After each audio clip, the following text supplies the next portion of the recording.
Oh my god. Is that Odin? In my... In my chat? Long time no see. Yeah, it's been like a long time. I don't even know how long it's been. How's it going? It's also been a while since I've streamed, so like, if my mic is really low, then please tell me, because I have changed my settings a lot. Because I haven't been streaming since like October? I don't... Actually, let me look. I have no idea. It's been a while, is what I'm saying. It's just been a while since I've streamed just generally. Because I just needed to stop, and this is just a temporary thing. Because I wanted to stream this game, so I'll play it. 3 months ago, yeah, Jesus. Sounds good, yay!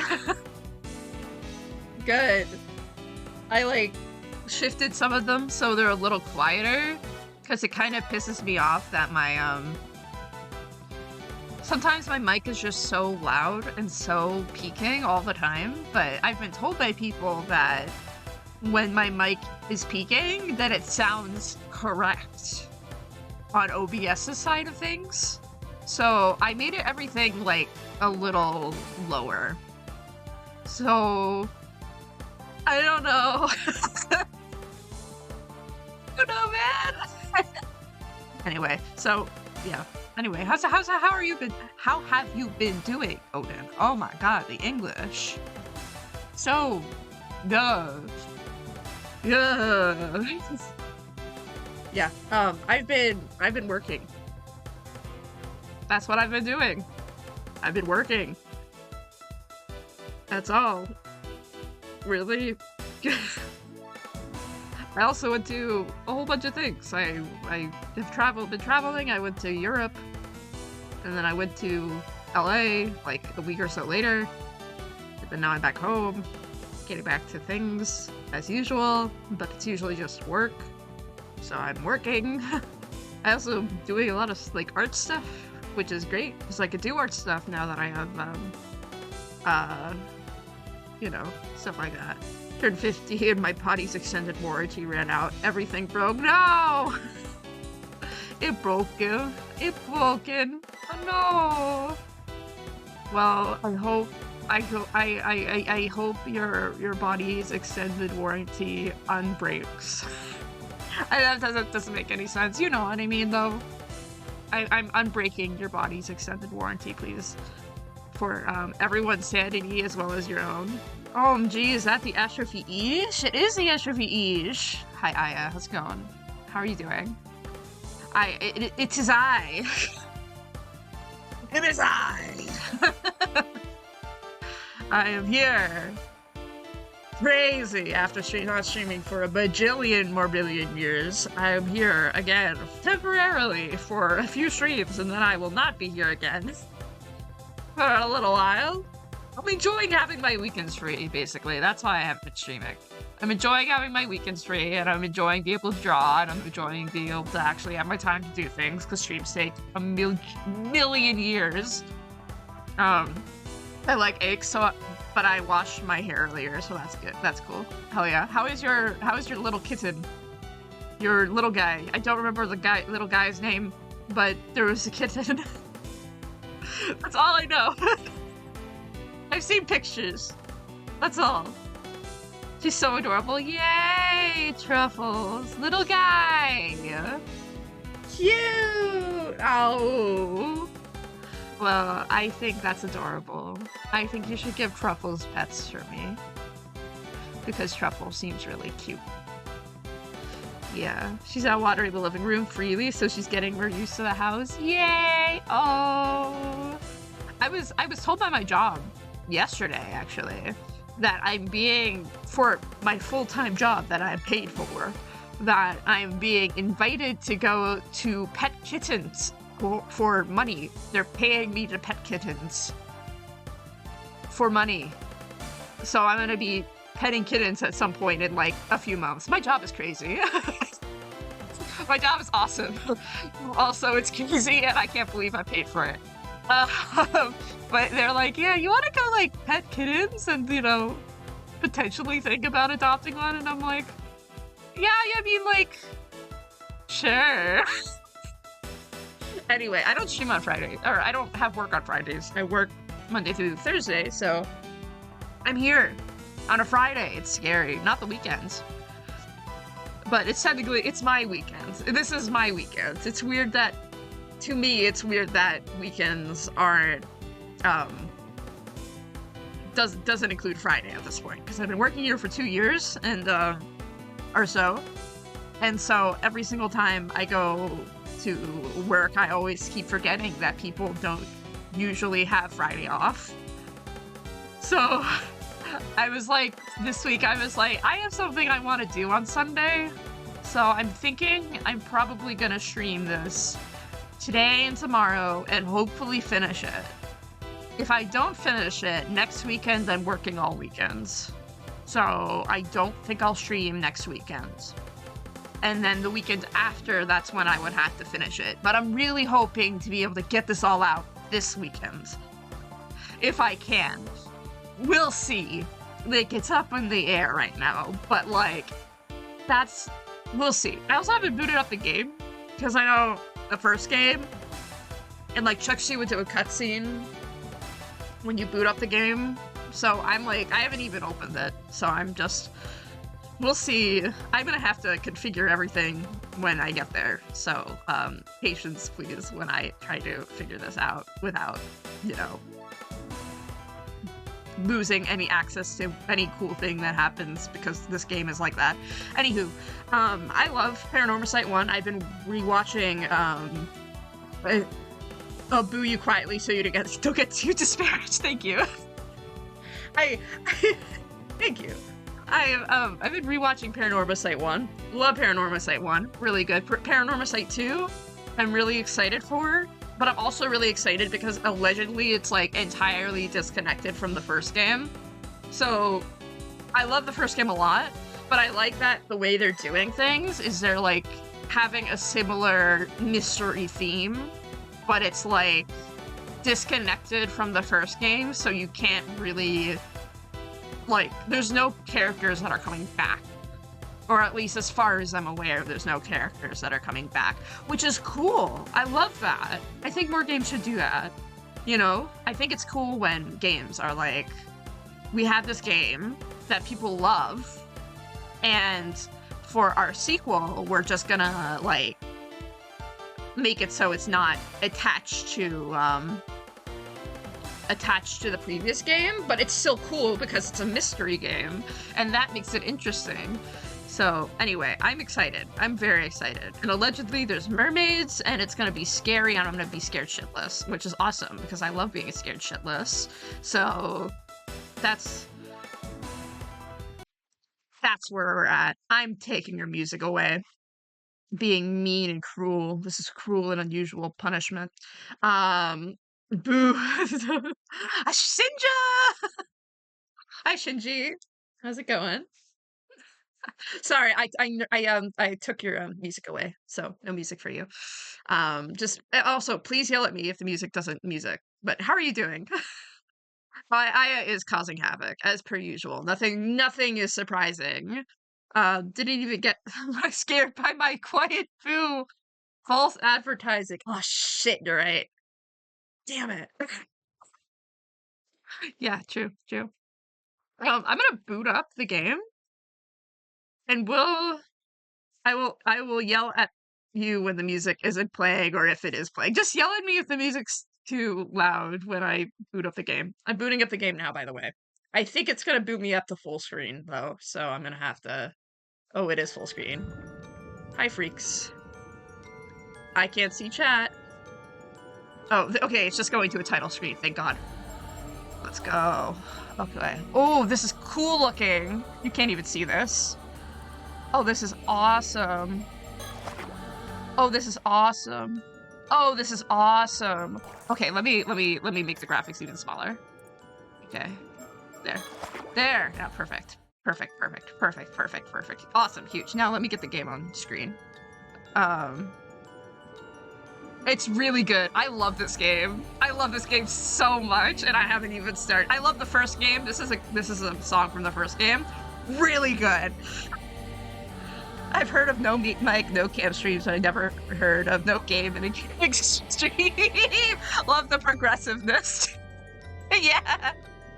I saw this on Aya's wish list. It's a great... I am so excited, actually. The first game is just so well done. So I saw this on the Switch Direct, and I got so excited. And everyone was like, yeah, I think it's so good. I've been rewatching it, and I'm just, like, appalled by it, and I'm ready to get my ass kicked. Maybe I'll close my eyes and ears if I do this on my own time. Just, yeah, if you get into it and you're like, wow, this is really cool, I want to play this for myself, then please play this for yourself. It's really peak. The first one, at least. I haven't played this one, obviously, but, anyway, I'm getting distracted. So just wait a bit and Astro will not show the gameplay anyway. Yeah, I'm gonna go to the other screen so you don't see anything. I will leave the moment things get interesting, which may be in 1 second. Anyway, let's go. Oh, cool. Uh-oh. Oh. Yeah, this music! Yeah! Hi, boy! It's been so long! Okay, I know this guy. I don't remember who you are. I forgot about that. I don't remember that plot point. Whatever. The storyteller. Nice Professor Layton versus Phoenix Wright reference. I think I said that the first game, too. Yeah. Love his outfit. He's awesome. My apologies for the wait. Welcome, welcome. How wonderful it is to see you again. It's so wonderful to see you again. I am the storyteller, the guide to the world of Paranormasight. Now then, I understand you might be keen to dive into our story. Because it's a mermaid game. But there are some important matters I must address first, so please bear with me a while longer. First, this game uses autosave. The game will automatically save at regular intervals, so you may stop playing at any time. Ooh, I can move. Hi. Ooh, I could, like, literally go all the way around. Uh-oh. Okay, good. I was like, if I can go all the way around and see something behind me, I'm gonna shit myself. I didn't know you could do that. Okay. That's bad. There's gonna be something behind me. God damn it. I hate this game. Hi. Hi. Next, please look at the upper right corner of the screen. This is the menu button. From here, you can check the text log, view files, and adjust your settings for auto mode. You can also adjust this volume and other game settings in the options menu. That is a mask. Oh, it is a mask. If you find that certain effects make text difficult to read, you may turn them off. That's an interesting thing to say. Okay, good to know. This dude is pretending to be Asian. What the? This guy's a weeaboo. Stop. Anyway. I recommend you check the brightness, controls, and other settings now before continuing. Okay, this is important. Oh, they changed the graphics. Ooh. Okay, what's our options menu? Okay, so we have language, vibration, text speed, adjust the image on the right until it's barely visible. This is definitely more visible than I want it to be. Wait, go? Oh, wrong thing. I'm using a controller for this. It's confusing. An odd way to celebrate the Lunar New Year. True. Music, sound effects at ambient volume this time instead of voice volume. Interesting. Chromatic aberration is on. Okay. Controls. Okay. Nothing out of ordinary outside of ambient volume. Ooh. Okay, let's read this. I'm just gonna skip through the things that are obvious. Okay, nothing particularly interesting. I mean, maybe it is interesting, and maybe they'll be like, haha, funny, you know, at some other point. Okay, so we only have how to play in the files at the moment. That makes sense. Gameplay guide, yeah. Okay, makes sense. Alright. Thank you. Now let us go over the basic controls. When the game is in your control, you may move the right stick to look around at your surroundings. You will once again become able to move after this, so try taking a look behind you before turning back to me. Oh, I hate this game. Oh, you're gonna be right in front of me, aren't you? Okay, fuck you. Okay. Wonderful, well done. You may also select a face of an individual in front of you to talk to. Please go ahead and try with me. Oh my god, that's so scary. My controller vibrates when I go over his face. That's really scary. That's gonna scare me shitless at some other point. Uh-oh. Scary game's gonna get me. Bravo, a fine display. Scary controller, that too. There are times when you'll be presented with options such as these. You may find it useful to use the directional buttons to select your desired option. What is this place? Who am I? Important. Oh, so you've forgotten who you are, haven't you? But there is no need for concern. It is for that reason that I am here to guide you, after all. Yeah, there's gonna be a point where you can't see in the darkness and suddenly your controller will start to rumble. That's exactly what's gonna happen, and it's gonna be great, but I'm gonna piss myself. I love how you're not afraid to tackle extreme horror games as well. Like, if it's not an extreme horror game, then what's the point? All extreme horror games, and I did it quotation marks in the air. You can't see me, but I did. Are like, it's not scary. They're like not scary at all. So like, give me something that has the sauce. And this doesn't even have like incredible sauce, but it's like, it's good sauce. It's not like FNAF jump scare sauce, as far as I'm aware. You may be confused at first, but continuing through the story should allow you to remember your true objective. Uh-oh. I'm going behind me. Oh. It's fine.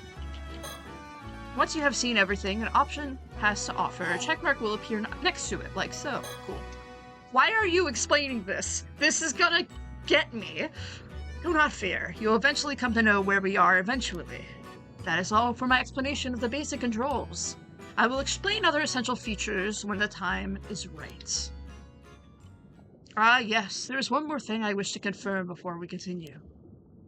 As you may know, I previously served as a guide to a different tale in the world of Paranormasight, one considering the 7 mysteries of Honjo. You wouldn't happen to be familiar with the events of that tale, would you? Why? Why? What? I am. I very much am. That's interesting. Oh no. I'm scared now. Yes, Sinja? Yes? That's so. So we have met before then. Hi, old friend. It's been so long. And you're gonna scare me, and I'm scared. You looked quite different during our previous encounter, so I failed to recognize you at first. My apologies. He judges you if you didn't buy the previous game. Yeah, he does. In that case, there is nothing I need to warn you about. What the fuck does that mean? What does that mean? What does that mean? Oh, no. No, you're not allowed to do it to me. That's bad. No. Uh-oh. Well, I believe I have kept you waiting long enough. The tale you're about to experience concerns a number of legends passed down in Isle Bay, a stretch of sea bordering Mie Prefecture. Specifically, those legends involving mermaids. Yes, as the subtitle suggests, our subject this time is a widely familiar mermaid. Since ancient times, a great many legends about mermaids have been passed down in countries all around the world. In Japan, many of those legends famously include the idea that eating their flesh grants immortality. Ooh, okay. Interesting premise. Similar to the first game, kinda. Vaguely. The tale of Yao Bikuni, which continues to be told in such places as Wakasha Province, modern-day Fukui Prefecture, is perhaps the most well-known. These legends have spurred those with a yearning for immortality to seek out mermaids since ancient times. Of course, as I just mentioned, those are only some of the many legends concerning mermaids that exist across the globe. Indeed, many have sought out mermaids simply due to the fascination with their status as rare mystical beings. They have also served as the inspiration for countless creative and artistic works throughout the ages. It would seem that mermaids possess a mysterious charm that have captivated the human heart for myriad reasons, irrespective of era or culture. Cool. Okay, let's look at our files. Okay. The Mie Prefecture is located in the eastern part of Kie Peninsula in the central Honshu, the Japanese mainland, and falls within both the Chubu and Kinki regions. Measuring 170 kilometers from north to south and 80 kilometers from east to west, it has a narrow, elongated shape and is known for its rich natural diversity that differs greatly between its northern and southern regions. The varied and abundant nature of the Mie Prefecture has led it to be known as a land of great beauty since ancient times. Sinchi. I wasn't gonna say anything, but you said it, so like... Not my fault. Not my fault at all. Even back when it was known as the Issei province, it was also purported to be the land whither repaired the waves from the eternal world. That is a lot of words that are saying word things. I heard you think it. Thank you, Shinji. You could just verbalize my thoughts for me. Which led to the establishment of the Issei Shrine as a place of enshrinement to the goddess Amaterasu. The eternal world is said to be a realm across the sea, separated from the one in which we live. Often described as eternal paradise, Issei was seen as a land where the waves from this world continually broke, connecting the material world and the world beyond. Famous spots as scenic vistas in the Mie Prefecture. Cool. Lobsters and beef. That sounds good. Issei Bay, also known by the name of the Sea of Issei. Issei Bay is an enclosed bay in central Honshu, the Japanese mainland. Although its exact range varies in the game, it refers to the area of the sea surrounding by the land to the line drawn in the Cape Irango in Aichi Prefecture to Cape Dio in the Mie Prefecture. Okay. Mermaids! Look at them! A general term for a half-human, half-fish being, so like me, for real. The first recorded appearance in Japan of a creature believed to be a mermaid was more than 1,300 years ago in the Nihon Shoki Chronicles of Japan. At the time, the term mermaid was not yet in use, and most records are anecdotal reports of sightings of creatures resembling both fish and humans at various places. Oh my god, right? So true. In ancient Japan, as well as other parts of East Asia, so if a mermaid drags you underwater, you won't have any issues. Clearly not. Clearly, if they grab me by the ankle and drag me, then I'll clearly be fine. Depictions of mermaids often blur the line between human and fish, frequently portraying them as grotesque monsters. The Middle Ages saw the spread of the legend Yao Bikuni throughout Japan, which claimed to be eating mermaid flesh can grant eternal youth and longevity.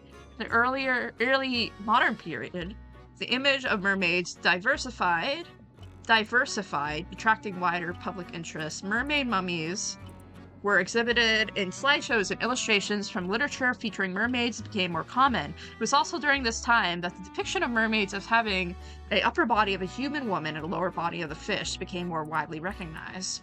Although the details vary from country to country, the most common depiction of mermaids in the West likely stems from the sirens of Greek mythology, sea monsters that over time came to be represented as the familiar half-fish, half-human figures. These mermaids were thought to be more akin to spirits or fairies in nature, enchanting those who encountered them with their beautiful feminine appearance and singing voices. Many records of mermaid sighting by sailors during the Age of Discovery have been preserved, and some theories suggest that mermaid sightings and their associated legends may in fact have originated from a sea mammal called the Dugong. Cool. Okay, continue. Ah, yes, the files added just now should provide a general overview of the terms that came up in our conversation. Seems you have already taken a look. Shut the hell up! I'm going to... Shush. He knows too much. We need to put him down. He knows too much. Anyway, I do recommend reading them if you have a chance. They may allow you to enjoy the story even more. That's crazy. Words highlighted pale blue usually indicate that there's a related entry in your files. This dude's a freak for real, yeah. Now then, allow me to introduce the primary setting of this tale. Can I not move around anymore? I can't move around anymore. Uh-oh. The majority of our story takes place on Kamishima, an isolated island in the waters of Issei Bay. Stop updating my files. You'll experience events through the eyes of a young resident of the island, one Yuza Minakuchi. If nothing else, please remember that. Well, I believe this ends my initial explanation. Bon voyage, and do enjoy the tale. Bye, boy. Bye-bye. Bye-bye.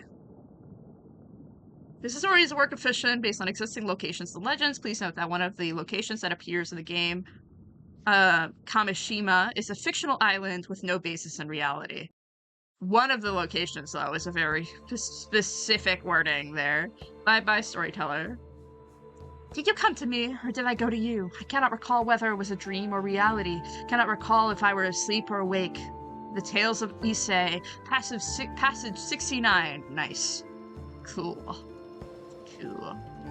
August 7th, 1980-something, morning, Toba City, Mie Prefecture, Kamishima, Southern Sea. Right, this should do it. All good to go, Yuza? Yep, ready as I can be. I feel so light, I bet I could even outswim a shark. No more than that, I was born for this moment. The legend of Kamishima's patron saint of diving begins today. Look at him. Yuzu. Oh, that sounds pretty impressive. But this is your first time diving out of the bay, so don't push yourself too hard, alright? Yeah, I know it's my first time, but somehow I'm brimming with confidence. I know I could land a massive haul if I try. Well, I'm glad to see you're raring to go, but make sure you don't go too far from the boat at first. Bestie. Game assigned Bestie. Azami. Okay. Cool. No need to worry, Azami. You focus on getting the grill ready. We're having a feast tonight. Alright, let me look at the profiles. Okay, Yuza, not Yuzu. A young man born and raised in Kamishima. Although generally quiet and serious, he has an eccentric side that often sees him make jokes and wisecracks with a straight face, catching whoever he's talking to off guard. After losing his parents in a large-scale maritime accident 5 years ago, he was raised by his grandmother, veteran ama diver Tsuyu Minakuchi. He briefly found work at a seafood processing plant in Toba after graduating high school earlier the year, but upon hearing that Tsuya had injured her leg, forcing her to retire from diving and causing difficulty in her daily life, he quit his job after only 3 months and returned to Kamishima. At the present, he is caring for Tsuyu while looking for work on Kamishima, and he has recently made the decision to follow in Tsuyu's footsteps and become an ama diver himself. Although he has been unable to bring himself to enter the sea since a disaster 5 years ago, he is hoping that his previous aptitude for swimming will lend itself to a natural talent for ama diving. His current diver rank is 1. Quiet and introverted as a child, he began to show a more animated side upon befriending Izami Kumoi, a boy his same age, and eventually became his common sight to see them getting up to mischief together. Although the maritime disaster 5 years ago saw a drastic shift in the way most of Kamishima's inhabitants treated Yuza, Azami alone continued to treat him the same. Even now, it is not uncommon for Azami to find himself caught up in Yuza's eccentric exploits, but he is always quick to laugh and follow his lead. Cute. Azami Kumoi. A young man born and raised in Kamishima, he has been friends with Yuza Minakuchi since childhood. He has a friendly and caring personality, and he likes helping people. I'm not reading that. His father was a fisherman. He accompanied him out to sea on his boat from a very young age. He grew up never doubting that he too would become a fisherman. After his father died in maritime disaster 5 years ago, his mother, an ama diver, took on the responsibility of raising Azami and his much younger brother on her own. During the closed season for diving, when his mother worked on the mainland, Azami was responsible for looking after his brother. After graduating middle school, he refused his mother's suggestion to attend high school. He quickly obtained the fourth-class boat pilot license when helping with his fishing around the island. He is now able to take his father's small fishing boat, the Sayun Moru, out on fishing trips on his own. He has a frank, easygoing relationship with Yuza, his childhood friend, and the two often get to mischief together. Although he is happy for Yuza when he left to attend high school in the mainland and later found a job there, he also felt quite lonely. For this reason, he secretly welcomed the news that Yuza would be leaving his job and returning to Kamishima to take care of his grandmother. And then the storyteller definitely has nothing. Okay, cool. Haha, I'll hold you on to that. Okay. Ooh, that shook my controller. The diving minigame will now commence. Uh-oh. Oh, that's scary. Hi, buddy. Okay, Yuza, this is your first dive, so you won't want to stray too far from the boat. Remember to swim up and you want to come back to the boat. If you don't remember anything else, remember that. Easygoing relationship when they get up to mission. True. Oh, wow. I am ready to get scared shitless. Please scare me. Whoa. Whoa, this is cool. Whoa, only 2 controls are needed. Look around, perform action. The available action will automatically switch between shift, harvest, and return the boat, depending on the situation. Area or sea creatures will be located with an exclamation point. This is... Whoa, this is really cool. This is, like, extremely cool. They've never done something like this in this game. Whoa. Okay, I need to go. I need to swim. Okay. Whoa.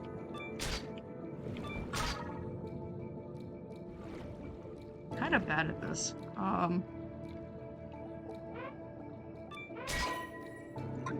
Yeah. Uh-oh. Dive. Doing really good at this.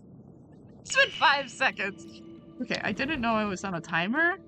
Yeah. Famous last words. Yeah.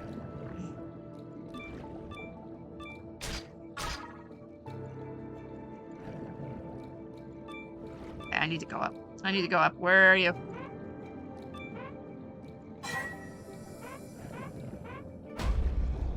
Oh my god! Oh, that's scary as shit, though. Like, this is, like, the first situation, but you know that it's gonna be scary as shit.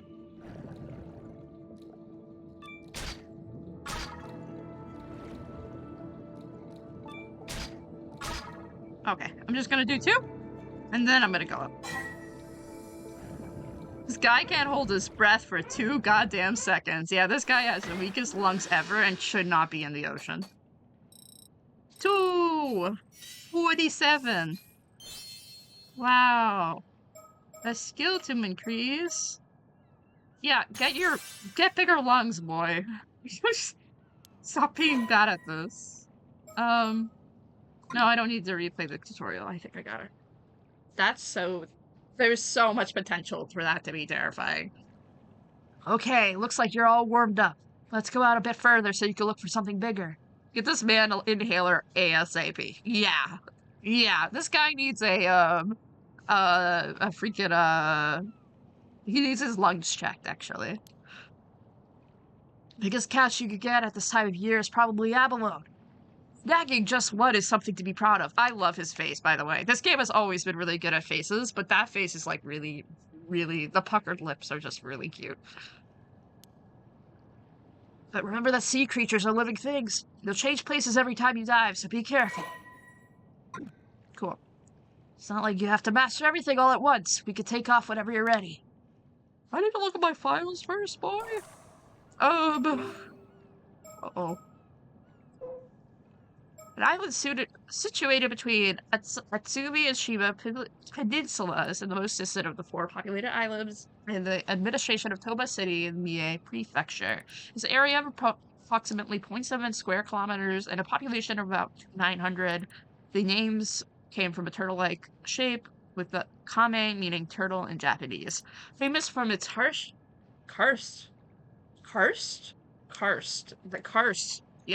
landscapes and other beautiful scenery, Kamishima is a popular location for tourists year-round. Recently, the island's youth organization has been leading a revitalization effort to boost the local economy and strengthen the community, creating an island logo and mascot character, Kamishi Maru, which is expected to bring more people to the area. I feel like the eyes and the mouth should be off-putting, but for some reason they aren't. It's like close to a uncanny valley, but also being perfectly normal true. Well, the game is just really good at that. The game has just always been really good at that. Sometimes there's characters and you look at them and you're like, you are the most uncanny person I've ever seen in my life. And then some characters, they look like perfectly normal, but sometimes they look at you in a specific way and you go, uh-oh, you know? Anyway. Oh, look at that ukiyo-e. It's a beautiful ukiyo-e. I'm glad that ukiyo-es are back in this game, by the way. Ukiyo-es were so fun in the first one, so I'm really excited they're back in this one. I mean, it is Japan, but ukiyo-es are cool.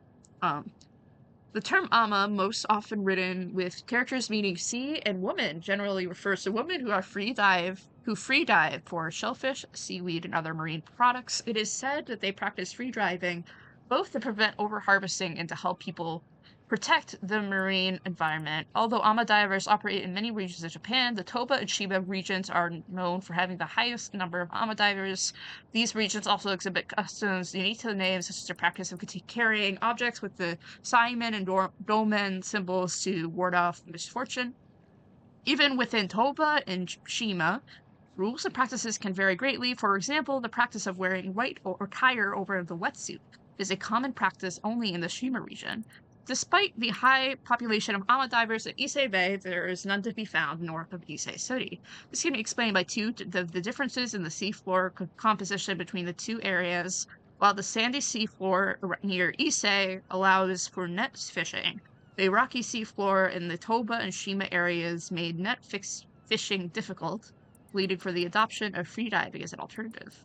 Abalone, harvested by ama divers in Kuzaki Town in Toba, has traditionally been processed as ceremonial dried goods known as noshi awabi, which are then presented as an offering to Ise Shrine. This practice is said to have originated when Yamato Hime no Mikoto, the princess who enshrined Amaterasu at Ise Shrine, was searching for suitable food to offer to the gods. When presented with abalones by the ama diver named Oben, the princess found them exceptionally delicious and decided that abalone would be the primary offer for the region. As a result, the ama divers of Toba and Shima have a strong connection to the region's Shinto ritual, and there are some regions where they perform ritual dances as offerings during Shinto festivals. Note, although ama is sometimes written with the characters meaning sea and man, when the diver is male, this game only uses the traditional characters of sea and woman when the language is set to Japanese. Cool. They love women. Okay, anyway. Okay. I'm just... Abalone. Fair point. I do know that. I just haven't thought of that word in, like, years, actually. But yes, you're right. Thank you. Thank you. I have not said abalone in, like, a very long time. Nor have I thought of abalone. Abalone. Abalone. I don't know the word from anywhere except for one JoJo chapter, so I wasn't that sure. Awesome. Good.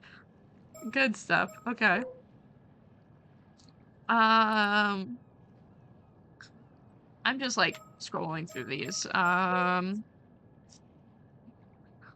Okay. Okay. Okay. Yeah, that's it. Cool. Abalone. Hey, boy. Look at me. Look at me. Hi. You still have plenty of time left, so feel free to drive as much as you like. You seem pretty confident, so I'm looking forward to seeing what you bring in. I'm always confident. I know you can do anything you put your mind to. This guy. Anyway, go in the water, boy. Okay.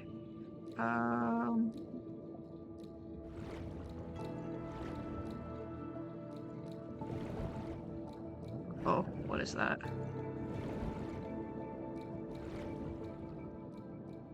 That's not scary. Oh, no. Uh-oh. The hell is that? That's what I'm saying, boy. No, get away from me. Ah! Good thing you don't need to breathe anymore when you're in a cutscene. True. Oh, that's the intro. Okay. How much do you bet he died? Much do you bet? Cool. Did he actually die? Look at Gen Komoyashi. Or Gen Komoyashi. Such a good artist, by the way. He's like the artist director. Uh-oh. What? Wait. I was getting excited for an intro. And you fucking yoinked me from that? Wait, did that actually count the amount of time that I needed to breathe? That was just a fancy game over. That was scary. Okay, cool. This game is like that, so I'm not surprised. Anyway, fuck that. We all hate that.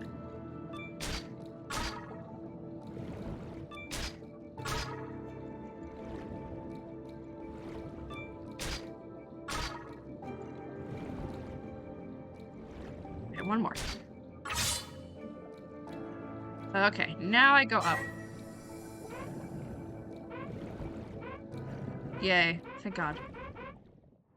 I appreciate the comedy of starting a title sequence just to end at a game over screen. It's really funny, but also, oh my God.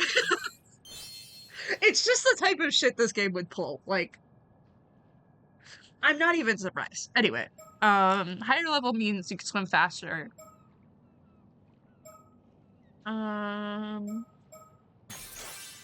That's crazy though. That's cool. I love that. More? I could go again?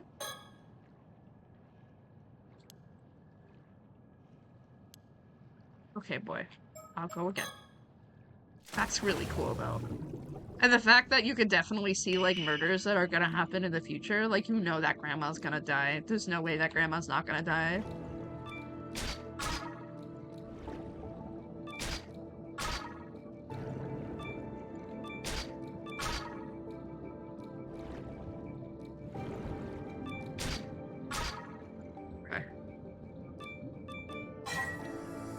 What if I get enough oxygen that I could get pulled all the way into the depths and see the whole intro? Cool. Yay! Like, wouldn't that be crazy? Is that what it wants from me? Try not to swim straight for the first sea creature you lay eyes on. You never know when you're might be missing a bigger catch behind you. Keep calm and take a good look around you first. Okay. I love keeping calm and taking a good look around me.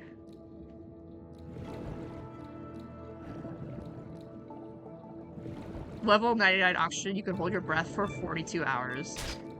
I'm not going up ever.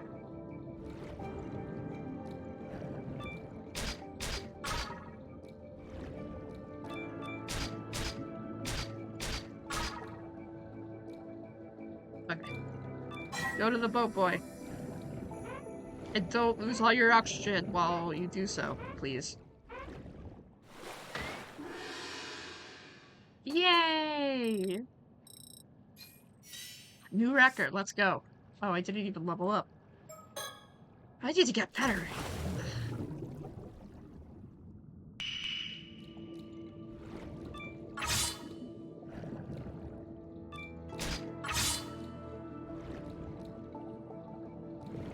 As much as this game is just diving.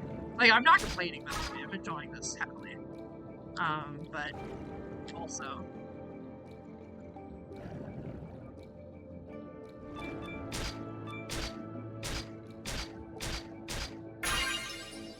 Okay, I need to go.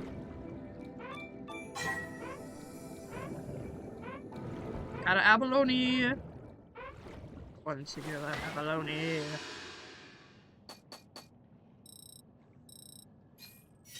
Nice! Doubled my record. Okay. I'm gonna do searching.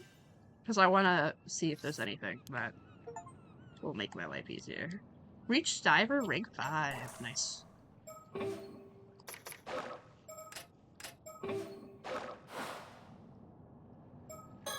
Okay. Down! I'm gonna get to level 100 in like 5 seconds.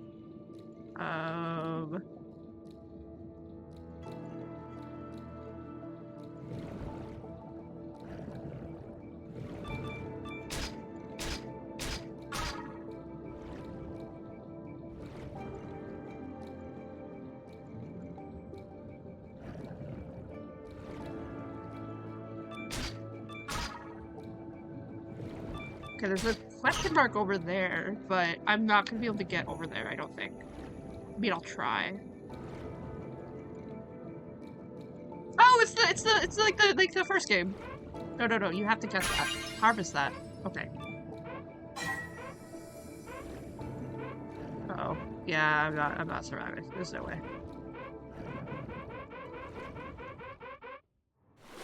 Oh, somehow I did it. Okay. And I got a sticker, which is what we like to call a win. Okay. Never punish. It's like, you got something interesting in there, Yuza. Huh? Never thought there'd be a Mockingbird stickers out here in Issei Bay, and at the bottom of the sea to boot. Oh, they're also called Mockingbird stickers. That's the same as the first game. Mockingbird? You mean this bird sticker? I did think it was pretty weird to find a sticker in a place like that, so I decided to hang on to it. They're real famous. An unknown artist makes them and hides them all over the place. And they hide them underwater? Might as well pick up any you find across. Maybe it'll bring you good luck. I see. Damn, I'm good. Maybe I should add treasure hunting to my list of talents. Look at them. I thought that was like a squid when I saw it in like 5 seconds. Yes.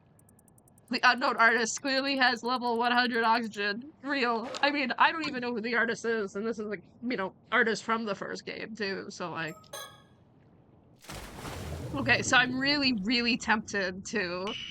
I'm gonna, like, save my game.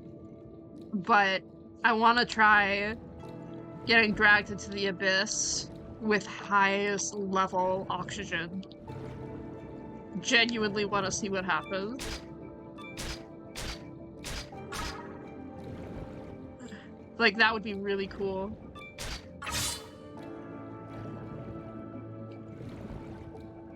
They call me the god of swimming.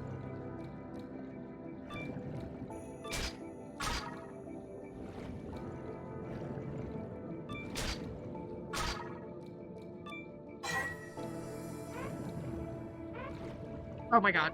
Please, please. Thank god. Okay. Ooh. Ooh, okay. Cool. Awesome. Dive. We go down!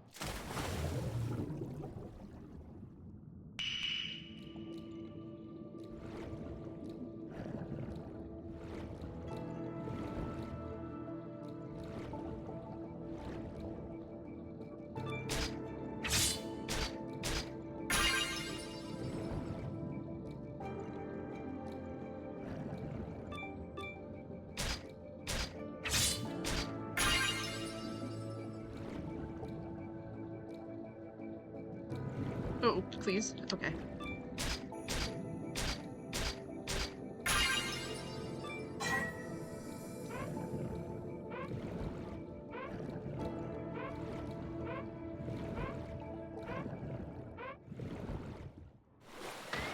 Okay. Yeah, look at that. Yes, okay. Max diving. Alright, now that my diving level's max, I will be saving and trying that. Because that would be really cool. I mean, maybe you have to have your swimming up all the way. But you're just getting pulled into the abyss. Like, will it let me do it again?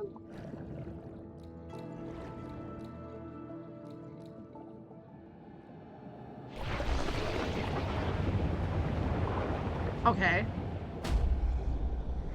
Did it just suck me in? Damn! Oh, bummer!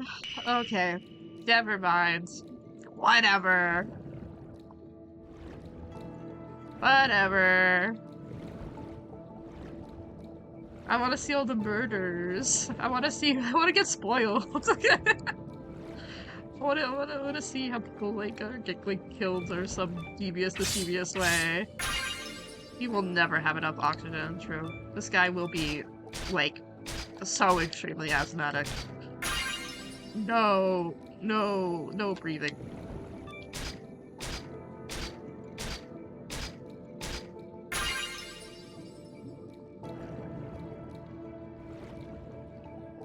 Yeah, I'm gonna go. I don't want to risk it.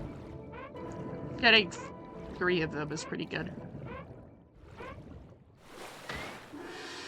Cool. 768 points. Whoa. Okay. I also need to get checking up because I wanna see if I can get checking up. Ooh, ow, I have to sit up. I was shrimping too much. My back started hurting. Oh, the Holy Grail. Oh my god. Is that a lobster? I just kind of snatched that guy. That was kind of fucked up. Hydrate? Oh. This is as far the rope will reach. Oh. Damn. I will sippy my water when I am up for air. Like this guy will do.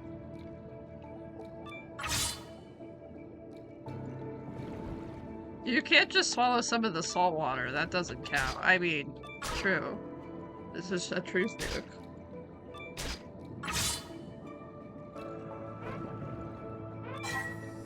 Alright, now I'll sip water. I got my full water bottle filled right now. Ah! How much is this lobster? Ooh, huge! Alright, I'm gonna do searching. Nice.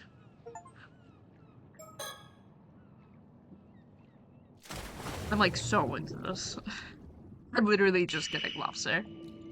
Ooh, okay, there is a lot of stuff. Okay.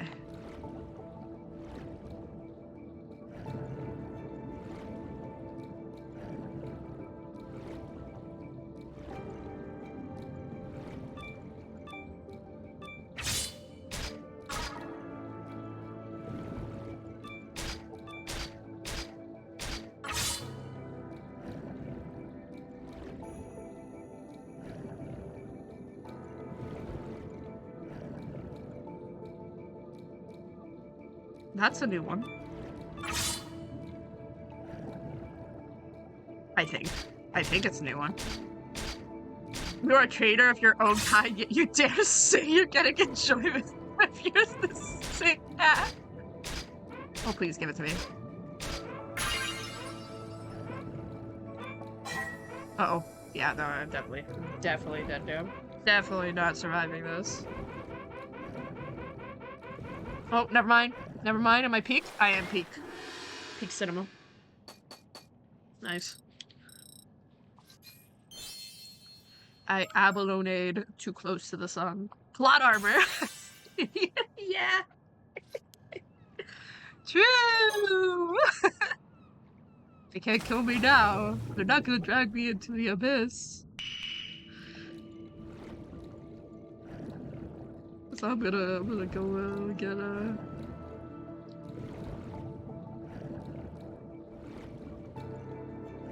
Abalone! Abalone! You bitch! The abalone!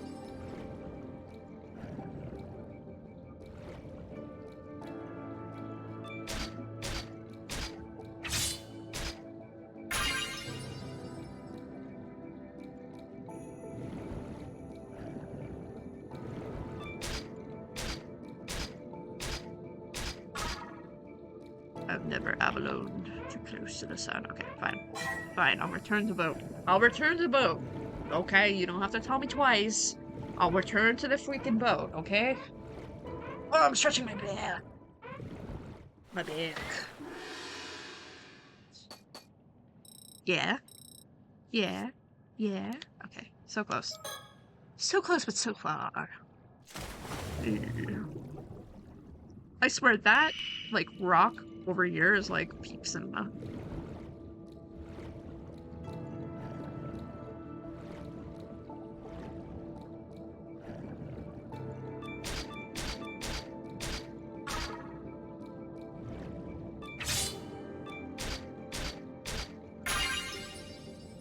Team! Team!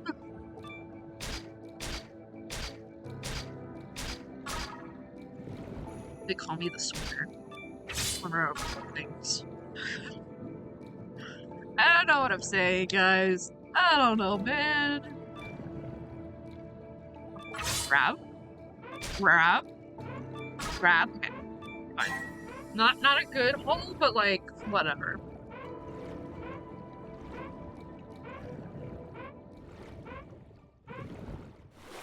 Whoa. Whoa. Yay! Alright. I'm gonna do gathering up because I feel like if I get gathering up, then I'm gonna be able to get more stuff.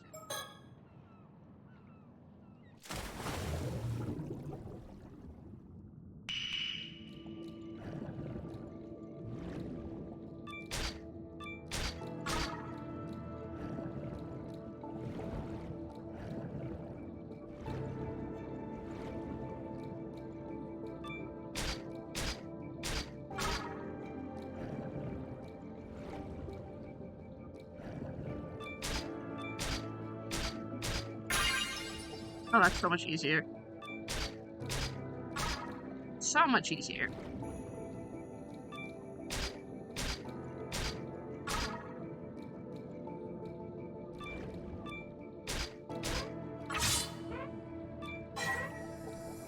Cool. Cool. I have not been scared yet. That's why, like, they need to give me some more jump scares, okay? Not even, like, jump scares, but freaky situations. I need to turn around and see, like, a face or some shit.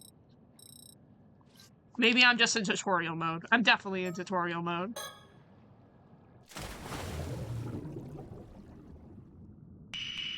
There's no jump scares, this is all the game is. You wanted to learn how to swim? Well, I'm gonna show you how to swim right now. Yeah, that's not happening. A below day. A below day. Ah, there you are. There you are.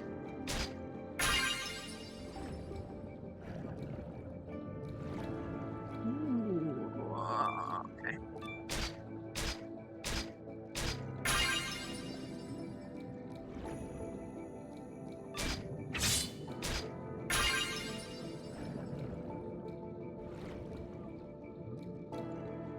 Ooh, secret abalone hiding spot? Yes, please.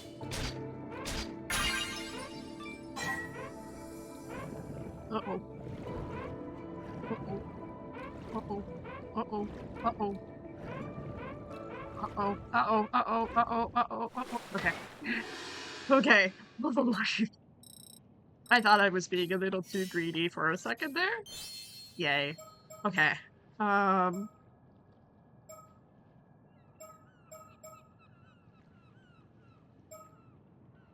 gonna go swim faster. Reach a high score of 1,000 points. I could just choose to stop driving whenever, apparently. I'm, like, enjoying this. Listen, I gotta be, like, peak diving once the jump scare happens, because once the jump scare happens, I'm gonna have to run the fuck away, you know? Like, I know it's gonna happen, okay? If I don't get all top stats immediately, they're gonna kill me. This is how this game works, I can already tell.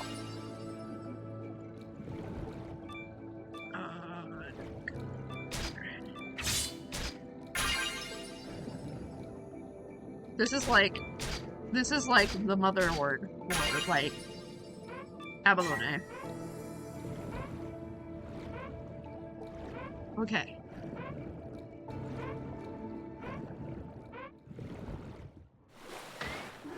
Nice. Huge. Huge!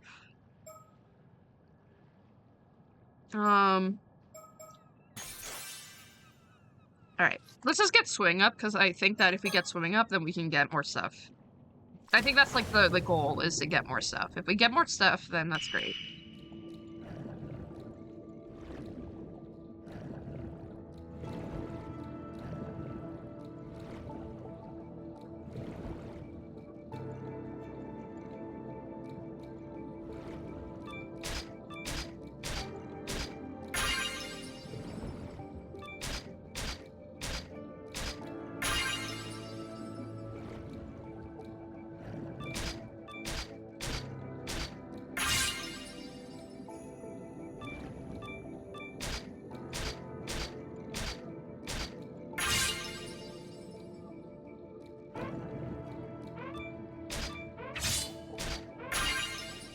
Greedy. I got a little too greedy there, but maybe we're fine. I think we're okay. I think we're fine. I think we're fine. Okay. Nice. That's a lot of points. That's a lot of damage. Cool. You can't ever die anymore. The game took pity on you since the title screen player fake. Yeah, true. You know, like, we pranked you too hard. They pranked you way too hard.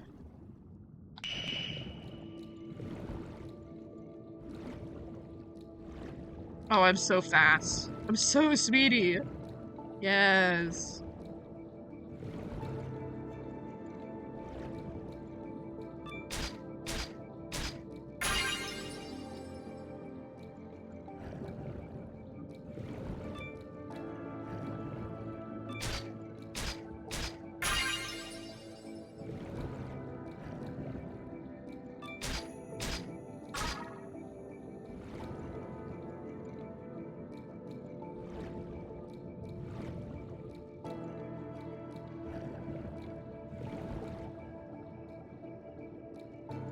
Yeah, now they're like, yeah, we're not giving you abalone all the time.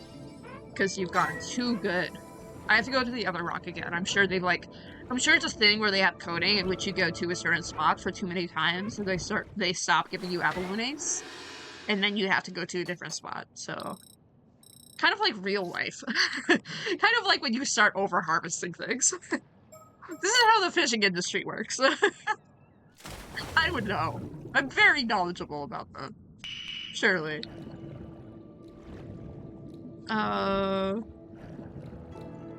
Surprisingly, there's jack shit here. Oh well, never mind. New record for large shrimp shop. New record. Yes.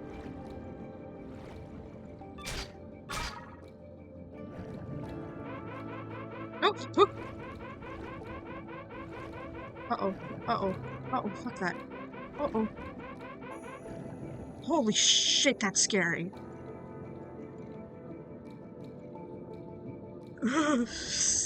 Fuck that. I don't like that, actually. This is a VR game and you're actually controlling someone in real life. I mean, true. Clearly this is how fishing works. I would know. No. Where are we, actually? Oh, we're there. Okay. Your foot is caught on something mechanic is definitely going to be brought back later when something grabs you. Yeah, I know. I'm like in beautiful tutorial bliss right now, like avoiding actually having something grabbing me by the foot and dragging me down into the abyss. Um, uh, let's max out our, I gotta savor this. Yeah, I'm just avoiding the scares at this point. Which is okay with me, actually. Okay, let's go back to our beautiful little cove over there. Oh, I'm so fast. I'm like the Drift King. They call me that back in college.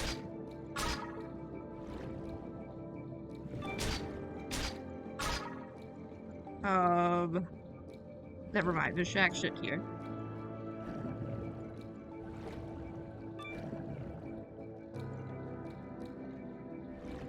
I feel like a frolicking little dolphin. Oh my god. You can't just do this to me. Is that a lobster?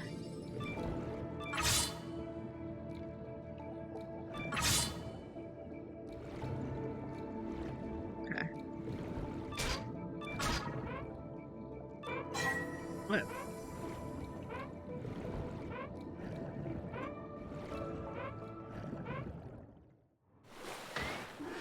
Gathering complete!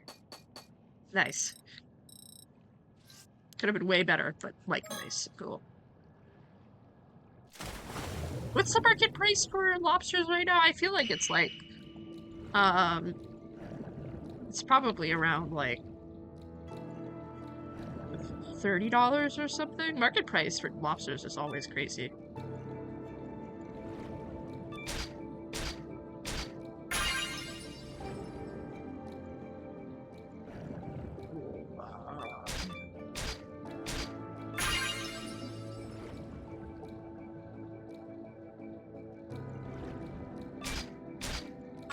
Okay. Okay.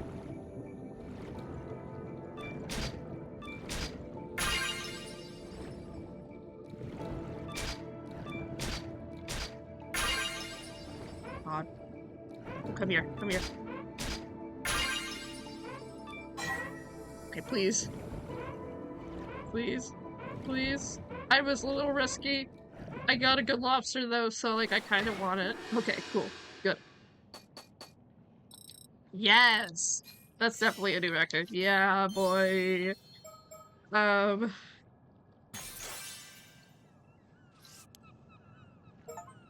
Nice. Fish Bonanza is what I just got as a, achievement, which is pretty good, I'd say.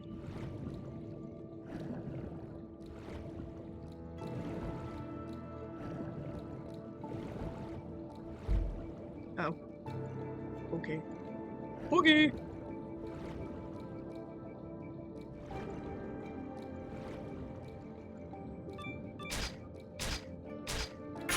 Okay.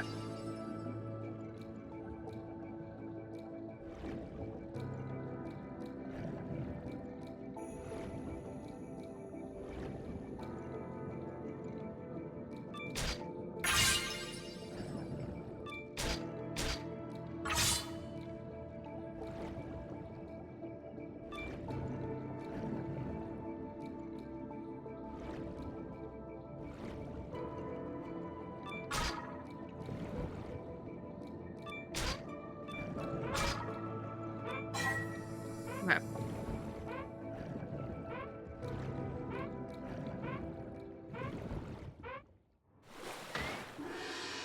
And the entertaining thing about this game using only 2D sprites is that every time, like, we're in a physical 3D object in this game, it's gonna be very entertaining to look at. Because it's just gonna be a 2D sprite getting closer to you.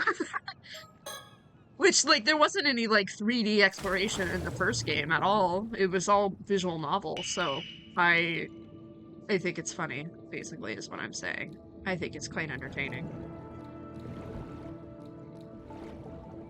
Ooh.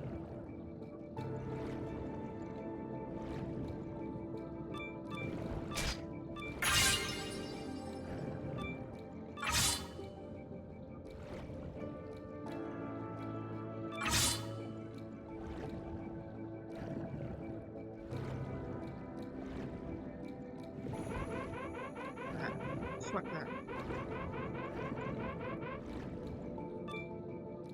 See, yeah, exactly. Yeah, precisely what I think is gonna happen.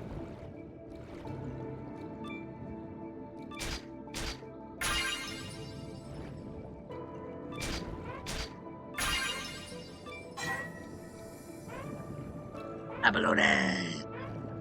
They call me the Abalone! You catch her, Abalone! Hey. Don't forget the A. It's very important. I'm so close to getting max. I'm so close. It's gonna be peak. How much do you bet this guy's gonna die? I feel like this guy's gonna die and all my work is gonna be in vain. But anyway. Surely they wouldn't let me spend this much time just swimming around for my work to be in vain, right? Like, it's such a peaceful game. Yeah, true. That they can grab, you know, all the stuff.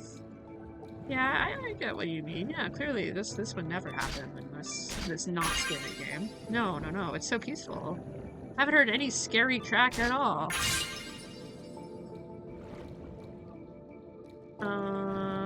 Ooh, look out. I'm getting so many abalones. This is what happens when you level up.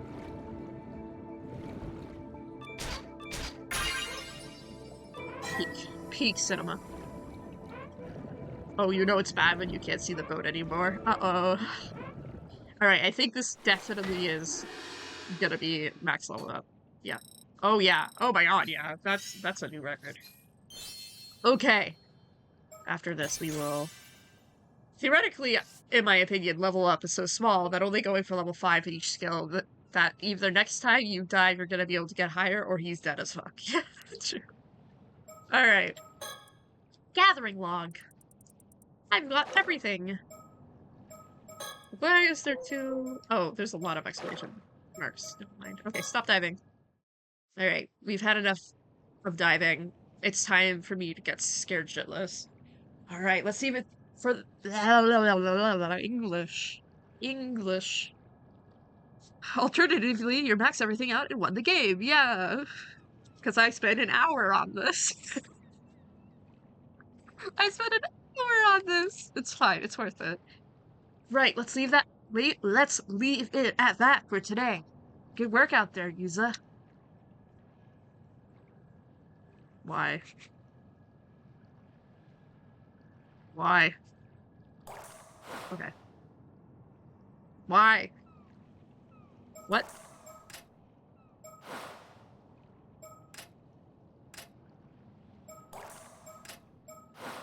Oh man, look at you! How do you prove so much in such a short time? Why is it not letting me go forward? What? 1 second, let me unplug my controller. That's extremely weird. That's definitely not a...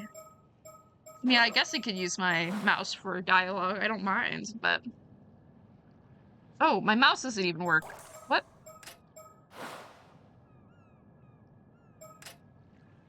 You're basically a pro level now. I wasn't expecting you to pick things up so quickly.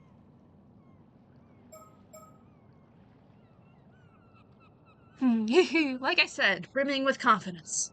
Oh no, I'm getting Danganronpa version V3 flashbacks with keybinds not working. Oh god. Oh, I didn't read that. Uh-oh. Oh, I didn't do that much, but I appreciate it. Wait. But it's also because you were here to help. Thanks, Azami. Okay. So, do you feel any different now? Did your body undergo any weird changes? I mean, I'm level 5 and everything, so... Nope, I feel exactly the same. I was also dragged into the water by a creepy monster, but we're not going to talk about it. Nothing's changed. Still the same old use I've always been. That is a lot of... I don't believe that. Oh, I guess we are a bit off the mark, huh?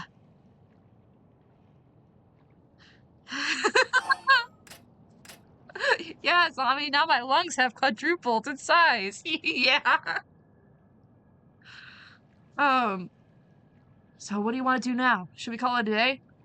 Talk about the whole...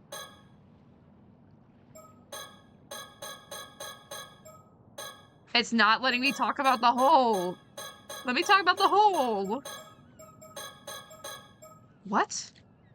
What the hell? Okay. I have to turn my controller back on a second. What the hell? What is going on?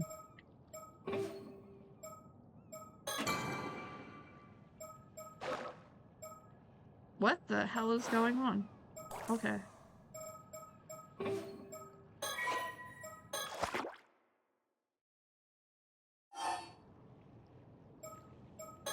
There we go. A zombie. Huh? Before we get back, can we talk for a bit? Sure, what's up? He's so cute. Look at him. He's so cute, patootie. Wow. Look how beautiful it is. Kamishima. That island on the horizon is Kamishima, where I was born and raised. Kamishima is located in the waters near the entrance to Ise Bay. As such, there are strict regulations on both the times and places ama diving is allowed. Wow. Fishing boat. This fishing boat, the Saumaru, belongs to the Azami's family. I don't have a boat of my own, so Azami was kind enough to bring it out for me. He used to belong to his dad, so it's getting on in years, but he takes good care of it. It seems he's hoping to keep using it for years to come.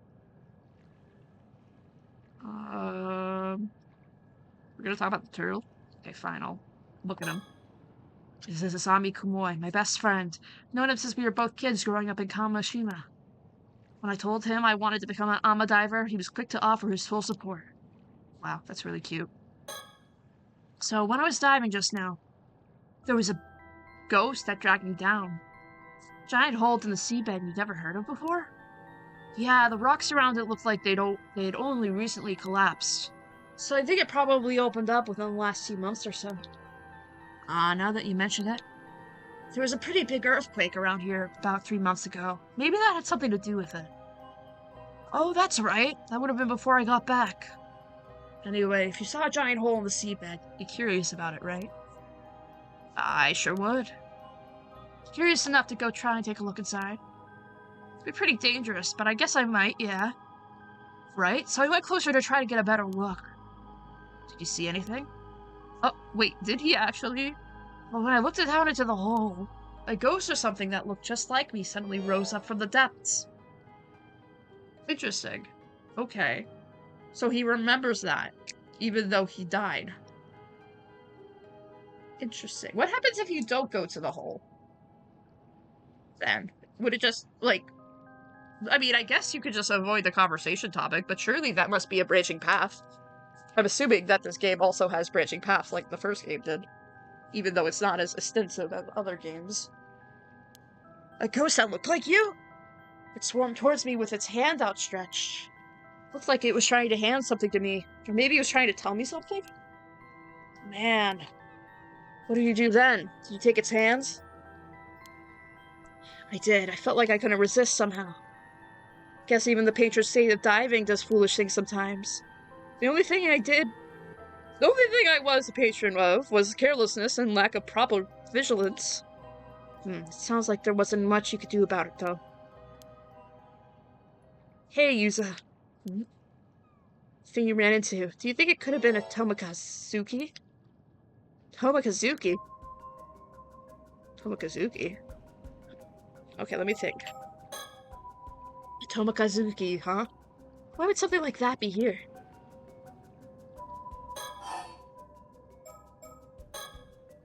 Huh? You never heard of it? Well, I guess not even all the folks around here know about it either. It does sound familiar, though. The Tomikazuki is a sort of ghost story around these parts. Huge. The story goes that sometimes when diving, an ama diver will come across another version of themselves, an exact copy. Another version of them will be holding something they want, like an abalone. Something they want. When the diver reaches for it, the Tomokazuki grabs them and drags them to the bottom of the sea. Whoa, that's scary! But wait, the Tomokazuki I saw wasn't holding anything. It wasn't? Well, that's different. Maybe it forgot it at home or something. Maybe I want to be myself. Maybe it was actually holding something. At home, huh? The abalone? Yeah, the abalone. Maybe it left it at home. Huh. Maybe the Tomokazuki is more careless than the legends let on. You're pretty forgetful, though, so maybe it became such a perfect copy that it imitated that aspect of you as well. Oh, that damn Tomokazuki. It knows my every weakness. Now that you mention it, though, I think I do remember that story from when I was younger. Guess the fact that I forgot the story really proves how forgetful I am, huh? No worries, it was a while ago, you know? Uh-oh. He forgetful. He had no brain. So, did anything happen after you took its hand? I don't really remember. When I came to, I was back outside the hole. Thought maybe I blacked out due to a lack of oxygen and it had been some sort of hallucination. Well, I see. Yeah, I guess that's possible. But if that's the case, that means I stopped you just to talk about some hallucination I saw. And that would be super embarrassing. Some people do say the Tomokazuki legends might have come about because of divers seeing things when they run out of air. But hey, it's no big deal even if it was a hallucination. The most important thing is that you're safe. Still, I can't help but wonder about a hole suddenly appearing like that. Yeah, it's pretty weird. By the way, you know the symbols on your diving gear? Symbols? Yep, Simon and Doman. I'm a divers around here all have them somewhere on their outfits. Oh, the things that ward off evil spirits? Question mark? Oh, this is my mom's gear, so I didn't know. People say those symbols work as a charm to protect divers from the Tomokazuki. Interesting. But if I ran into a Tomokazuki just now, wouldn't that mean the charm doesn't work? Maybe, but it could also be thanks to the charm that you made it back safely. The sea's a dangerous place, even without the Tomokazuki around. Things could have been even worse without the charm to protect you. But hey, listen though, like, are you the reason I didn't get to see the full intro? God damn it. I see, so without this charm I could have really been attacked by the shark. By a shark. Glad I had it then. Seriously, a shark would have been no laughing matter. Okay. Protective symbol is widely worn by Ama divers in Shima and Toba. The star-shaped symbol was known as a Simon, and the lattice lake symbol was known as a Domen. The two symbols are often embroidered side by side or drawn on clothing using purple dye made by shells. They are worn by Ama divers when driving to ward off potential disasters that may befall them at sea. And Tomokazuki. A long time ago, in a small village on one of the islands in the Ise Sea, there lived a young Ama diver known for her exceptional swimming skills. One day, the wind was strong and the waves were higher than usual.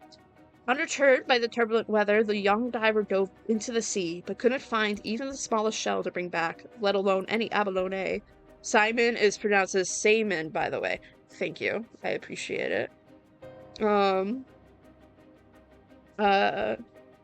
If you don't go into the hole, the game is completely normal. You keep diving normally. If you don't go into the hole, then the whole game has, like, ending credits, and you don't continue the mystery, clearly.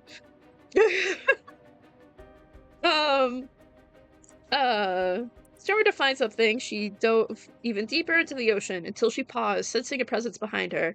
Turning, she felt an undeniable sense that something was watching her from a shadowy crevasse in the rock. Finding this strange, she ventured closer, only to come face to face with a diver that looked exactly like her. As she floated there, stunned, the other diver extended her hand, and it was an abalone, larger than any she had ever seen. The young diver was mesmerized. She had to have that abalone no matter what. She reached out her hand to take it. Suddenly, when her fingers were mere inches away from the abalone, the other diver's hand shot out and grasped her arm. Shocked, the young diver frantically struggled to pull away, but it was too late. Slowly, inevitably, she was dragged down to the depths of the ocean. Over time, this became known as the Tomokazuki Together diver, due to it taking on an identical appearance to its victims. Divers are warned never to accept Tomokazuki's offerings in the depths, lest they suffer the same fate. Cool. Hey Zami, about the Tomokazuki I just saw. Yeah. Recollection? What? Unlock past recollection chapter. Use Mina Tucci. Something I want to do. Whoa, hey, bestie! My apologies for the interruption. I'd like to take this chance to inform you about a unique ability of yours, the recollection feature. But to make things clear, I must first tell you about the story chart. Of course, there's a story chart. From here on, you will return to this screen, the story chart, at breaks in the story. You see, the story you will witness will not necessarily unfold in chronological order. The screen will allow you to see where each chapter lies in the grand scheme of things, as well as select where you wish to proceed to next. If the icon for a chapter is not dim, it indicates it has not been fully completed. Generally speaking, completing a chapter will unlock the chapter immediately after that. However, there will occasionally be times when the recollection button will appear during the story, as you experienced just now. Pressing this button will allow you to delve into a memory evoked by certain words in the text, which will in turn unlock a new chapter, a past recollection chapter, for you to experience a most remarkable ability. Is it not? Once you have unlocked such chapter, it will become available in the story chart for you to peruse if you wish. This ability will be key to unraveling the tale before you, so do be sure to press the recollection button where you see it come up. Okay, so interesting. So doing left trigger in the previous game was a bad thing. Doing left trigger in this game is a good thing. Apparently. Allegedly. Maybe it is a bad thing. Maybe we have repressed memories that are bad to unrepress. I don't know. With that, please enjoy the continuation of the show. Okay, bye. Bye, boy. If so, could your mom become an Ama diver because she wanted to find the Tomokazuki? But she wouldn't have worn something with this charm on it if that were true, right? Good point. Yeah, we haven't gone into the story chart yet. Tomokazuki, huh? Is that all you wanted to talk about? There's more. No, there's more. Actually, this might be the most important part. I realize there's something I need to do after this. Something really important. Hey, so you found a lead down there after all? I'm serious. If I don't pull this off, something terrible is gonna happen. Bro, you know more than I do. Hey, I believe you. Go on, tell me everything. Uh-oh. Uh-oh.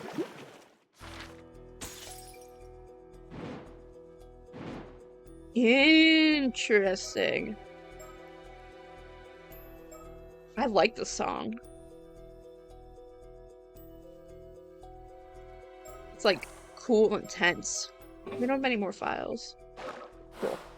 Wait, do we have anything profile-wise? No. Okay. A day before he sets off to sea as an Ama diver, Yuza Minakuchi asks Azami Kumoi to meet him at the Kanatekisho ruins. There is so many... I feel like there's so many typos in this game so far. I know the first game had a lot of typos too. I think there was at least 4 or 5 typos in the game. But that is a pretty blatant typo, I'd say. But it's fine. I still enjoy it. I can survive with the typos, but it's just interesting. A little bit. Let's August 6th, 1980 something.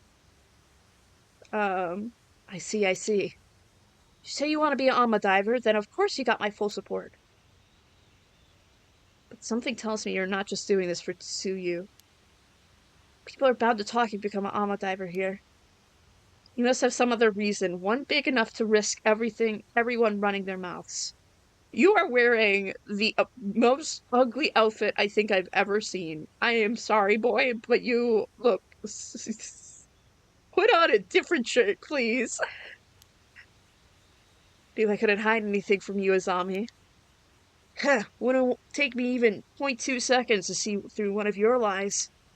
So what's up? Tell me everything. Ooh. This game is so much brighter than the first game. The first game was, like, very dark.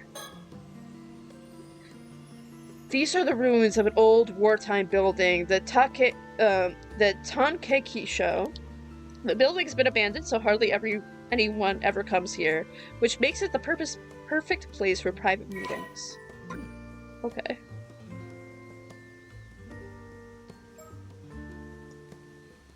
It's so pretty, though. Like, this is a beautiful painting. Like, you know it's a painting, but, like, and also, like, the background, that is a beautiful, beautiful painting. It looks like watercolor. Like, is this... I mean, I'm sure it's done digitally. Like, I'm sure doing it traditionally isn't a good idea, but, like, the way they make it warp and the way that they color everything is just really beautiful. Kantekisho ruins. The remains of this wartime structure located on top of a hill in eastern Kamishima. It was constructed to observe the impact points of shells fired from a test firing range operated by the former Army Ministry in Cape Arago on the opposite shore. Similar observation facilities were also built on Sugashima Island and in Ijika, a town in the Shima Peninsula. Having been abandoned after the Second World War, the observation post has since fallen into disrepair, and entry is now forbidden to the general public, so this is why we're here. Even though he's got a lot on his plate. Izami agreed to meet up the moment I said something. He's been looking out for me ever since I came back, and asked for better friends. Hey Izami, I'm about to say it's going to sound pretty crazy. You still want to hear it? Sure, bring it on. Thanks, I'll come right out and say it then. Looking for a mermaid. I need to find one by tomorrow. By tomorrow? Oh, uh-oh, what are you doing? Oh, a mermaid, huh? By tomorrow at that? That's gonna be tough. I'm being serious! In fact, I've never been more serious. Really do have to find a mermaid by tomorrow. I can tell you're not joking by the look in your face. You got some sort of reason to be saying this, right? Go on, I'm listening. Thanks, Izami. Interesting. Is it okay if I talk a little about the disaster 5 years ago? The disaster, huh? If you're okay with it, sure. I was in middle school at the time, and my parents had taken me out of the bay on a little fishing boat. This massive storm came out of nowhere and sank all 3 fishing boats. I got caught up in it. I was the only one who survived. The only way he can get away with that hairstyle is because he's a diver, so his fringe would naturally be down when he gets out of the water. It's true. No, that's actually so true. That's actually so true. Yeah. Unfortunately, I have, like, right now, I have, like, almost the same haircut, but, like, significantly more crazy, because I have to get my hair cut really badly, and I'm being lazy about it. So I have, like, almost the exact same haircut at the moment. Which isn't a good thing. It's a bad thing, actually. But, yeah. It's not a good haircut. That's rough, buddy. Thanks, man. It is rough. But whatever. I look significantly more emo than I intend to be. But anyway. Yeah, it was really terrible. Okay. So what about the disasters you want to talk about? Well, I've recently started to remember some things about what happened. For real? I know your memories of that disaster were kind of hazy due to the shock. But it's great that you're starting to remember. Oh, but... I guess it's not exactly something you want to remember, huh? Sorry for getting all fired up. It's okay. It actually hasn't bothered me as much as I thought it would. Thanks for worrying about me, though. It's just that the things I've remembered are a bit strange, so I couldn't bring myself to say anything. Sorry for keeping quiet up until now. Strange, huh? Well, I can see why you want to keep it to yourself, all things considered. Don't sweat it. So about the accidents... When we ran into the storm, our boat got caught up in a whirlpool and started to sink. My parents gave me a life buoy and lowered me into the water. They were frantic, and I was too stunned to do anything but go along with what was happening. But imagine, that must have been really scary. The waves were knocking me around, so it took me everything I had just to hold onto the buoy. In the end, I just watched as the boat was swallowed up by the water. I didn't do anything else. There wasn't anything you could have done. It wasn't your fault, Yuza. But right after that, this huge wave came crashing down on me. and I got dragged down into the depths of the sea, life buoy and all. Huh? You got pulled under, but I thought... Yeah, up until now, I thought I managed to miraculously stay afloat until I got rescued. But I remember now, I was pulled down underneath the waves. Huh? I don't know. I remember being caught up in a current and tossed all about the water, underwater. I couldn't breathe. I was so sure I was gonna die down there. But someone grabbed my hands. Wait, are you saying what I think you're saying? I was barely conscious by that point, so it's not like I saw them clearly or anything. I'm certain someone was there with me, someone who grabbed a hold of me and pulled me to safety. And from what I remember... You're saying it was a mermaid? Exactly. Interesting. So you were saved by a mermaid? Sure of it, and it looked exactly what first came to mind when you hear the word mermaid. Real mermaid, huh? It was really extreme situation, so it's entirely possible I was just seeing things. Which would mean I called you out here just to talk to you about some hallucination I had. And if that's the case, I'm gonna be super embarrassed. I mean, you're standing here talking to me now, right? So you must have gotten out of that situation somehow. This guy has way too many hallucinations for me to trust what he says. There's something else going on here, I fear. And I can't imagine any normal person being able to stay afloat in a storm like that, let alone managing to save someone. Same. You have to be some sort of superhuman or something. Or not human at all. Man, who would have guessed there were mermaids here in Ise? If I really were saved by the mermaid, I owe them my life. I like to thank them in person if possible. They're gonna eat you alive, bro. That's not how it works. They're gonna eat you alive. Makes sense. So that's why you're looking for them, huh? Well, if we manage to find them, I gotta thank them for saving you too. So I was thinking of heading to where the disaster happened and diving there to see if I could find anything. Wait, are you sure? You almost died there. I'll be fine. In fact, since I never gone there since the disaster happened. I was also thinking, I'd like to do something to honor my parents and your dad's memory. Yeah, I'd like to be able to offer some flowers, if nothing else. The others have always kept their distance, but it's not like it's not like going there is forbidden or anything. Let's do it. Thanks, Azami. I owe you one. Uh-oh, this is gonna go bad. This is what we like to call a bad idea. Alright. But there's no guarantee the mermaid will still be around there, right? I'm thinking it'll be good to have more of a lead before we head out there. About that, do you mind if I say something crazy? You've been saying a lot of things that are crazy, okay, boy? Again? Sure, what's up? Remember my mom, right? Of course I remember Miss Mare. Well, she wasn't originally from Kamishima, and she met my dad when she moved here and ended up marrying him. But even to me, she never seemed to really fit in here. Well, I can't really disagree there. She never spoke to me much either. Some people even outright told me not to talk to her, you know. Said she was suspicious because we didn't know anything about her. Stuff like that. I guess that's understandable. She didn't really involve herself in community activities, and almost never participated in local events. Felt like she was always keeping her distance from the other islanders somehow. 20 years here and she was still considered an outsider. Yeah, I never knew how to bring it up to you, but I always kind of wondered. Was there some sort of reason for that? As far as I know. Dad and Gran never seemed to mind, so I figured that's just how she was. But looking back at things now, it was pretty weird. Well, I guess even I thought she was a bit of an oddball at times. You say that, but I think you've got to be pretty similar to her. What? Really? Yep, what's that saying? Marching to the beat of your own drum? You're both like that. Really? I never realized. I've been so blind. A blind fool. Yep, there it is. That's what I'm talking about.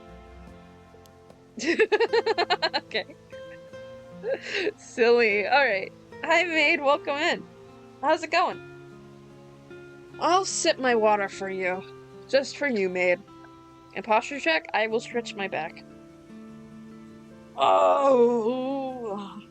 I ended up laying down because my back was shrimping too much, and I felt like if I was shrimping too much, it will be even better for my back, so I will stretch my legs too.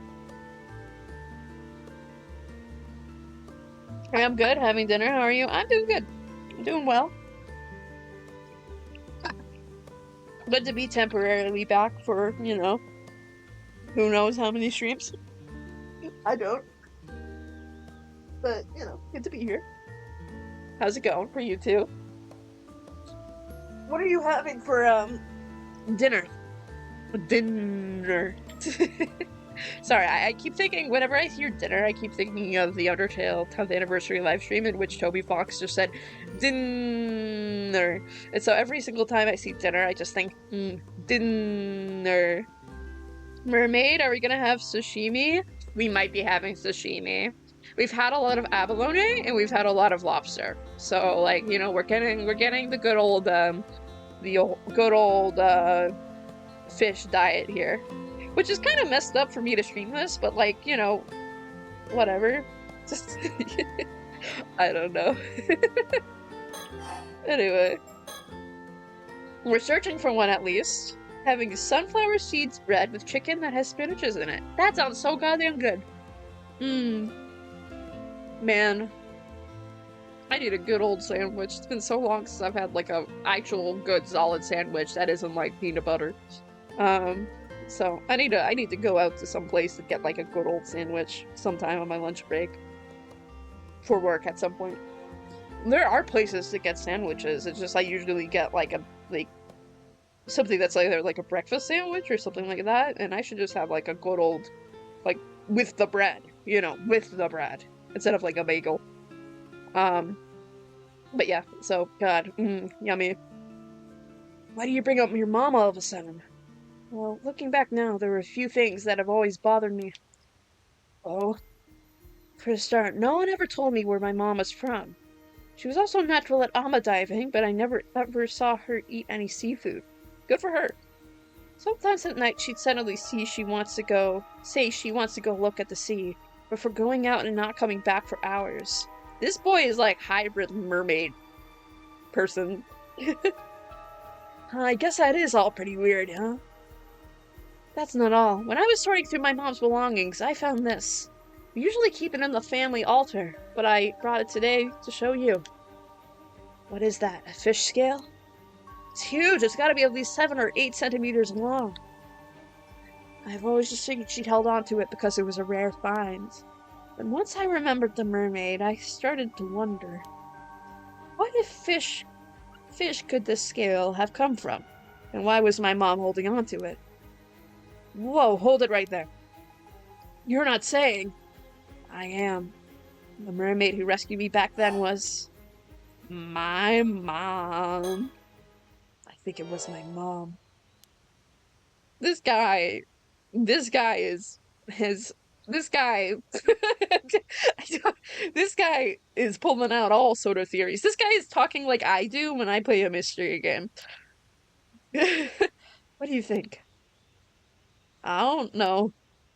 It's pretty out there. Could that even be possible?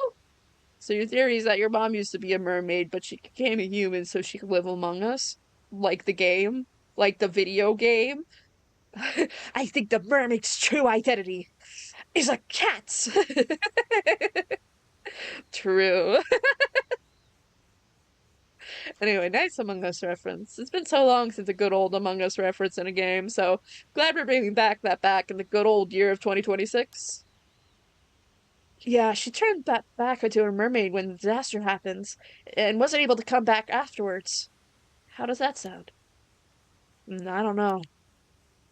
But after hearing your story, I can't just dismiss it out of hand either.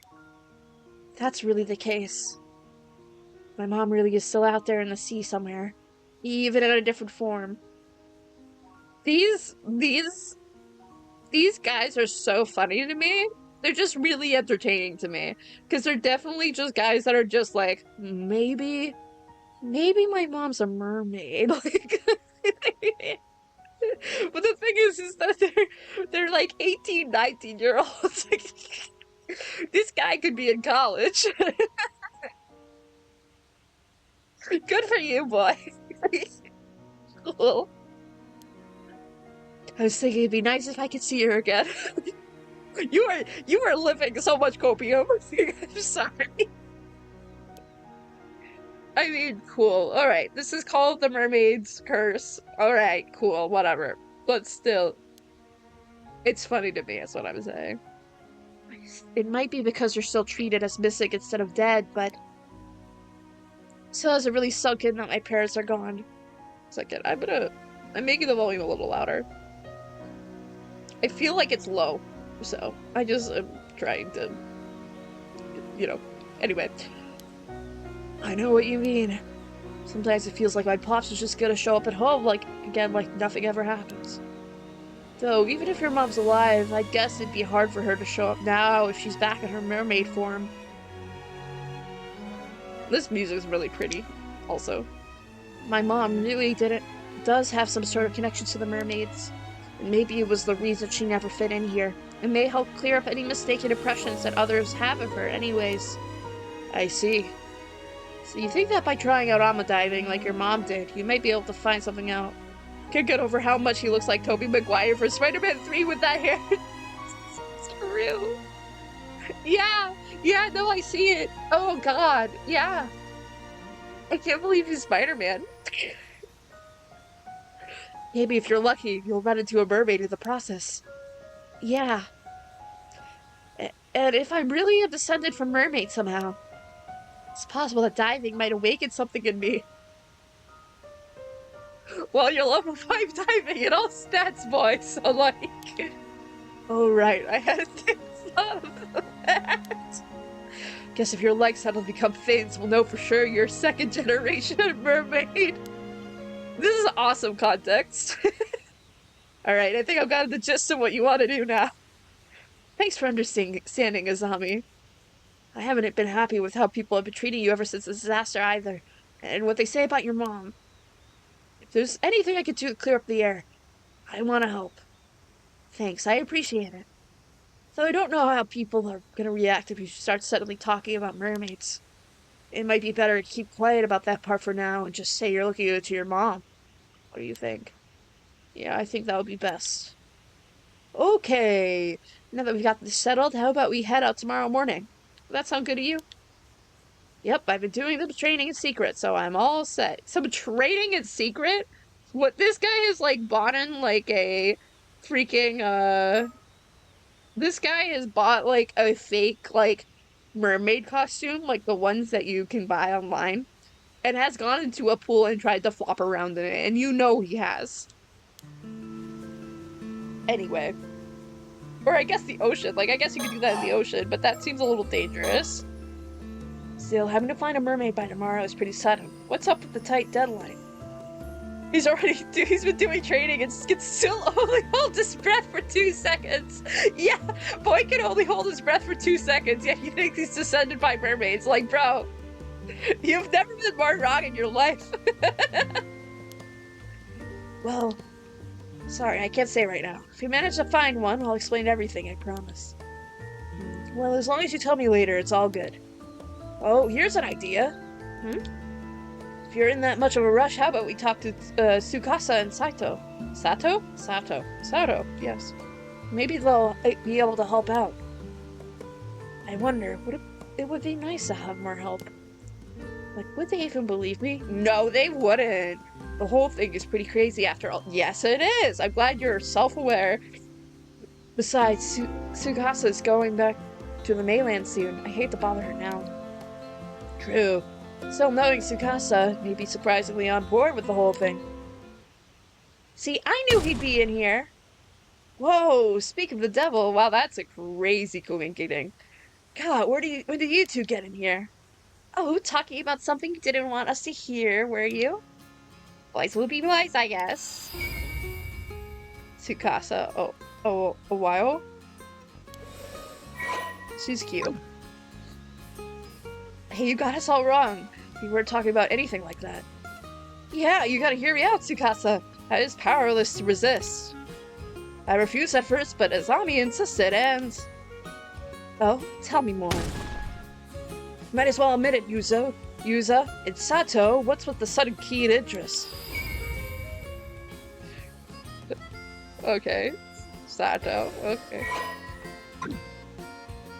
Let's all calm down, okay? It's not like that. You're having a perfectly normal conversation. It's not like that? Why do you have to clarify? Why do you points at you? Why do you have to clarify?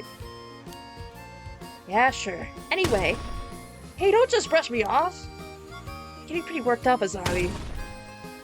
Don't act all innocent. You're the one who caused this mess, you know? I'm sorry to interrupt your fun, but I really did have something to say. Folks are worried you haven't showed up to the association meeting, Azami. You should probably get going. Oh damn, the meeting! It totally slipped my mind! I'm an idiot! Sorry, Yusa. Gotta go for now, but I'll get in touch later. No problem. Thanks for coming, even though you're so busy. I guess we'll be on our way too, then. Sorry, but we got some important business of our own to handle. We won't be able to help out with whatever you're up to. Nice. So did you hear what we were talking about? Only the part where my name came up? I didn't want to be nosy, though. Oh, I see. Thanks for coming all this way here to get Izami. I don't know what you guys are up to, but you piqued my interest. Please be sure to tell me anything about... Be sure to tell me all about it later, okay? Anyway, see you later! Come on, Sato. Roger. Oh, and one more thing. Oh, she's so cute. Look how cute she is. She's so cutie patootie. I like her. She's bestie. I'm adopting her as bestie. You better not forget about the day after tomorrow. Tell Azami you better remember too. Sure, I'll tell him later. Anyway.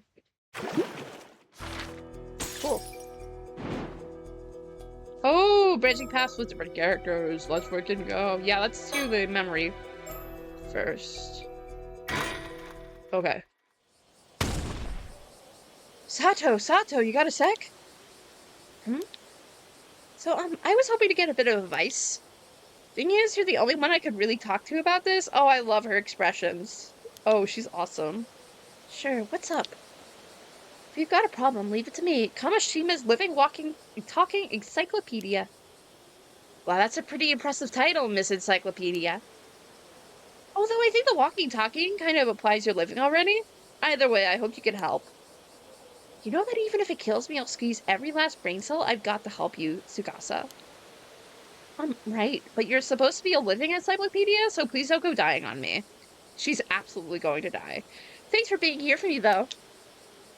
Come on, let's go somewhere else with no one else around, then. Okay. Pardon me a moment, young ladies. Hello, Crime. Hello, you're new? I can't believe you're new here. How's it going?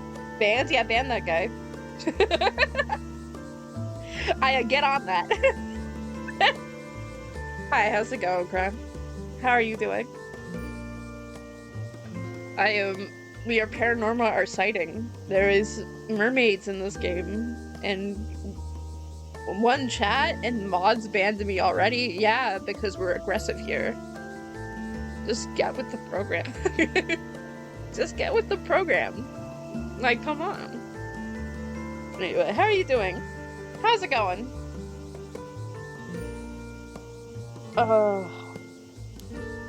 Who's this? Yes? You mean us? Yeah, sorry for the trouble, but I was hoping to get some directions. Oh, are you here sightseeing? Welcome to Kamishima. I will not tell you what rule you violated, but you can appeal. I will reject it. You violated rule 1. Number 1. The first one. The easiest one that is just respect other people in chat. You've already violated it. Violated it. At some freaking age. I have food. Yay! Good food. Great vegetables. Oh, you are vaguely terrifying. Actually, no, I'm changing my opinion. You're very terrifying. This lady has killed some people. This lady has definitely killed some people. And I think it may also be the music that's with it, but she's definitely killed some guys. Which, like, good for her. Like, I support women's wrongs, but also, um, I, I'm more scared of the silent cloaked individual, but the thing is, the silent cloaked individual has transgender swag, so I'm not that scared of that person. There's some non-binary androgynous swag that is with that character. So, like, you're right, actually, yeah, that's the vibe here. Like, I can take that. Like, I want that, actually. Ha ha ha, I'm afraid it's not so as relaxing as sightseeing. We're looking for the Wakamaru, or Mura, residence. Would you happen to know where it is? The Wakamura residence? May I ask who you two are? Oh, of course, please pardon my manners. My name is Yumiko Shiki, a housewife over in Tokyo. The lady looks like if Plum Kitaki was actually evil. True! True. This is so truth. Truth note.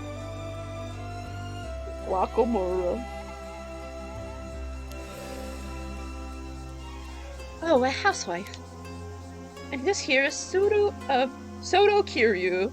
This is just like Yakuza. He's something like an assistant to me.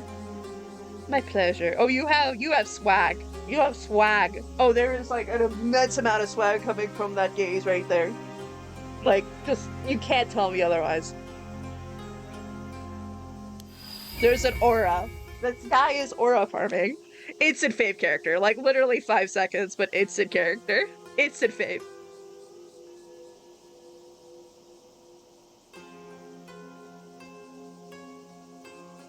Both androgynous swag, but also definitely killed some guys.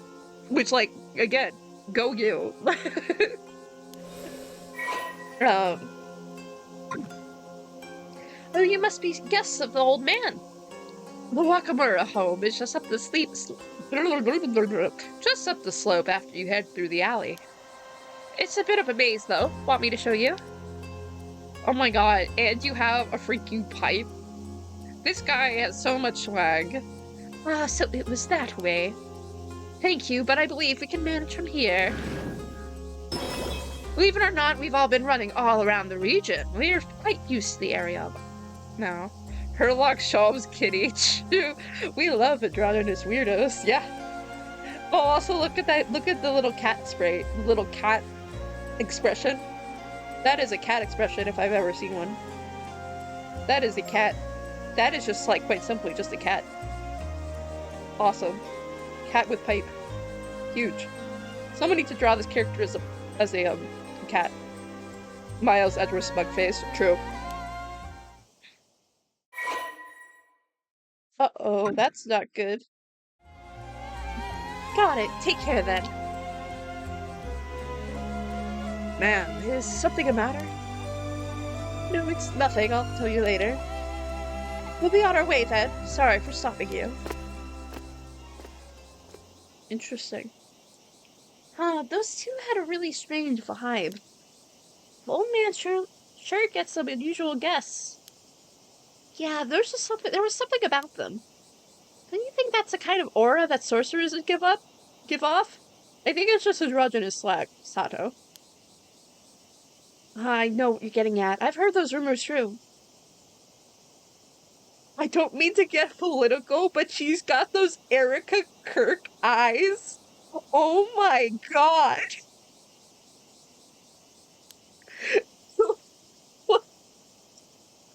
Oh my god.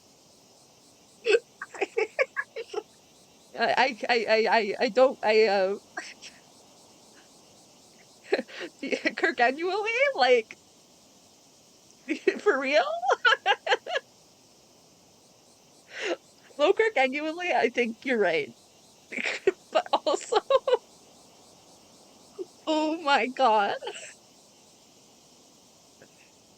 Anyway, everyone's saying that old man Wakamura has been super reliant on some shady sorcerer lately. Oh my god. They did say that they were from Tokyo. Maybe they really are sorcerers. Ah, whatever. Come on, Sato, let's go. We need to look at our files. And, like, avoiding looking at the files. Ooh! Me likey. Oh, that's fun. We're going to the beach with our Bessie. Wow, look at us silhouetted like that. Okay, this spec should work fine. Oh man, now that I'm actually about to talk about it, I'm getting super nervous. Guys, she's really, really cute. This painting is beautiful.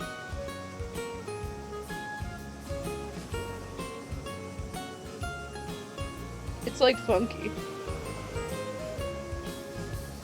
No, literally, like I'm like kind of in it. Like I'm kind of enjoying it. It truly is the Yuri and the Yaoi. Like it's good. It's just entertaining to me. But let me look at her. Now that we're here to talk, she suddenly looks like she can't get the words out. Maybe I should be the one to nudge and ask from my side. That's okay. This little bay is quite hard to find, so hardly anyone comes here, including tourists. Which makes it a great place to talk in secret. The sound of the waves and cicadas surround us. It's your typical summer day. She actually looks like she's kind of embarrassed. I'm worried for her, but I have to say she also kind of looks cute like this. Guys, this is like actually canon. Tsukasa asking me for advice? Something must really be weighing on her. Yeah, exactly what I thought this. She's usually so quick to decide and act on anything. This is rare for her. I can't believe this. Alrighty, so you said you wanted some advice, so let's hear it. How can I help you, Miss Tsukasa? Well, I do want your advice, but I'm not really sure where to start. Well, I guess this really isn't an easy topic for her. In that case, let me start her off with another topic to loosen her up. It's okay. No, for real, they're, like, come on. Like, what do you want from me? Yeah, about that. How do I even put this? Looks like she hasn't loosened up much yet. Maybe I should start from a different angle. Her zombie head is similar to the pucker. True. Guess we'll be heading back to the mainland soon, now that Oban holidays are over.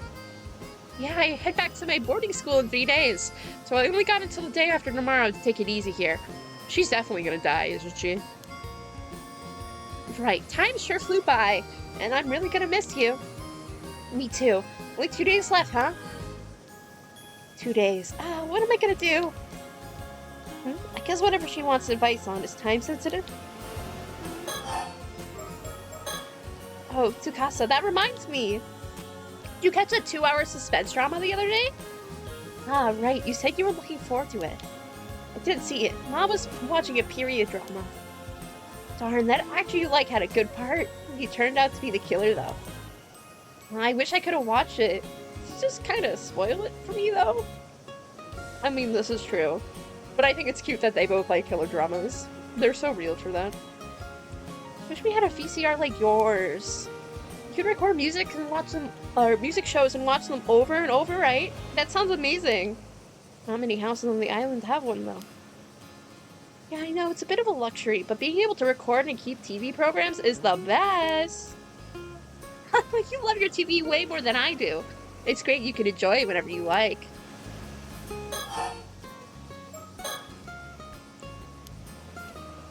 Oh, really? Okay.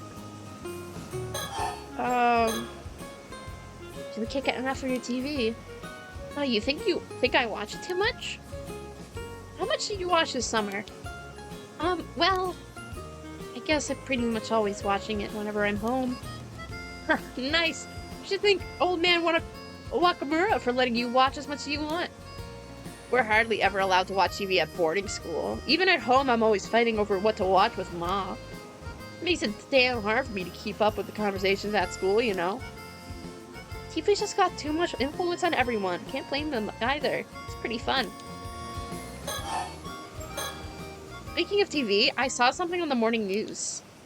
Yeah, what happened? They said an Ama diver in the mainland went missing at sea. Yeah, I saw that too. I hope they find her safe. Apparently they're still searching, but it goes to show how dangerous being an Ama diver is. Yeah, even I've had a couple of moments out there that have been way too close.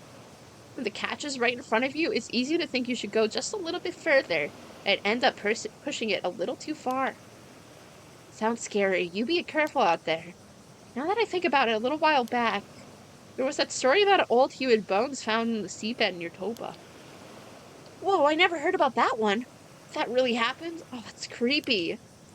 Maybe it was someone that got missing at sea. Went missing at sea. I just hope it isn't like a curse or something. Yeah, the sea can be pretty scary. I see what you mean. Ha ha ha. Badumch. Do a badumch for me. In your brain. Because I don't have a soundboard up. Good old badumch. But old Ama grannies always told us. We islanders live with the sea. Never forget how fearsome it can be. Thank you, I really appreciate it. Uh, that's why Ama divers wear charms and mind the proper rites, right? Yeah, gratitude, manners, and restraint towards the sea are never to be forgotten. That's the first thing they teach you when you start diving. You know, Sato, compared to when you first arrived on the island, you're really brightened up. Might be thanks to all that TV. Oh, was I really that gloomy before? Yeah, up until a month ago, it felt like there was a little cloud hanging over you wherever we spoke. It was like you were kind of depressed all the time, like nothing in the world really mattered to you. Oh, so that's how I came off. Sorry for being such a downer. Yeah, you didn't crack jokes like you do now either. But this you? Way better. Having fun stuff going on really brought you to life. Makes sense. I'll try to keep up the positivity. That's an interesting thing to say to someone. So the plans you were talking about for the day after tomorrow. Guess it's a get-together with the others before you head back? Yeah, that's right. Plans with Azami and Yuza. Couldn't give them much time this trip, so I figured they may be feeling a bit left out. Makes sense. You're pretty close friends. Totally. Even grown up, they still do the dumbest stuff. Can't leave them be. Maybe I should leave you two all alone to enjoy it without me then. No way! They're just the lucky ones to have someone as cute as you come along with me. Guys, they are so Yuri. Man, can't believe my summer break's already coming to an end. Yeah, it's kind of sad. Oh, shit. Wrong thing. Okay, I'm ready. I'll just say it. Go ahead. So the thing is, I think I like someone. Alright, go on.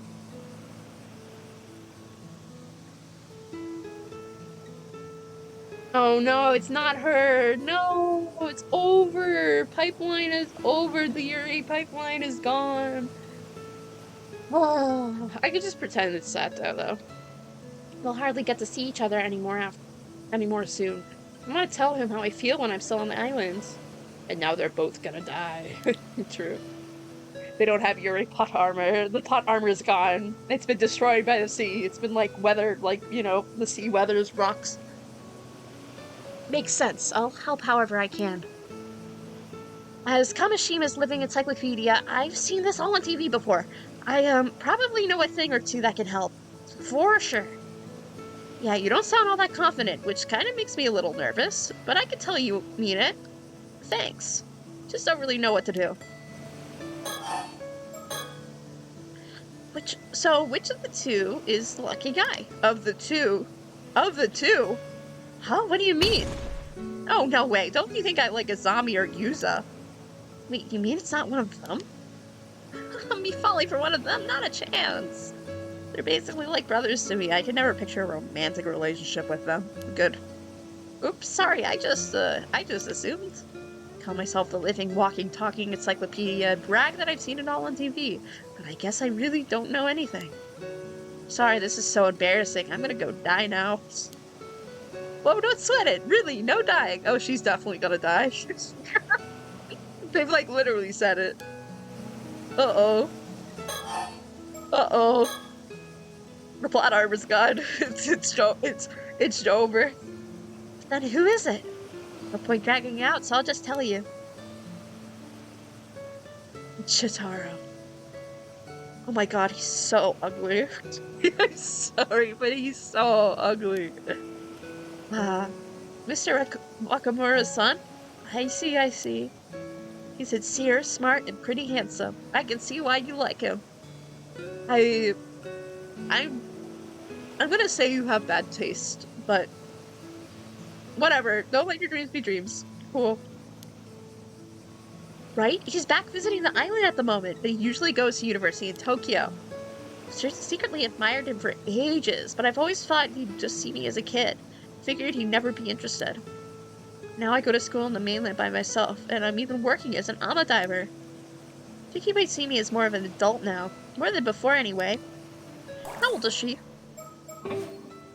Oh, I have so many... Okay, let me bets on this dude being an asshole. I think $50 may be a good start bet. Let me read this.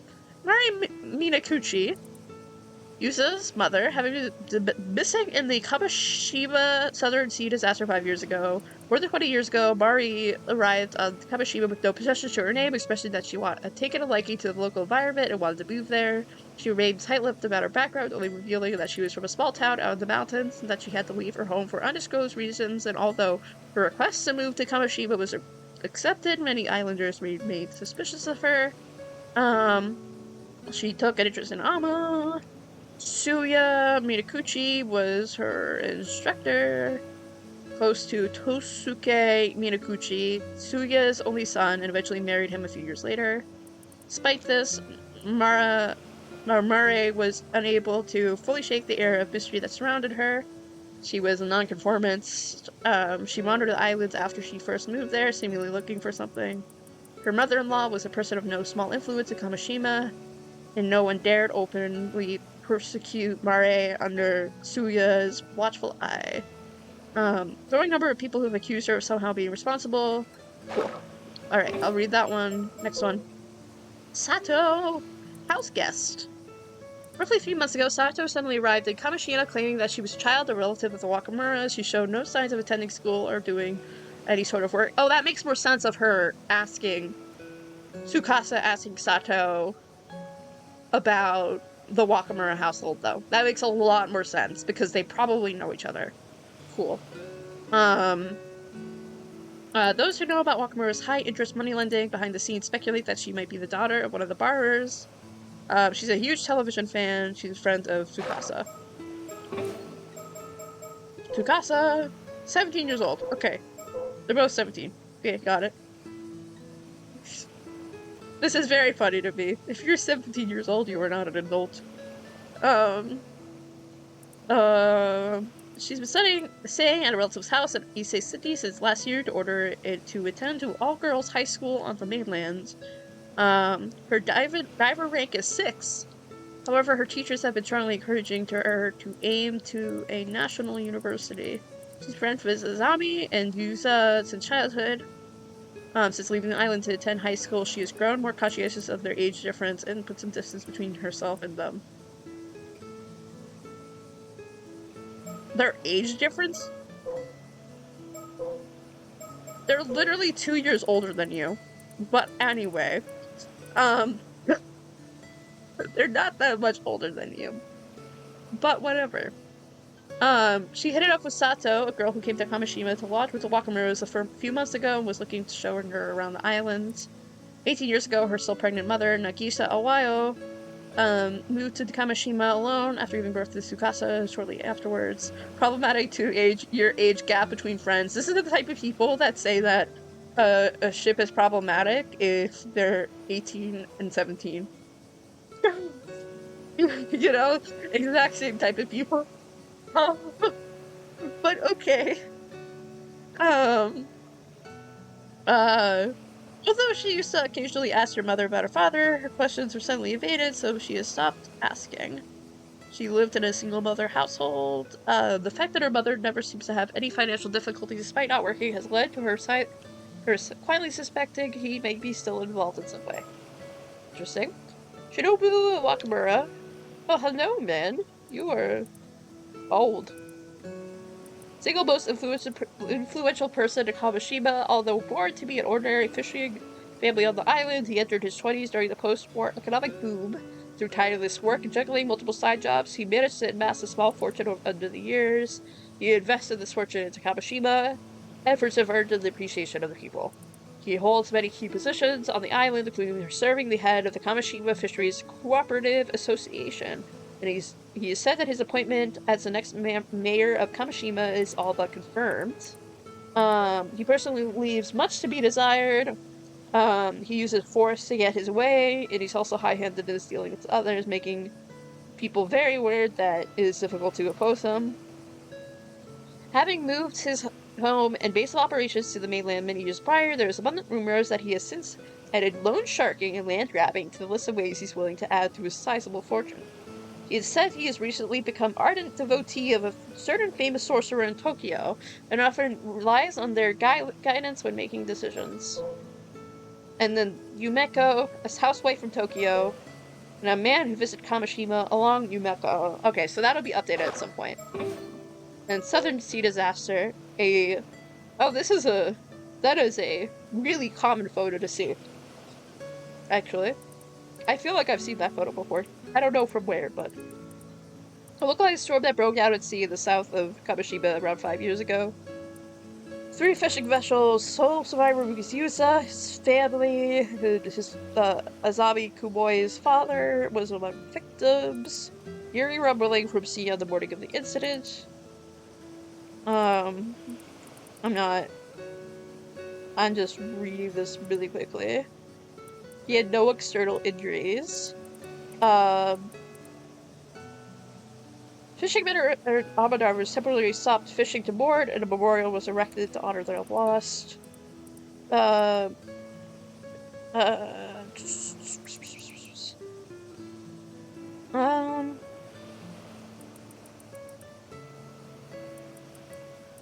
It's not long before speculation began that Mari Minazuki had done something to incur the wrath of the god of the sea. Okay. 5 years after the accident, feelings of animosity towards Mari Minakuchi remained deeply ingrained in the people of Kamishima. Okay. Alright. Okay, anyway. So you want to let him know how you feel while he's still on the island. Maybe if it's all just one-sided on my end, but I can't keep these feelings bottled up. And tell him I'm with you.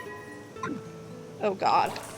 I just read the profiles and you give me another one.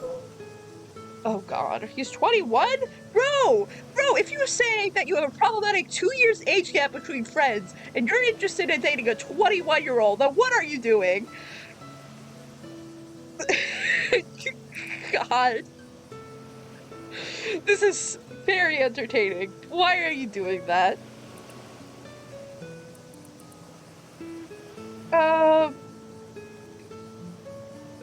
The country, he is skeptical of the old-fashioned insular ways and island society. In regards to his father, is very embodiment of those outdated mores, viewing him with utter disgust for his overbearing, vulgar tendencies and superstitious beliefs. So basically what this is saying is he is, for the most part, based. She can't be friends with somebody a year older than her, which is why she has to date someone 4 years older than her. Oh boy.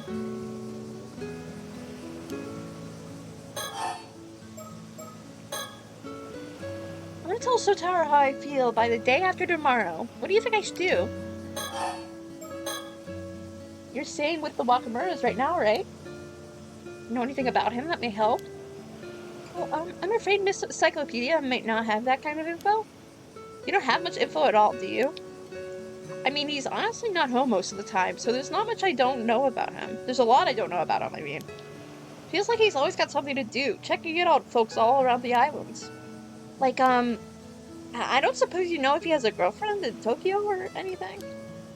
I'm afraid I'm not sure. Tokyo's packed with beautiful girls, right? A guy like him won't be left alone for long. Okay. He's kinda ugly, though. Anyway. Well, from what I've seen, I haven't noticed him keeping in touch with anyone. What about what he likes? Something he'd be happy to get. I love that face. That's a really, really good face. That is an extremely good expression. Let me think. Sorry, nothing's coming to mind at all. I really may as well just go die somewhere. Oh, she's gonna die for real, for real. Come on, don't say that. Thinking it through with me is more than enough.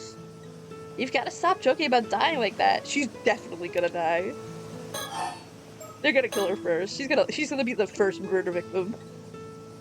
Oh, Tsukasa, how about this? I'm pretty sure I could ask Shotaro to meet us somewhere. I'll organize that for now. We can plan from there. How does that sound? Ooh, sounds good. Thanks so much, Sato. Uh-oh. They're literally so cute.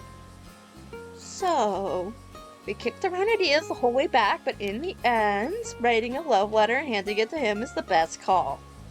That's the plan. Yeah, that is a horrible plan. You are so avoidant. Yep, since way back then, when the tried and true way has always been a love letter. Classic method. I like it. You're heading out to dive tomorrow morning, right? Yeah, weather's looking good.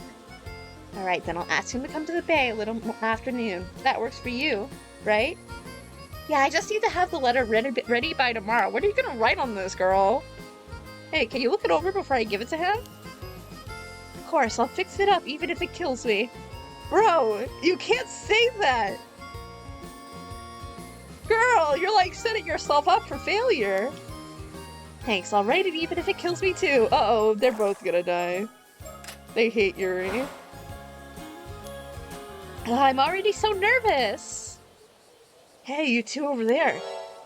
Huh? Is that who I think it is?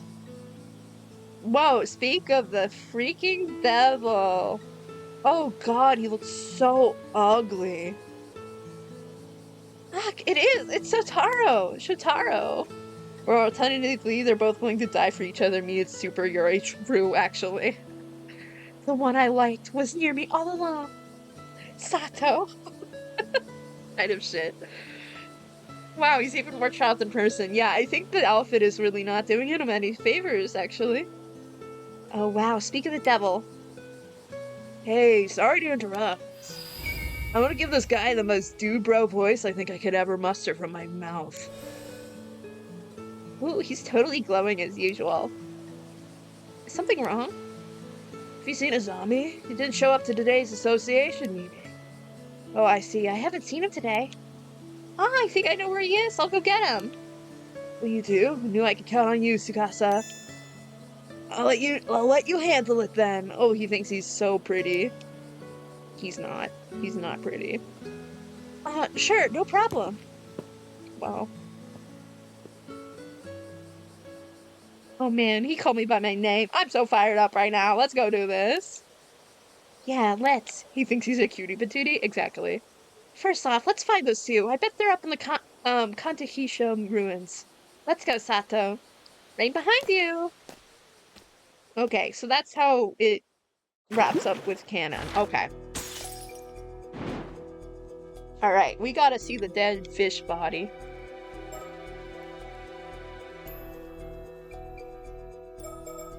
So interesting. Okay.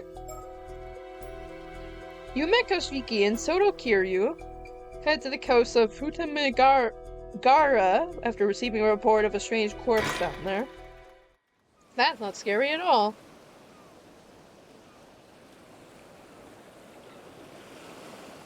Cool. Miss Shiki, there you are. Sorry for calling you all the way out here. Not at all. Thank you for bringing the case to our attention. I hear you got an unusual corpse on your hands.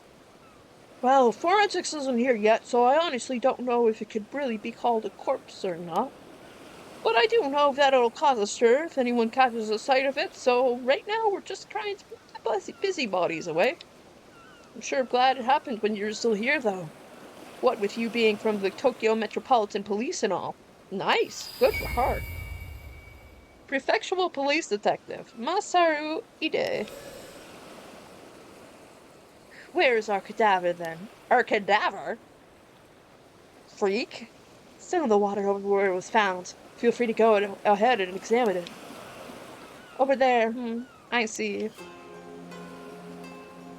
Whoa.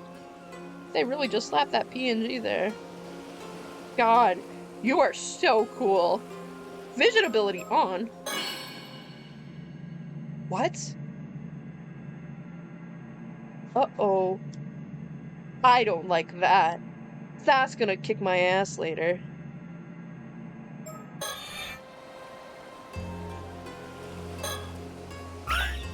Nice. Another mockingbird. Cool. This is Futamigaru, coastline just northeast of Issei City. It's a pretty popular location for tourists, and there are several beaches nearby as well, so a bunch of people are milling about. It certainly is an impressive sight. It's too bad we couldn't come here as just simple tourists. It is pretty.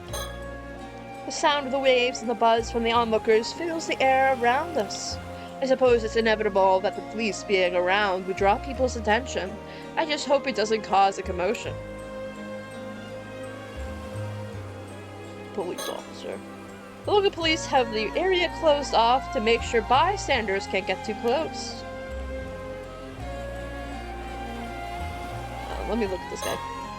This is Sota Kiryu. He's worked with me as my assistant for a long time now, although he usually makes his living as a psychic detective. He's not officially with the police, but with assignments being what they are, he is special permission to accompany me on investigations.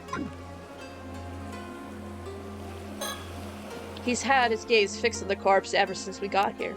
I suppose he's curious to know what led to its current state.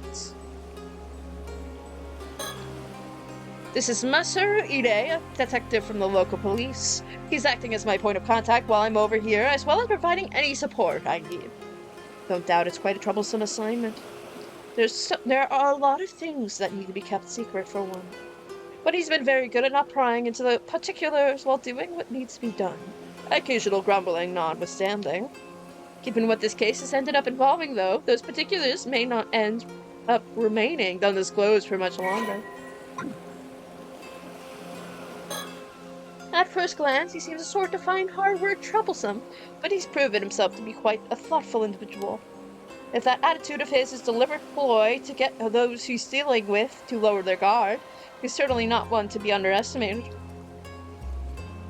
Okay. Is there anything that stands out to you so far, Soto? I'd like to get a better grasp of the details before saying anything, I think.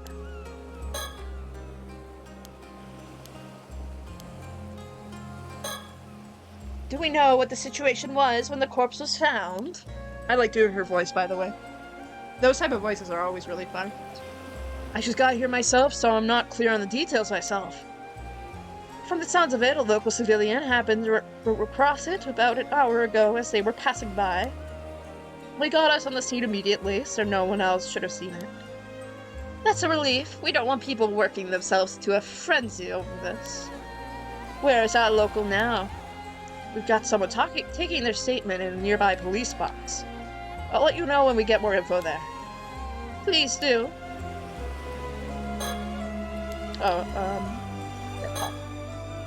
Weren't you going to examine the body? Oh god, let me look at my files. I'm avoiding this. Sota Kiryu.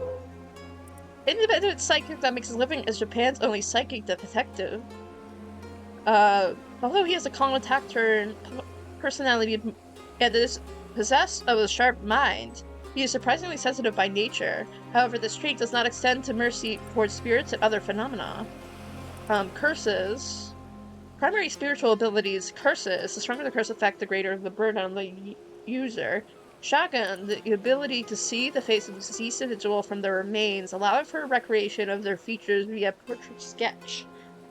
Only a small piece of deceased remains is necessary to use this ability. However, enough of the thoughts and desires of the dead individual must be remained for it to be effective. The Feast of the Shadows. The ability to create a domain in which the potency, a range of certain types of spiritual abilities are increased. Only effective at night, Soto himself is able to create a domain up to 1 kilometer in length. A person could do that? That is crazy! That is the whole plot of the first game. What? I didn't know a person could just create a Feast of Shadows. I thought it was like a very specific thing for a very specific purpose. That's crazy that he could do that. Oh my god. Soto's family runs a small shrine dedicated to a certain Omnioji from the Sengoku period. Ancestor of the Kiryu family, born with exceptionally potent spirit sense within the lineage, leading to his abilities catching up the attention of a legendary psychic, Iten Shiki, when he was 8 years old. Ooh, okay, so I like that they're bringing spirit sense back. I wonder how many drinks he's able to hold. I'm assuming he's able to hold a pretty significant amount of drinks. He's always quick to respond when summoned by his mentor's wife, Umeku Shiki, who often supports her during her work. He also has a keen interest in swords and is extremely knowledgeable about blades from all countries and eras. You are really cool, Toto. Kiryu, you are very cool. Masaru Ide, Inspector of the 1st Investigation Division of, Prefecture Police. He's a proficient detective, but he likes rumbling about doing things. Never ventured from hometown until he attended university. He took an appointment exam for police officers, and he didn't really think about it. He got a stable job. He married a fellow classmate. If pressed to discuss his hobbies, they would include walking and combination puzzles. Strangely enough, he often happens to be walking nearby whenever incidents occur, leading him to be the first on the scene, even when off duty. Something about his colleagues frequently tease him about. He's the killer for sure. That's what I think. Okay, let's look at this body.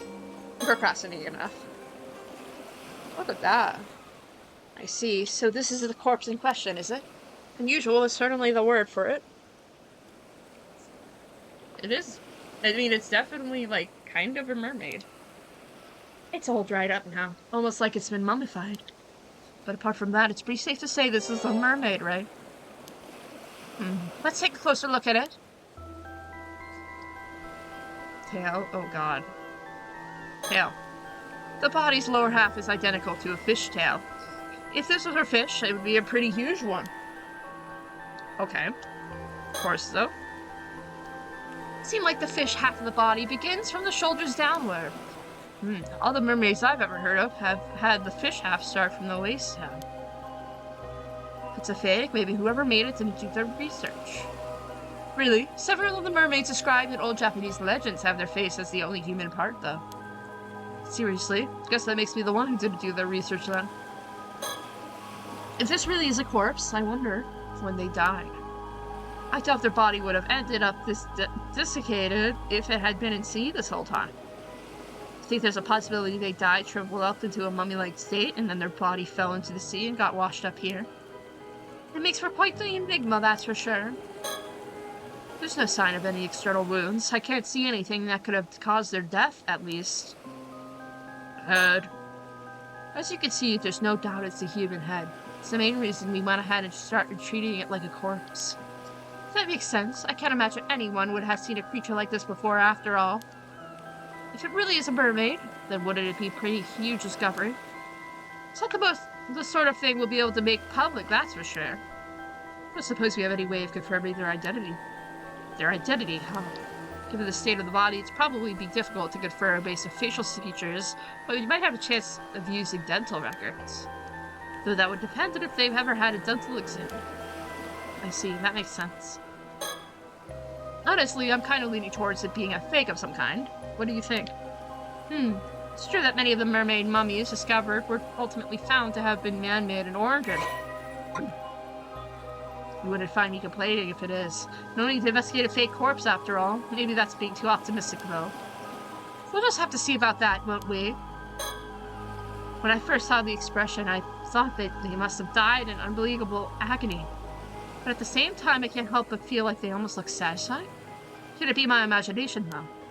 Satisfied, Oh, he definitely killed that guy. There's no way he did it.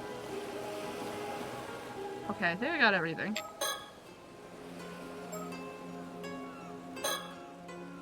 We really do have a mermaid on our hands. Do you think all those stories about becoming immortal from eating mermaid flesh are true? Oh, so you're curious about that too, Detective? Well, I don't know if I actually want to eat it, though.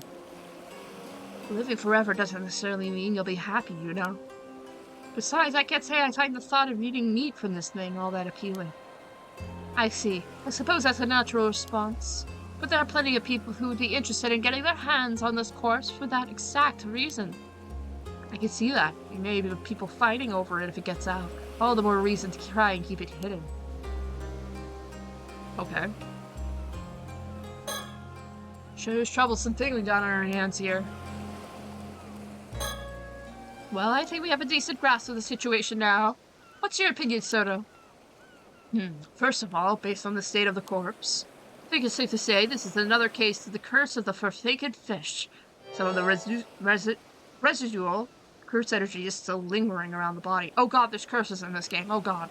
So this is expected then. I suppose that's no surprise. What was that just now? We'll try to explain our understanding of the case so far, Detective. I realize that some of it might sound a bit absurd, but please bear with us. This corpse is neither fake, nor could it be called a mermaid. It is the remains of a human, one transformed into a fish as a result of the curse. Whoa. What? A former human? And a curse, too. It's pretty hard to know what to say to that. One thing's for sure. That's not gonna fly in the case report by itself. Mind explaining a bit more for me?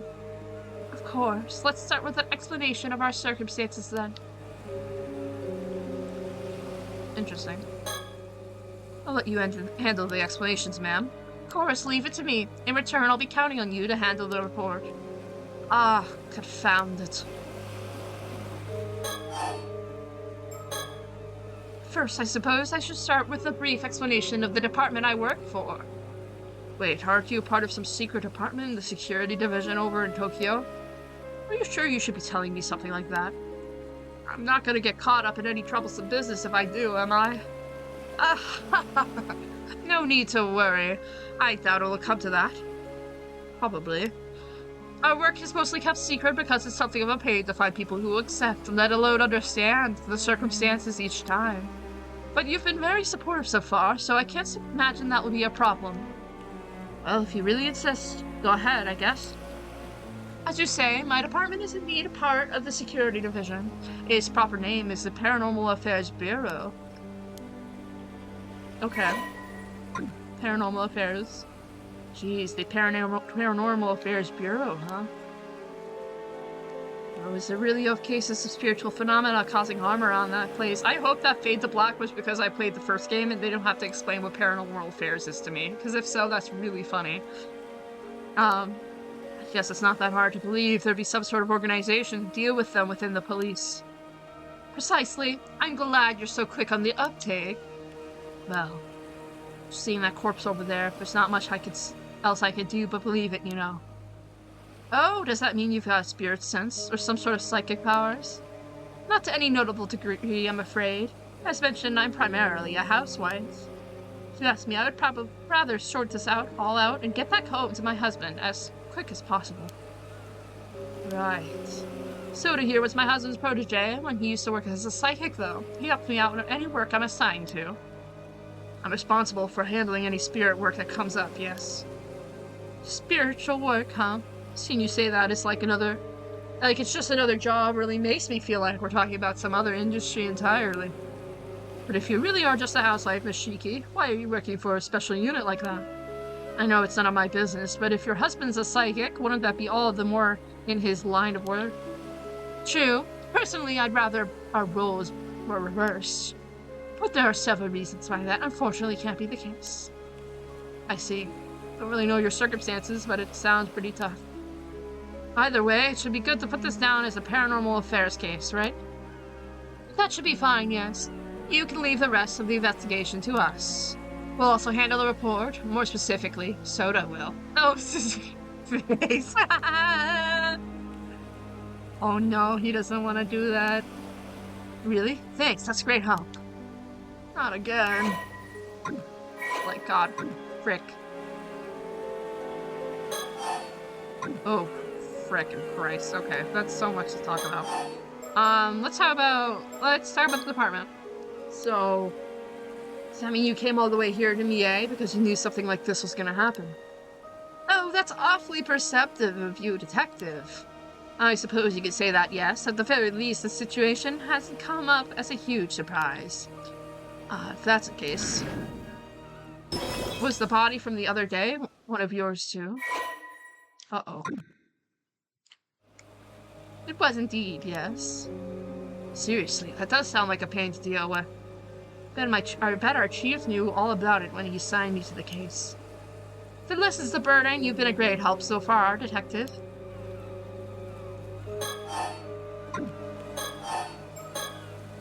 I don't mind occult stuff, so I've been asking all these questions out of curiosity.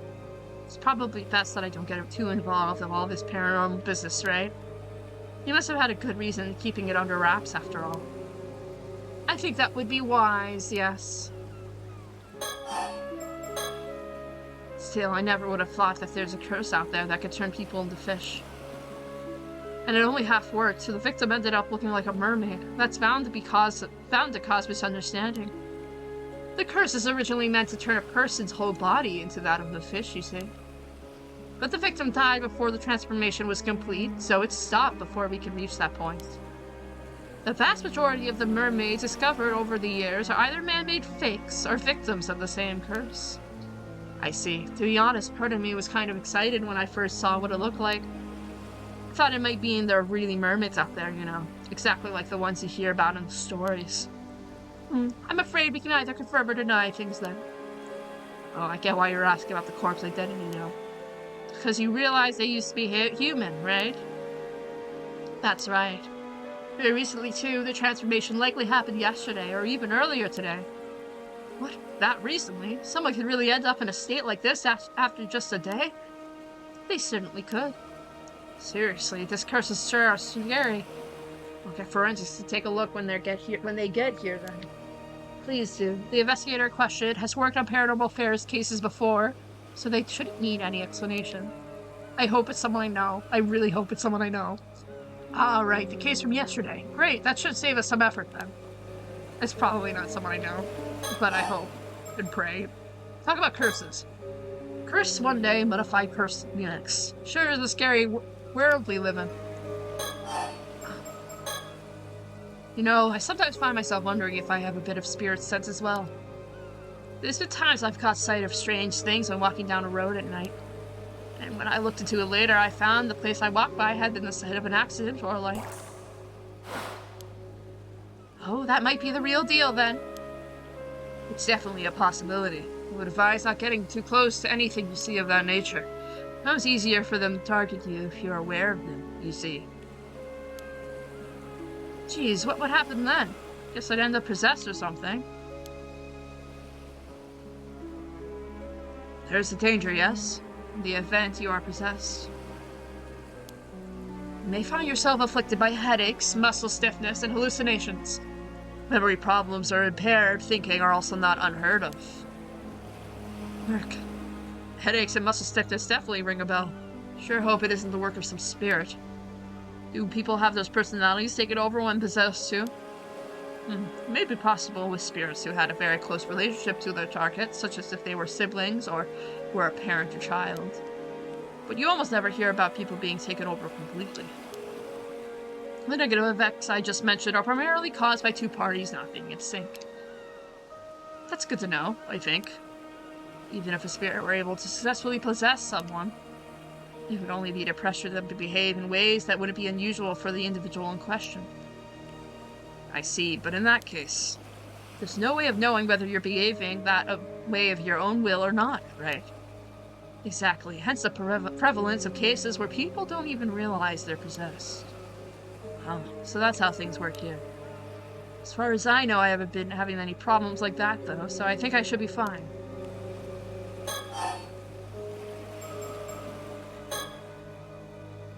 Having spirit sense seems like it's more trouble than it's worth somehow. I mean, true. What else?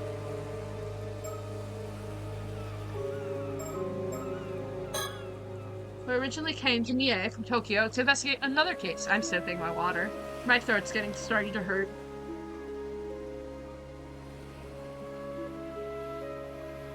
I will keep going though, because we haven't gotten to any scary points yet, and I need my scares. Give me the scares. Come on. You were so quick on it in the first game. Like, come on. There were so many incidents occurring, I can't help but get the sinking feeling something troublesome is about to happen. Detective Ide had been a huge help for us so far. We might be able to reveal some of our circumstances to him. Ma'am?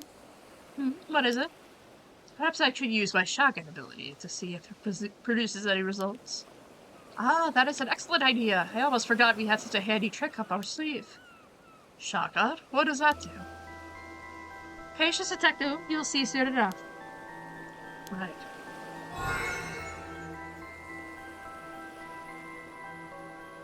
It's there. It's done. Oh, so it went well, did it? Well done, Soda. What's this all about, then? Soda can see the face of the deceased from a piece of their remains, however small. He could then sketch their features based on what he saw. Ah, so that's how you got to sketch the victim in the other case. An ability like that would be priceless if you could use it on the force, you know. Well, I hear it doesn't always work, so it's unfortunately not foolproof. So, what did our victim look like? About that, I think it may be faster to see for yourself. Is that his mom? Yeah, it's absolutely his mom. Oh, it's definitely Mare. His face. It's Shomikawa. Never mind, it's not Mare. Never mind. Wait, Shomikawa? You can't mean... Shomikawa? Who's that?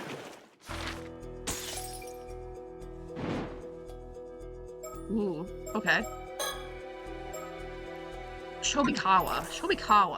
We don't know anyone named Shomikawa.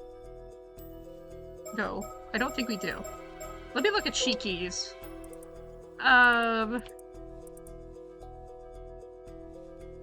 just like... She knows! Susumi! I'm sorry. That makes me really happy. I know that guy. Is he here? Is he here? Wait, did he... Wait, I don't remember what happened at the end of the last game. Wait, he could not be here. Does that game happen before the first game? Is this a prequel or a sequel? That makes me so excited. I miss that guy so much.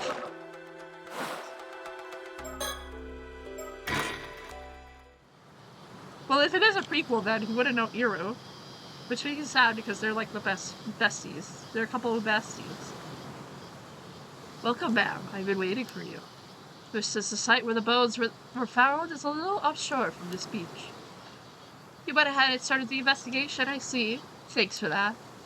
Not at all. You clearing everything with the local police meant that all I had to do was to arrive and inspect the remains myself. To get straight to the point, there is no doubt, signs of a curse is clearly evident. The skeletal remains are tied to a natural incident. Seems I was right to trust my intuition on this one. Alright then, let me hear the full report. Understood.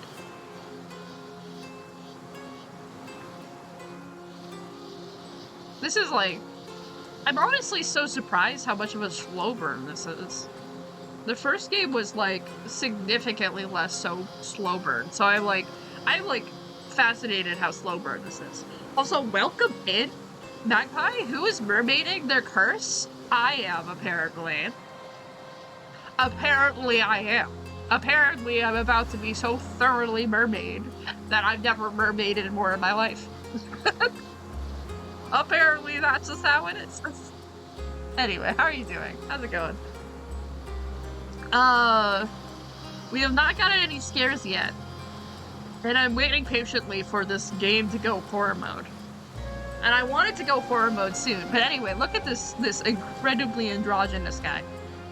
I want your gender. Can I please take it?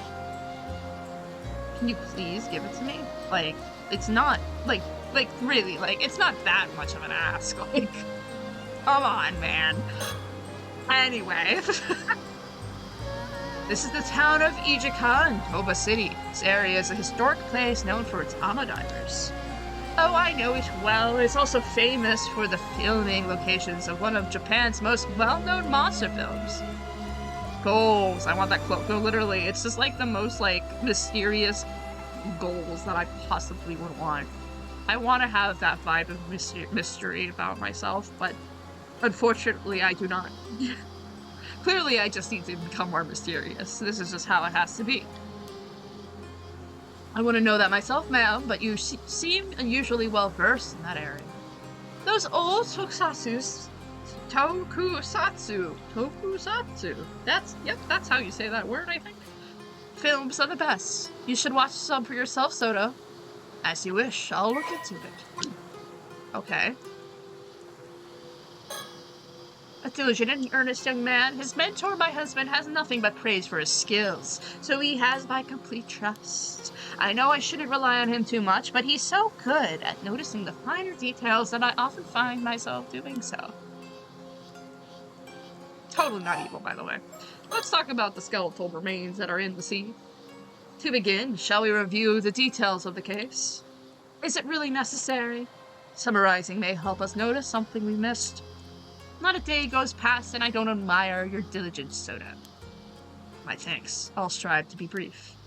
A few days ago, a fisherman off the coast here hauled up a long, rod-like object. It resembled a human bone, so he notified the police. That was about 10 days ago. So he fished it out completely by chance. Following that, the police conducted an underwater investigation of the surrounding area. They discovered multiple skeletal remains in a fissure beneath the rocks. Well, that remains was already severely deteriorated, with each being several years to decades old. As a result, forensics struggled to identify the victims. There was just too little to go on. Only fragments of the skulls remained, so facial reconstruction was apparently not possible. Hardly surprising in such a state. Still, with your ability, we hardly need facial reconstruction, do we? Indeed, I'll report my discoveries shortly. I like how brief this guy is, because it makes it so I don't have to talk as much, and that makes my life a lot easier. Because my throat is definitely a little bit hurting, and I should definitely drink some water. But I'm gonna continue anyway. I'm enjoying this. I'm invested. I just want them to scare me. I just really want them to scare me. But they're not scaring me, because they're scaredy cats. I'm just, like, begging for them to put some jump scares in there. I'm expecting a scary game. This is Paranormasight. We gotta get to the scares. We need to get scary mermaid moment. I think they think they should grab my legs and drag me into the sea or something. I don't know. You know, one possibility comes to mind. Will you hear me? Please, go ahead. I wonder if those skeletal remains could be the victims of the Kamishima Southern Sea disaster from 5 years ago. I mean, maybe. Regrettably, that is not the case. Oh, darn it. Please don't sound so defeated. Forensics confirmed 5 bodies in total, but they said that each had decomposed over different lengths of time. Oh, meaning that they didn't all die at the same time? Correct. The most recent appears to date back 6 years ago. The others go back some 10 years before that, another 10 and another 10, and so on. So roughly 1 body every 10 years. Ooh, interesting. Okay, so this is like a very long-term murder case then. Okay. Interesting. Maybe they have like a thing in which the mermaids need to feast on someone every 10 years so they can continue their curse. That we don't know anything about, but I'm assuming there's a curse because that's the title of the game. Theory. All those bones are remnants of surgeonfish's work. True! This is... The mermaids just like dragged humans into the sea and were like, man, you have legs and I'm really jealous of that. I'm just gonna cleave off your legs real quick. You know? Like, they were just a little jealous of that. A little bit jelly. Indeed, I imagine that any older remains may have simply decayed already. Which means that someone's been using that fissure as a place to dump corpses for decades? Surrounded by rock and with minimal currents in the area, it's unlikely they drifted there naturally. Had that bone not been fished up by chance, we would have never known. In other words, it was an ideal site for quietly disposing of bodies. So this was no accident. Someone did this. Imagine quite some resentment must have piled up over the years. Indeed, but I've already cleansed the lingering resentment in the area. Leaving such resentment to fester could lead to a curse manifesting after all. Efficient as always. My thanks. You are so to the point, I love it. There's one more point of concern that all of the remains have in common. Go on. Each body here bore a clean, precise cut, clearly severed. They were cleaving off their legs because they were jealous. Like, come on here. Like, we've got an answer. I am ahead of the game. I am ahead of the game. Severed? You're saying they were sliced straight through the bone. You have something on your neck, girl. What is that on your neck? What is on your neck? You can see that, right? What is on your neck? There's nothing about that on your profiles. Where are you? Oh, I guess it is on her profile. There's nothing... That's definitely important. Yeah. Nothing talking about that in her profile. Just noting that. You know, maybe we have another killer on our hands. Who knows? Anyway. Forensics noted that reproducing such uniform cuts would be extremely difficult. Even with industrial equipment, such precision would have been unachievable decades ago. One possible explanation. Set a master swordsman wielding a razor-sharp katana, cleaved each one in a single stroke. Yes, well, that would certainly explain it. But warriors don't exactly run around with swords in this day and age. Except for you, because you're a sword fanatic. Which brings us to the possibility of a curse, I suppose. Correct. If the cuts were made by supernatural means, the rules change. I was just gonna say katana. Yeah. Kazuma Sogi. Sorry, I need to make the greatest attorney reference. Katana is my soul. God. I can't not think of Kazuma when I hear katana. Anyway. As it turns out, there were traces of a curse at each of the severed points. It was just a matter of time until we found one. Also, for the briefest moment, I glimpsed a curse echo that looked like a warrior in armor. A curse echo in armor? Interesting. Ooh! Oh, that's a cool looking one! Oh, you look cool! I like you. Yes, judging from the crest of its armor and given our location, it appears to be a curse tied to the Heike. That's how you say that word. Clearly. Right, the Heike. You are familiar with the Heike, I assume. Oh, well.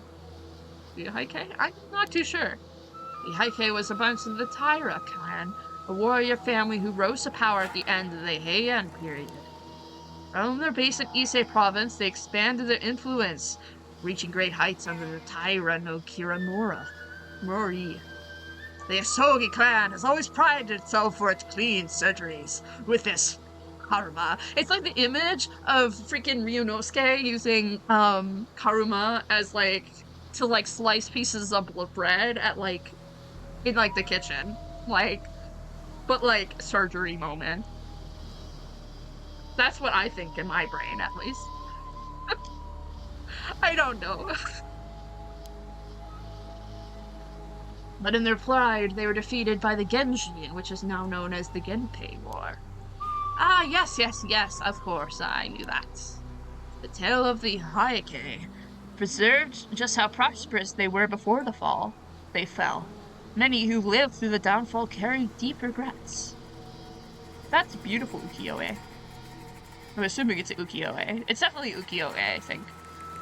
The resentment is especially persistent. Many traces remain even today, and they can be quite meddlesome. Indeed, you hear all about it over this place. I guess even by expert standards, it's quite the problem. Cool. Thank you for history. What's more, the katana that the curse echo carried. I believe it may have been the famed blade. Karuma. Sorry. It may have been the famed blade. Nukimaru. It's just a nuke. Nukimaru. Yes, a blade pressed down from the Heike, once wielded by Taira no Tadamori. I see. It would seem your love of swords proved rather useful here. So what you're saying is that those skeletal remains were cut and killed by the power of Tadamori's curse. I can't say it was Tatamori himself, but I'm confident it was a curse from someone within the Heike. At the very least, it offers an explanation for those mysteriously perfect cuts. But the body's being dumped every decade. Surely that can't be the curse too, can it? Correct. I imagine it's likely involved further intervention from someone else, and also probably a human wielding the curse that is killing people and then chucking them into a specific crevasse in a specific place. So this wasn't an accident by some spontaneous curse. There's a perpetrator out there. Indeed. However, I can't imagine any psychic with enough power to wield such a curse would dispose of bodies so poorly. What do you mean, poorly? I wouldn't say that's poor. If they're putting it in a crevasse that was not found until like probably around 50 years later, then I would like to think that that's not a bad disposal of a body. Like, you got the body out there and you weren't purposely caught. So, like, the corpse dump, ecologically unfriendly. The fish do not like the corpses. They don't like them. My theory is that someone is using a curse stone. They are killing through the curse, then discarding the bodies. A curse stone, think of it as a talisman that lets even those without spirit sense use the power of curses. They are created but a tensor substance uses with a suitable relic. That sounds dangerously convenient. There were a few incidents involving curse stones in Tokyo last year, actually. Didn't you hear? Oh, now you mention it. That somewhat rings a bell. Oh, so this game does happen after the first game. If they're talking about Hanjo. Yeah. Okay. Yeah, so this is a sequel. It kills the vibe in the coral reef. The coral reef was so beautiful and pretty, but then, like, suddenly it's not because there's dead bodies. Amoeba time. I'm ready for amoeba. Give me some amoeba. I've missed my amoeba. It's been 3 hours and 3 minutes and I haven't seen an amoeba yet. I'm gonna start crying. So in short, whoever's behind this, because this is a stone imbued with the Heike's curse. I'm just trusting this game that once it becomes nighttime, they're gonna hit me with a brick, okay? I really hope they hit me with a brick. I'm just, like, hoping and praying the brick will hit me. Which is kind of weird to say, but I really want them to hit me with a brick, okay? Hit me with the scares, please. They used to kill someone roughly every decade, dumping the body into the sea.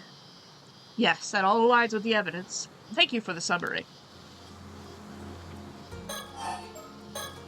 Now then, about the Siltor Mermaids. Were you able to use your shotgun, Soda? Yes, I did. It only worked on the most recent body, though, the one from 6 years ago. By viewing part of the Mermaids, I was able to reconstruct a portrait sketch on how he looked when he was alive. Here is a copy. I've already provided one to the police as well. Impressive. That ability of yours remains quite the asset. Not always. There are times when the vision just doesn't come through. It's far from infallible. Besides, there are those who can simply speak directly with the victim's spirit and ask who did it. Even so, none of these methods would hold up as admissible evidence in court. But as a lead in our investigation, it's more than enough. Excellent work. Thank you. We had the police compare the sketch against missing people from 6 years ago. But no matches were found.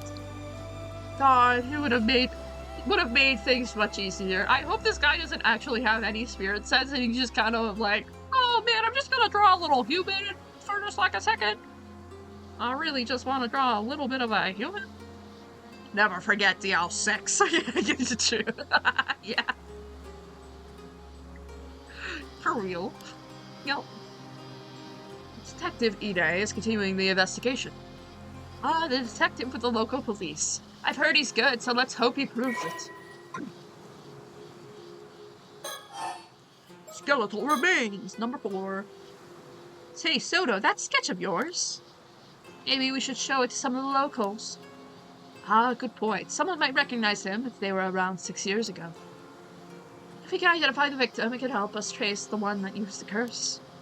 I guess we can't just leave things be now that we know there's a curse involved. Honestly, I'd rather not deal with it. There you go again. Are you sure that's something you should be saying out loud? Obviously not. I just want to get this over with and go home, that's all. I just want to go home and see my husband. Yes, yes, we know you love your home. His face. He's so silly, Billy. I like him. You can see the sea from here all the way to Kamishina. Do you sense anything out there, Soda? Yes, I do. Water south of Kamishima are saturated with the powerful presence of the curse of the raging waters. I can sense it even from this distance. That's how strong it is. We have a... We do... Oh my god. Oh my god, I have so much to read. I'm not doing that right now. Is that so? Looking out to sea, I can't see a thing. I just hope this means we've made it in time. Even during the disaster 5 years ago, the energy was never this overwhelming. The seal has been broken, there's no doubt about it. So it's already broken. That isn't good. The sea still seems calm, though. Does the storm not break out immediately? Yes, something needs to be holding it back for now. Oh, so there's a silver lining, at least.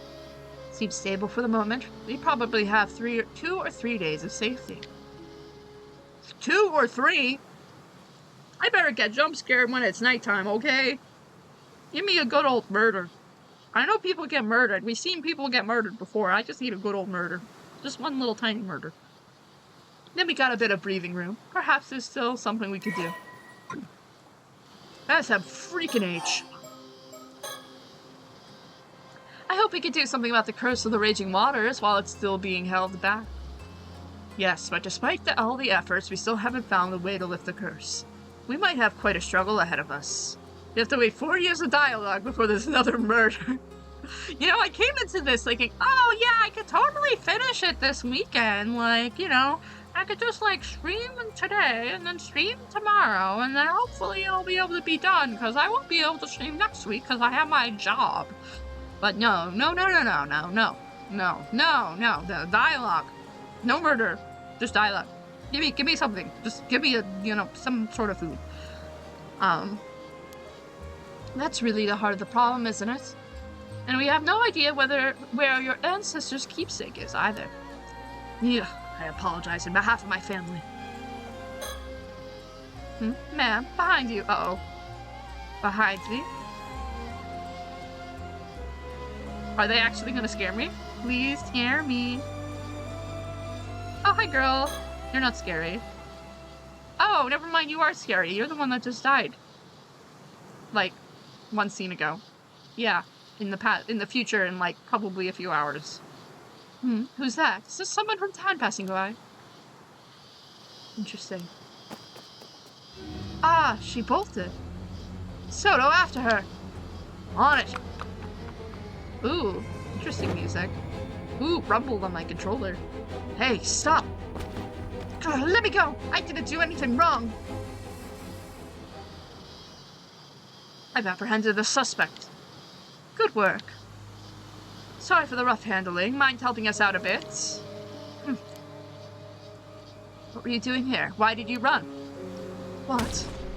Don't get smart with me. You're the suspicious one, sneaking around and poking into things. I think folks will be wary with shady types like you wandering through town. I see. Sorry if you gave you a scare. We're with the police. Nothing shady here. You're with the police? Seriously? You heard about the skeletal remains found in your body, yes? That's what we're looking into. You don't look like the police. Say, do you live around here? There's something I'd like you to take a quick look at. Do you recognize this face at all?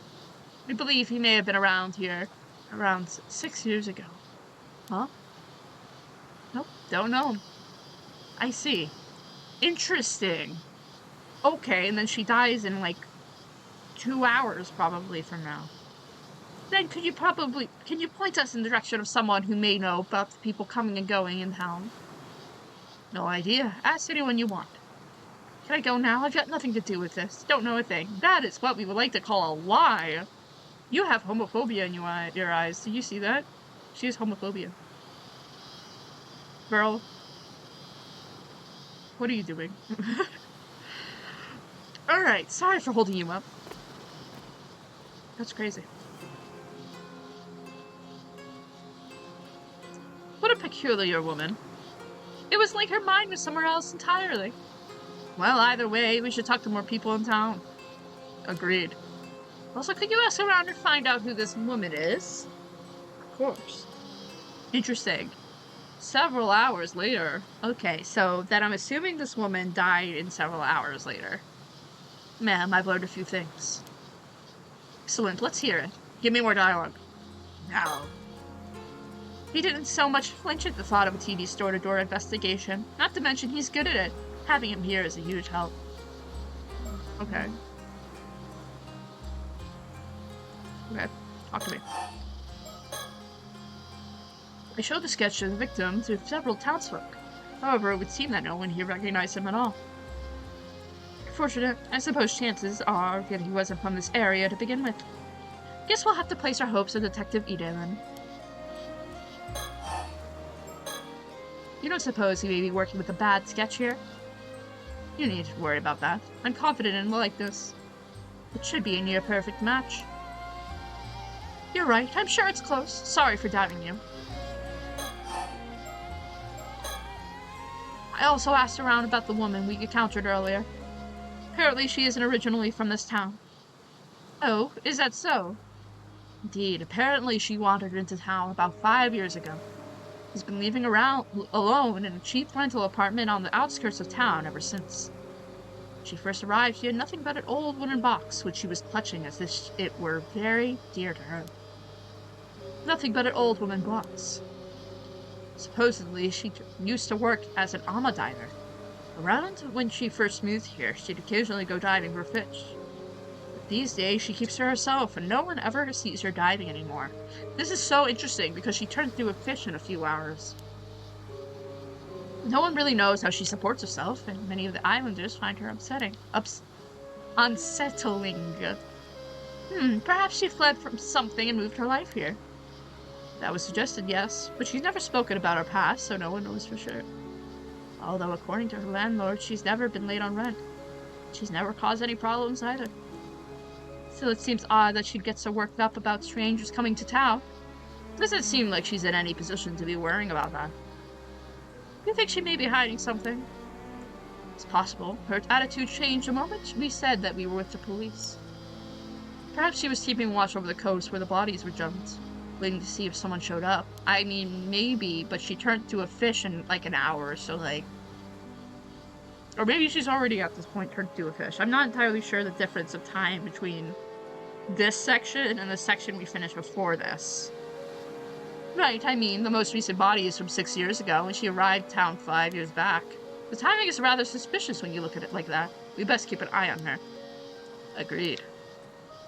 Were you able to get her name? Apparently her last name is Shomikawa, but I didn't manage to get her first name. Shomikawa? Why does that name sound so familiar? We've heard it before. I think so, but I can't quite remember where. But I'm a woman who casts off her past long ago. I guess I shouldn't let it bother me. Girl, you're gonna get someone killed. Not this again. Let's leave any time-consuming background checks to Detective Ide. Very well, I'll inform him. Interesting. Very interesting. Okay, Shomikawa. She used to work as an ama diver. Yeah, basically we just went over all this.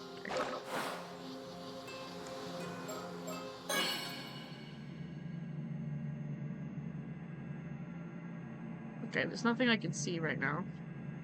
Not entirely surprising, though. I still don't know what that does. That's kind of scary. So this means the woman might have been marking us since we got here. It's possible. I apologize for not noticing sooner. But even a moment's lapse can expose one to a curse. I was careless, and I won't let it happen again. You can be cursed that easily. That's terrifying. What a world we live in. But you just have to turn off your audio setting, and clearly you won't be cursed if you turn off your audio setting. That concludes all the information I gathered from my inquiries. That helps a lot. Thanks. Shall I summarize our next steps? Yes, I suppose we need to do something about all this. Let's see. Anyway. Unidentified skeletons. Regarding the unidentified skeletons, Until we identify the victim from the sketch, we have no other leads to move forward. +2. Thank you. I'm here all week. I'm only here for the next few days, but, you know, whatever. I believe this is the best left to Detective Ide's hands. Yes, agreed. And I think the same goes for that Tomikawa woman from earlier. We'll have Detective Ide look into her. It's nice to have someone we can rely on. Agreed on that end, too. In other words, we could safely leave the skeleton case to him for now. Yes, though we should remain vigilant regarding the curse stones. Regarding our main objective, or the so-called curse of the raging waters, without knowing how to lift it, there's not much we could do right now. I don't suppose there's a chance we'd be able to beat the curse using brute force. You're quite good at that. Certainly an option if worst comes to worst, but I can't say I have high hopes it'll work. I guess it would be more realistic to try and find some clues about the whereabouts of your ancestors' keepsake instead. Indeed, it is said that the item may hold a key to lifting the curse of the raging waters. But even the location of the curse pointing to that keepsake has unfortunately been lost to time. Although the map was said to be hidden inside a model of a mermaid mummy. One rumor has said it was sold overseas during the Edo period. Doesn't sound promising. If we can't find it, I guess we're back to trying to break the curse with brute force. But to even consider that route, we need much more intel from the island. Which is why we need to head back to Kamishima, and at the very least advise the locals to evacuate. Yes, hopefully someone of influence there will believe us about the curse of the raging waters. A mermaid mummy? Yeah. So, you weren't here for this, but in an earlier section of the game, the one right before this, we found a person that looked like... Well, okay, let me summarize. So, beginning of the game, we're going diving, and there's this kid who, actually it's probably better, Yuza, who basically, he's convinced that his mom was a mermaid, and that because of that, he's also a mermaid, and he and his best buddy, and by best buddy I mean quotes, are going to go look for mermaids, because if you eat a mermaid, then you become immortal. Yuza went to go found a hole in which there was a ghost that basically tried to grab him. And there's this thing called, I don't remember what it's called, Kuza something. Basically that if you're diving, then there's like a mummy that can try to grab you. Them and their best, or this is Yuza's mom that has a profile. Their besties, Sato and Tsukasa, they're like 4 besties. But basically there's mermaids, and right before this, in the scene right before this, we were with these 2 characters. We were with Soto and Shiki, and we found a mummy with Masaru. Masaru found the mummy. But basically, there was a person who was changed halfway into a fish, in which he first, Masaru, thought it was a actual mermaid, but they looked at it and they were like, wait, actually it's not an actual mermaid, that's a person that's changed halfway into a fish that had like a fish tail from like the waist on down, and it was a corpse, and they found that the corpse was Tomikawa, the lady we just talked to. So we know that she's alive right now. Or, well, we're assuming that she's alive right now. If not, she was killed really recently. So she was killed really recently, and her curse, that somehow worked in the daytime, turned her into a mummy. But it's not an actual mermaid, because it's just a corpse turned halfway into a fish. That's not an actual mermaid. A mermaid is an entirely different thing. So, that's the TLDR of where we're at. So yeah, mermaid mummies. There's a lot of mermaid mummies. There's gonna be a lot more mermaid mummies. I'm expecting so many more mermaids, and they better be scary. Is something wrong? No, it's just that one of the islanders I spoke with seems to be calling me over. Something might have happened. I'll go find out. Please do. Interesting. Ma'am? What was it? The person who called me over shared a new piece of information. They were told to keep it secret, but opened up since we're with the police. Go on. Earlier this morning, down by the shore, they apparently found something that resembled the corpse of a mermaid. Wait! Earlier this morning? Wait, we have a... Wait. Okay, so earlier this morning, how early are we talking about? Because then, that means she, like, died, like, right after she left us. Because this is happening on the same day. We had a period of time that was several hours later between when we saw her versus now. And now we finally found the fish corpse, which is actually a mermaid. We know that because this is in the past. The section we're experiencing right now is in the past by like a few hours. A mermaid? Really? The same person reported it to a local authority and was immediately ordered to tell no one, not even the police. You're kidding me. That local authority then contacted an unknown individual. Soon after, someone came and secretly retrieved the mermaid corpse. That couldn't be more suspicious, could it? Exactly. They were uneasy about the whole thing, which is why they confided in me. What shall we do? Did they describe what the mermaid looked like? Yes, they said from the head to shoulders it was human, but below that, entirely fish. So it was not the classic mermaid from fairy tales, it would seem. Only the head was human. They also said it was completely dried out, almost mummified. The face was almost unrecognizable. That's crazy. What if we freeze the mermaid mummy in ice that can't melt? Ice Nine? I mean... Sure. They're gonna Ice Nine it up. But they thought it resembled a local ama diver named Tamiko Suba. What? Apparently she went out diving alone this morning and hasn't returned. Wait. Tamiko Suba. Tamiko Suba. Tamiko Suba. Tamiko Suba. Okay, I haven't heard that name yet. That's likely what worried the witness the most. That is troubling. Damn it, just what we needed. More things to deal with and more things to talk about for a million bajillion years, and we're never gonna stop talking ever. First things first, let's deal with this mermaid story. Come on. Okay, now we're back at the present. Awesome. Okay. Oh my god. Okay. Well, I'll do this, I guess. Oh, wait. Interesting. Okay, so I just want to get to this. I want to see this team, but I'm gonna do the stuff beforehand because I think it's interesting. I think you should like always follow the thread until the thread ends, and then you go to the other thread. You know, look at that guy. You have a beard, Mr. Yamashita. Thank you for agreeing to meet with us at such short notice. I understand you're a busy man.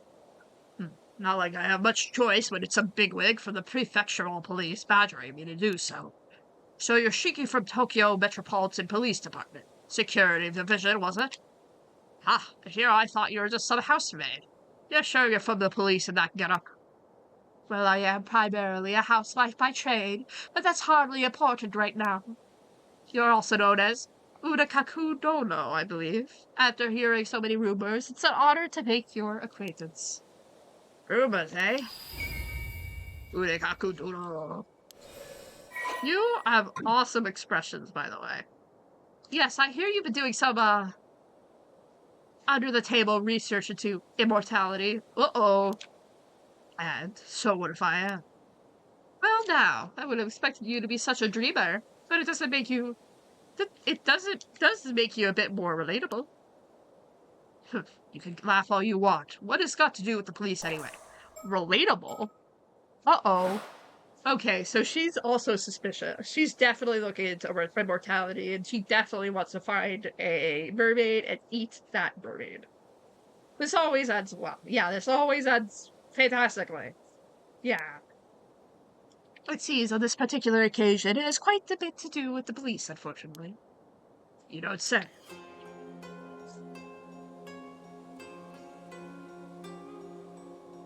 This is so cool looking. People like Yamashita has a tendency to underestimate me when I meet with them alone. Having someone intimidating like Soto with me gets them to take me more seriously. I'm glad he's here with me today. Oh, that's cute. Soto, my bestie. Okay, let's put the vision on. Not that I know what the vision does, because I really don't. Give me that mockingbird. Nice. Is it really just to find the mockingbirds? Is that exactly the only thing that this vision ability is helping me with? Is that it? Anyway. Amazed we were able to get an appointment with him this quickly. Yes, and all thanks to Detective Ide. It would seem he's quite the capable fellow. Okay. This is Yoshiatsu Yamashita. Yoshiatsu Yamashita. He's a tycoon with multiple properties and companies to his name, mostly based here in Ise-shima. He's long been rumored to be involved with various shady dealings, special investigations that had his eye on him for a while now, but they haven't managed to find any concrete evidence so far. See me as a knack of pinning the blame on his subordinates before finding a way to slip away. Needless to say, he and the police are quite familiar with each other at this point. Though I don't doubt he has local police chiefs and politicians under his thumb behind the scenes. There's no need for me to get involved in all that. I'm satisfied as long as I get the information we need from him. I'm like obsessed of how his portrait is drawn. Like the very thick lines on the outside and the very, very thin and delicate lines on the inside is just so cool looking. I think they all have that, but it's very prominent on his face, and I love it. I'll get straight to the point. I believe you took a mermaid corpse in your possession this morning. What? That corpse is linked to an ongoing case. We came here to ask you to release it to police custody. No idea what you're on about. Of course, you will get something in return. We have some information of house. I'm sure you'll find a way profitable in exchange. Like I said, no idea what you're on about. If that's all you came here for, then scrap. Oh, pity. I thought you'd be interested in what we had to share. Assuming you really are interested in immortality. But I suppose we barely know each other. It's only natural you'd be wary of our intentions. What do you say to a little chat to get to know each other better, Mr. Unakakudono? Oh my god. Okay. I hear you've been putting quite a bit of effort into trading up the younger generations recently. What's your take on today's youth? That's useless, a lot of them. But some pushovers that have let all this new generation tripe go to their heads. We're the ones who built this country back up after the war, but they're out here strutting around like they own the place. Far too big for their britches. I would a scathing review. Would our resident member of the new generation like to comment at all? Please don't call me that. I hear you've been searching for a successor, though. Given your strong opinions on the matter, I take it that you're struggling. Though I can see why that could lead to a desire for immortality. After all, there's no need to cede your legacy to someone else if you can remain at the reins yourself. That may have been true when I started my research. Oh, I take it isn't the case now. I am no spring chicken. The thought of living for hundreds of years like this isn't exactly appealing anymore. Don't see much point in immortality if I'm already long past my prime. Well, that totally is different from the rumors. I apologize for jumping into conclusions. You have my wholehearted agreement that immortality doesn't necessarily bring happiness, though. Let me clear up one more thing while we're on it. I've already decided on my successor. Oh? Turns out the perfect candidate was right under my nose the entire time. I haven't told them yet, but they're a sharp one. They'll do a fine job. The they, them pronouns. They're not a biter. I hate the youth, but I'll give my succession to a random non-binary kid. Good for them. Guy who's not woke until he's woke. Is that so? I'm glad to hear it. I suppose that would mean you no longer have any need for immortality then. Who said I wasn't interested? It simply has nothing to do with my successor. I still intend on doing my research for medical advancement, you understand. Think of it doing my bit. Think of it as doing my bit for society. You lot are always quick to assume the worst of what I do. How about you mind your own business for a change? Well, there isn't much we can say to that. We'll try to be more discerning from now on. I've already chose my successor. No need to harp on it anymore. Already written up my will and passed it off to my lawyer. You'll be sure to let my friends at the police know, too. By the way, you're obviously not just some run-of-the-mill cop. Who are you? Why, I believe I mentioned it when I introduced myself. I'm just a simple housewife. I'll likely tell. Plus, that fellow next to you has got this strange air about him. He's no ordinary person, you see. My, how observant of you. I suppose you could say that, yes. He got, like, really mad cat face. He looks like a little cat that got really airplane ears. Doesn't take a genius to see it. One of them phony psychic types, are you? Phony? Ah, hidden nerves and I. There are far too many of your kind around lately. Cozying up to those in power by feeding them a bunch of nonsense. Liars and cheaters, all of you. Oh, he's like extremely airplane ear cat moment. Oh, he's like pissed off. You seem to have quite a chip on your shoulder about this, Mr. Yoshida. I think if you're researching stuff about immortality, and then you're like, oh, those phony psychic types, then I think you're both on the same boat, and I think you're both crazy. Just a bit. Just a little bit. Like, come on here. Don't know if it's about this occult craze going on, but I've seen far too many folks get taken in by the tribe.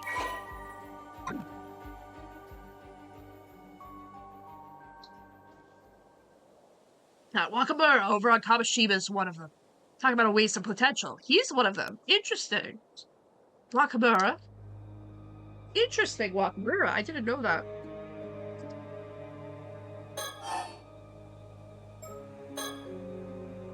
Can't say I care much about who you are anymore.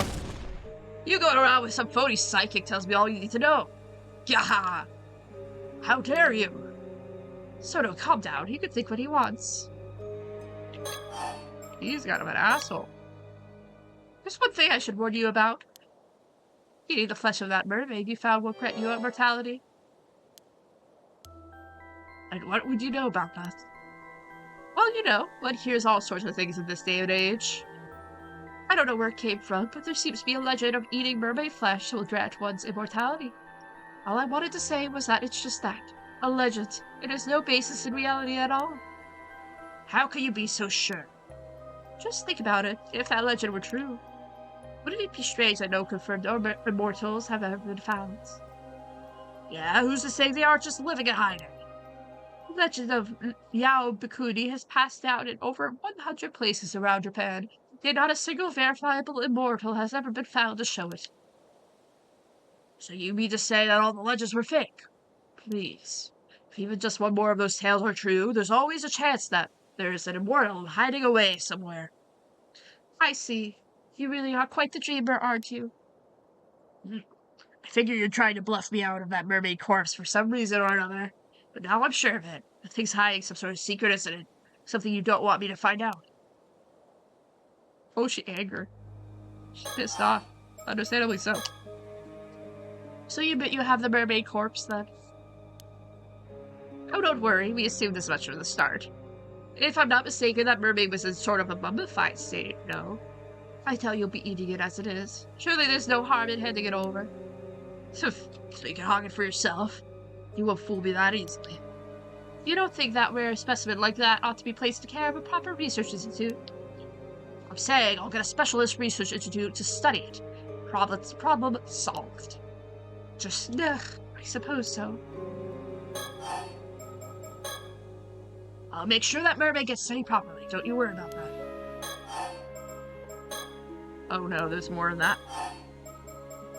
About the portrait sketch. By the way, you're quite well connected around these parts, if I'm not mistaken. This doesn't have anything to do with what we came here to talk about. But I was wondering if you happen to recognize this person in the sketch. Seems he lived in the Ise Shima area around 6 years ago. Nope, never seen him. I assume you've heard the news about the old human bones found on the seabed. This is a sketch of one of the victims for that case.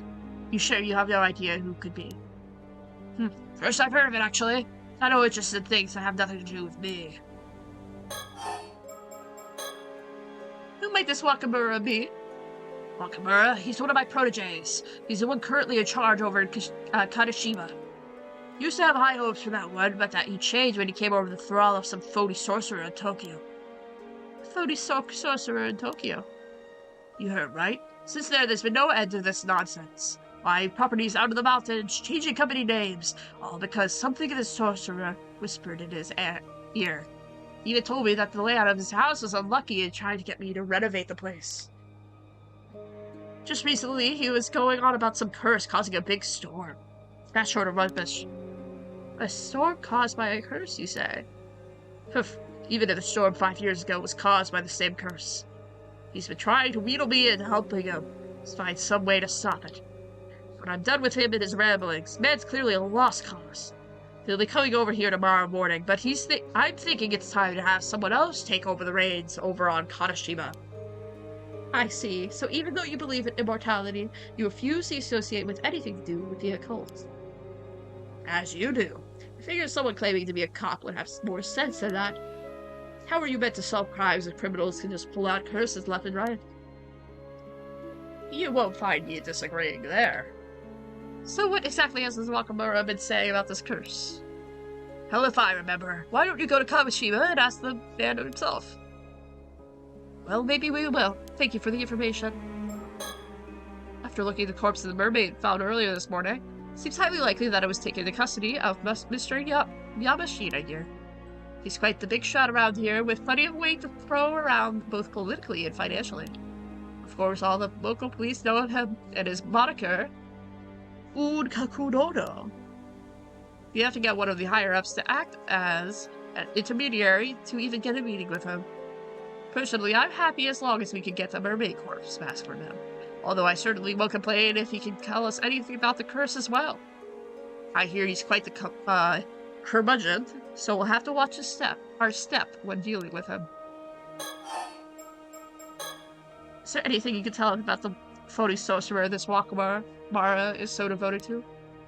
Wakamura went on about how there's some big shot who appeared on television. I never heard of him. As I said, just ask him yourself. Of course, we'll be sure to do so. How about this, then? If you agree to give up the mermaid, we'll tell you what we know in return. For someone who doesn't seem to believe in the occult, you seem awfully fixated on this mermaid and immortality, which suggests to me that you found something you consider quite conclusive. Ah, what are you on about now? Well, I have to know a bit more about mermaids than most people. Well, are you sure? Yeah, it's fine. I had the opportunity to do some research into them a while back, you see. You don't say, Aunt. Well, mermaids do have the ability to grant human immortality. Ha! I knew it! Most precisely, individuals granted immortality in this way are known as 800-year immortals. So they have a lifespan of 800 years. That's right, and the name suggests they gain 800 years of remaining life. During this time, they won't age a day, and even if they die, they'll resurrect immediately. Sounds like a real blessing. No, I'm afraid it's anything but. One who defies the very laws of nature like that are no longer human. They're an anomalous being that should not be allowed to exist. As such, our position requires that any such individuals we found are dealt with as swiftly as possible. Indeed, this immortality was originally a curse mermaids placed upon humans. Oh, okay. Not surprising. A curse? Immortality is neither a blessing nor salvation for the living. It's a curse that robs them of the ability to die. None of those who have become 800-year immortals have found happiness. Not one. It renders living among other humans impossible and makes them an outcast from society. Of course, there are a few years at first when life will be tolerable. But after that... Looks at the title of the game. Sounds a little bit familiar. Almost like there may be a little bit of a curse here. Every meeting ends in parting. You outlive whomever you love or are loved by. Even if you find acceptance, it will be only for a time. You'll always be shunned eventually. You'll experience this over and over for 800 years. 800 years unable to die with loneliness as your constant companion. This is why many see no other recourse than life of a monastic seclusion, like as Yao Bikuni did. I suppose that makes sense. Still, there'll always be those who seek immortality. Always have and always will be. You think so? I, for one, struggle to see the appeal. In any case, there are also certain conditions that must be met for the curse of immortality to be effective. Eating mermaid's flesh alone isn't enough to make you 800-year immortal. Oh, and what exactly are those conditions? Sorry to disappoint, but I'm not aware of the specifics there myself. Interesting. But I could say this much at least. The mummy you have in your possession is no mermaid. Huh? Bullshit! Ain't no way there's anything other than a mermaid! What I mean to say is that the mummy is a different being from the mermaids who wield this curse. Not at all half-fish, half-human beings are mermaids, you see. In fact, calling them all by the same name is what leads to mishaps like this one. Say, what? You mean to tell me that's not a mermaid? That real mermaids are entirely different things? I love his face so much. It's, like, so good. Like, look at those eye bags. He just looks so... This is what I, like, expect freaking, what's his name? Surhai Dogan? No, not Dogan. Not Dogan. What's his name? God, what's his name? Guy who dresses in red and Ace Attorney Investigations 2. The guy who does the thing with the thing, and he has the little sticks that go woo, and then it makes a little sculpture during Ace Attorney Investigations. Ace Attorney Investigations 2... 4? I don't remember. He reminds me of him, is what I'm saying. Which makes no sense if you don't know what I'm talking about. But anyway. The pastry chef. Yes, the pastry chef. Or, no, it's in 2. It's in 2. It's the one with the freaking Isaac Dogan, which is probably his old name. And then they have the thing, and there's chocolate, and then there's the song, and they do a little tongue and dance, and then Gregory Edgeworth, you know, kind of shit. Anyway, that's right, which is why I could say with confidence that eating its flesh would make you immortal. Seems like you were bluffing after all. Yeah. He looks very similar. I like it. So what is this thing then? There's gotta be some reason you're after it. I imagine that even if you had dissected and examined, all results would point to it just being a mass of fibers. In other words, nothing more than a man-made fake. There's a very good reason for that. You see, that mummy is merely the corpse of an average human, twisted beyond recognition by a curse of the forsaken fish. What? Another curse? Another curse wielded by the mermaids as it happened. By the mermaids. By the mermaids. The mermaids can curse things? Excuse me? That's not good. That would be the remains of someone who died under it. It also happened to be the same curse responsible for the mermaids found every few hundred years or so across the country. You see now how we'd rather hand you you handed the mermaid over to us. The poor soul deserves a proper burial, same as anyone else. Dane Gustavia, yes, yeah. Dane Gustavia, Carmelo Gusto. Carmelo. Such an interesting name for him. I don't remember what I said during my Ace Attorney Investigations 2 replay. But I like Dane more, but I'm also really biased. Because I played the translation first. Or the translation first. Surely you're not so hard-hearted to deny them that. Curses this, curses that. It's all just a bunch of hokum, if you ask me. That said, the report I got from the Research Institute earlier said exactly the same thing. Oh my, I take it you already had the mermaid dissected then. Oh. He's like, oh, that's kind of fucked up. That's an actual person. Gustavia on the top of my tongue, and I thought it was Gustafa. Oh, Gustafa. Good. Yeah. Crazy. They said it was likely a fake, but asked if I wanted them to keep going anyway. I told them to keep at it, but, Should it be clear now that you have nothing to gain for researching that corpse? Least of all, information on immortality. Will you consider handing it over? Of course, we could always take you in on charges of abandonment and desecration of a corpse. Alright, have it your way. I'm so glad you came around. Thank you for your cooperation.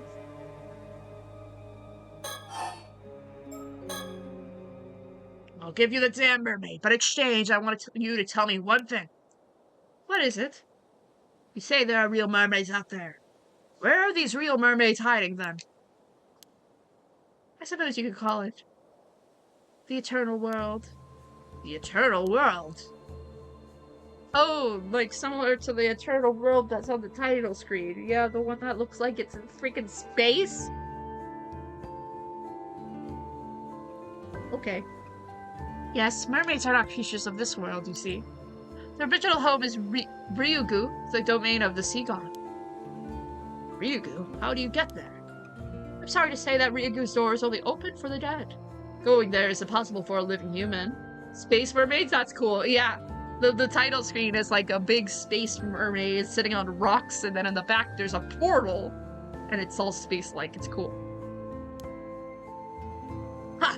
You can claim anything with a fairy tale like that. It all sounds like hokum. That said, the entrance to Ryugu says it lies somewhere in the Ise Sea. There have been numerous sightings of mermaids crossing over to this world in the area's long history. Which is why Ise Bay has a share of mermaid legends, too. Now that you mention it, I have heard one of these stories, too. Some old tale about mermaids being found on some long-lost island called Taishima or the like. What? Wait a minute, where did you hear that story? Ah, caught your interest, have I? Looks like the story has some merit after all. I'm like obsessed. I'm just like watching this guy emote. I'm just like really obsessed with that type of face. I was simply surprised, that's all. Some name I've come across in any historical records. Oh, gee, bluffing. It's just something I heard from one of the young'uns I have out there looking for mermaids. I see. Sounds like you've got capable young hands. I don't suppose it would be possible to meet with this individual. Nope, not happening. Unless you're willing to spill the beans on everything you know about mermaids, every last bit of info. Maybe, just maybe, I'll consider it then. It's clear you're no ordinary housewife after all. She's so suspicious and I love that for her. Yeah, she's awesome. My feelings about her has completely U-turned. I was convinced that she murdered some guys. Like when I met her, like 5 minutes after I met her, and then now I'm just like, yeah, she's awesome. Go kick that ass. She's definitely still murdered some guys, but I think it's good for her. Not interested? Then this meeting is over. I'll hand the corpse to the police as promised. But don't think I've given up on mermaids or immortality. If they really do exist, I'll find them and make them mine. Gah! Gah! That voice is like killing my throat, man. My throat is like, dude, just a bit. Ooh.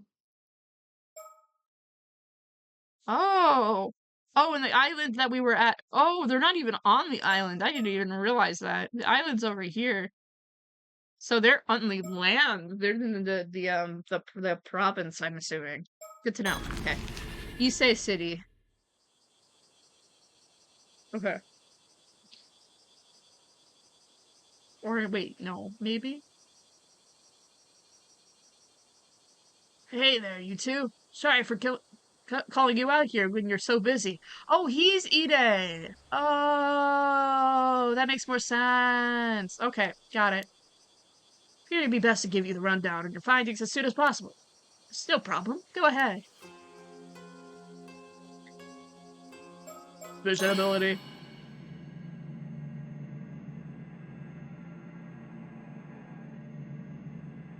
Is there anything? I want my Mockingbird stickers. Okay. Despite the heat, Soto looks as unruffled as ever. I do hope he isn't just pretending to be alright. This is one of Ise City's residential districts. Right now, the ground seems so hot, the air around it seems to be shimmering. I'm, like, avoiding reading all the files, because, like, I know it's, like, that is, like, so much. It's okay, I'm avoiding it. Okay, Yoshasu Yoshina. Let me read this at least. Funny, the Taisho period on MERMAID, basically expanded into trading company, and the Yamashina family became prominent contributors in development of the region. He grew up in an affluent environment. He had inherited company assets in the 30s, so was quick to sell off all the shares he owned. I'm just reading this really quickly. Strong attachment to wealth, even so far to participate in illicit activities such as legal donations, tax evasion, insider trading, and media control, all in an effort to garner more status and money. He surrounded himself with many followers, but publicly and privately, he's looking for immortality. Miss Shiki, I have to ask, why do you spin 360 degrees every time you go somewhere? Someone was like, who the hell is this person? Let's hear what Detective Ide has to say. Detective Ide, you better give me something good. Wondering about my suit, are you? It's just a cheap old thing. Sorry, I don't have anything else to look more presentable. You look like a character that I don't like in a different game. Which kind of makes you sketchy. Anyway, so did you manage to meet up with Mr. Yoshida? Yes, thank you again for your help there. Seems he was willing to hand the body over without any fuss. Really? That's great. He looks like a beetle. That is also true. He does look like a beetle. Still, why would some big shot tycoon go to all that trouble to withhold the body? If everything I've heard is true, you could probably take him in on charges of desecrating a corpse, you know? Or was there something special about that corpse? How observant of you, Detective. I can, of course, explain if you'd like to know more. Wait a second. Is it related to that secret apartment of yours? I think I'm better off not knowing if so. Oh wait, so this is after we found the fish hybrid corpse. Right?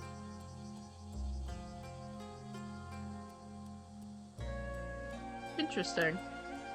Oh, really? I don't mind bringing you into the fold. Man, please, stop trying to rope him in on helping us. I don't want this guy. This guy's sketchy. I've never met the guy, but I've heard he's quite a cranky old geezer.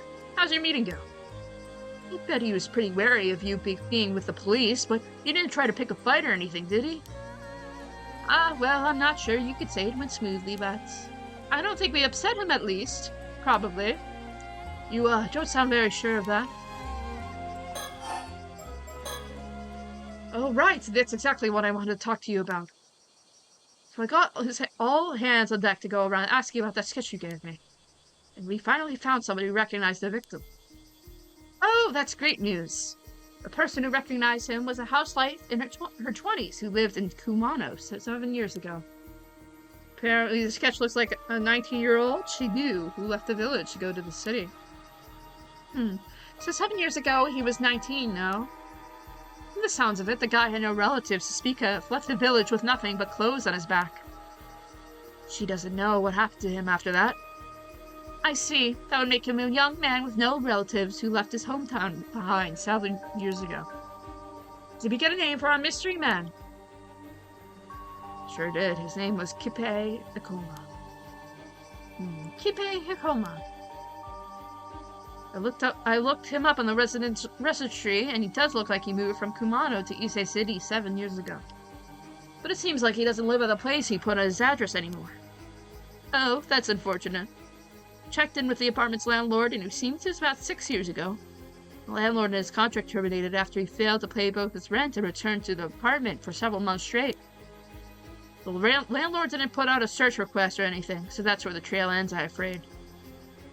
If he went missing 6 years ago, I suppose it wouldn't surprise me if those were his remains. I'll keep looking into Hikoma to see if he was involved in anything that may have led to his murder. Of course, there's always a possibility we've got the wrong guy, so we'll keep asking around just in case. Please do. Interesting. The woman we spoke to said the sketch was really accurate. No doubt in his mind that it was Hikoma. Well, that accurate. Then I'm sure we've got the right person. So, how do you even make that sketch? There was nothing left of the victim but bones. Well, let's say it's classified for now. Right, guess that means I shouldn't pry any further. Oh, so then this is still before when we found the other corpse. The timelines are getting very confused. He's so proud of himself. He's like a really happy cat. Which was very, very sweet. Oh yeah, I also looked into that lady you were asking about. Somikawa. Oh yes, did you find anything? Well, it seems like she hadn't registered as a residence, even though she moved here 5 years ago. Nothing came up for Somikawa on the civil registry either. I'm afraid I don't have anything on who she or where she may have come from. Sorry to disappoint. I see. Is that quite common? Happens. It's not unheard of for folks from the countryside to come here for work and just stripped on, with no one really knowing who they are. Apparently it was really common during the post-war growth period. It seems we have quite the mystery woman on our hands. Yep, though there is still something I've been wondering about. Oh, let's hear it. Do you have some idea who she might be? Well, have you heard of the Kamishima Southern Sea disaster? It was a big maritime disaster that struck 5 years back. I have, yes. One of the victims of that disaster was an ama diver and a housewife. Oh, wait.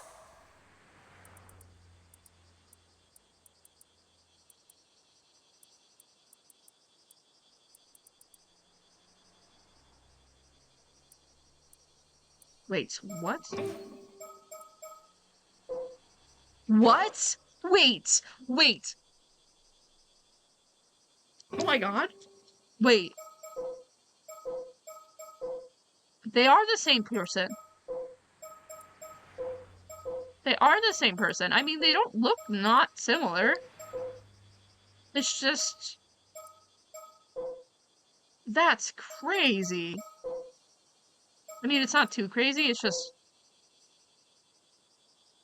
interesting. Very interesting. It's wrapping around to other parts of the story that I know. But it seems her maiden name was Shomikawa. So her mysterious woman shares a surname with a maritime disaster victim. In the press, you managed to dig that up. So she is a mermaid. Or somehow she survived, and for some goddamn reason, she just decides to hide herself and not talk to her son for his whole life. To the point that he thinks that he's related to a mermaid. I was already looking at the Kamishima disaster because of the skeleton remains, so it was a happy coincidence, if anything. Oh, so you thought they may be related too. Glad it wasn't just me. Anyway, it seems like the bodies of the disaster victims were never found in the end. Which got me thinking. The plot deepens, with no jump scares. Wait, are you saying? Yep. I was thinking Mari Mirakuchi could have survived the disaster 5 years ago. And you think then she moved to Ijika and started going by her old name of Somikawa again? That's right. What do you think? Seems like a long shot, but maybe. But if that's the case, why would she have stayed in Ijika for 5 whole years without thinking to contact her family? That's exactly what I'm freaking saying. She's a son who's super bereaved and very much wants to know where she is. I mean, I think her son is a little bit of a freak, but... like... maybe she lost her memories in the disaster. Right, that's fair. That's a fair point. Damn it, game. Damn it for pulling up a good point. Right, so if she only had her old memories to rely on, it wouldn't be that odd if she went back to using her old name. Surely her appearance would still be the same, though. It's difficult to imagine no one recognizing her for 5 whole years. Well, that's also what I'm saying. It's not like they live far apart from each other. They live in the same province. It's possible she just never ran into anyone she knew. That kind of thing's more likely than you think. So speaking of appearances, I found a picture of Mari Minikuchi from a report on the disaster. I haven't met the Somikawa myself, so could you take a look for me and let me know what you think? Let's see. Yeah.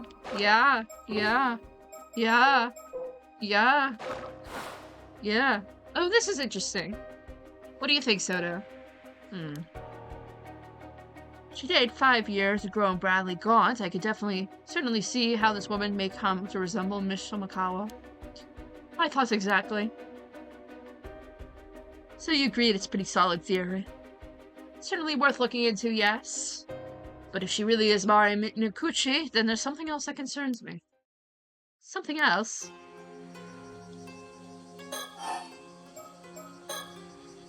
This is just what I've heard. But it seems like the islanders over in Kamishima think this Mari Mikuchi was the cause of the disaster 5 years ago. That wouldn't not make sense. I think that makes sense. That would make sense. Yeah, she definitely has something going on. If she actually is a supernatural being and is somehow a mermaid, I wouldn't be particularly surprised because that seems like something that you could do if you were a space mermaid that could go through a portal and then exist in the space for however long.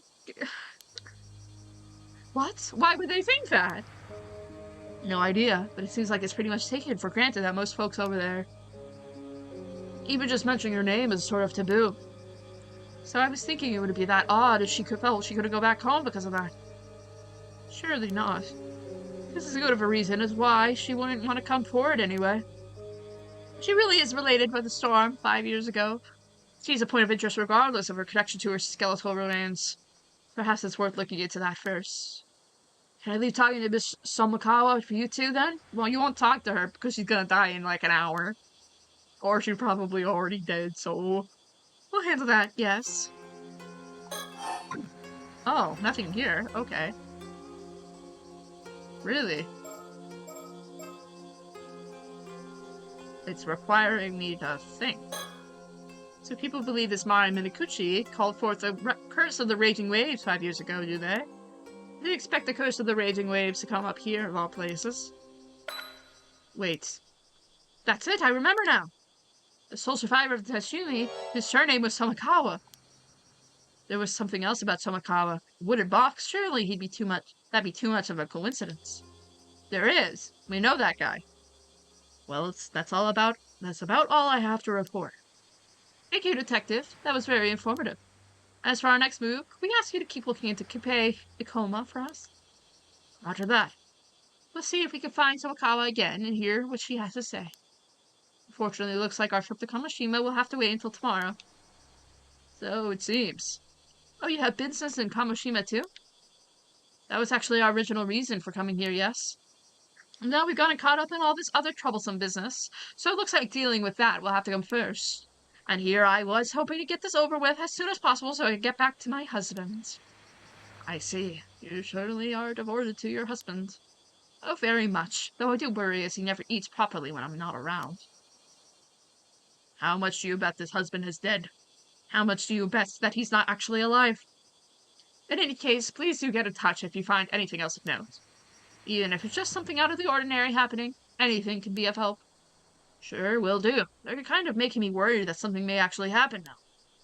I'd certainly prefer if it didn't. Anyway, we're counting on you, Detective. Cool. Cool beans. Cool beans. I would lose the bet, I think.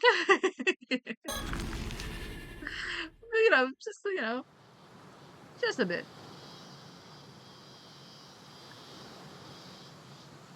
Oh, you're... Bad news, ma'am. It seems like we're a step too late. What do you mean? Seems that someone came and took that Somakawa and went off to sea a few minutes ago. What? According to the witness, a foreign man came to the port with Miss Somakawa in tow. They then boarded a motorboat that was moored there and headed out to the bay. It didn't appear to be on force, so we could probably assume they knew each other. Foreign man. Not sure where that's go. The husband is under the floorboards. He's not eating well because he isn't alive.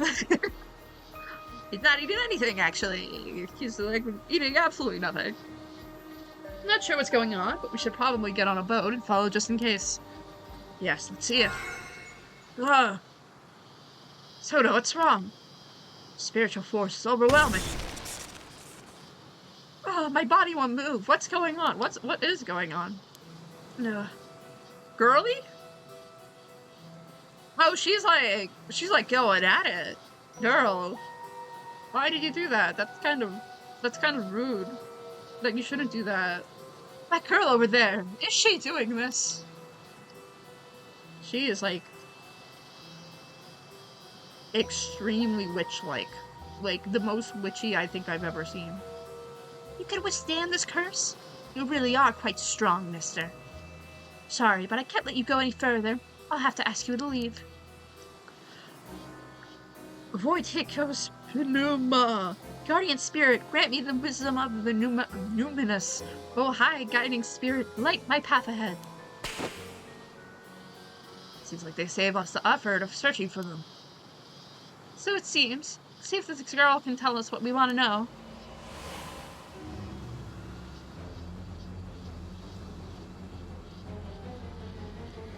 Oh, they're gonna go at it. Who are you? I could ask the same of you. What do you want with Miss Tomikawa?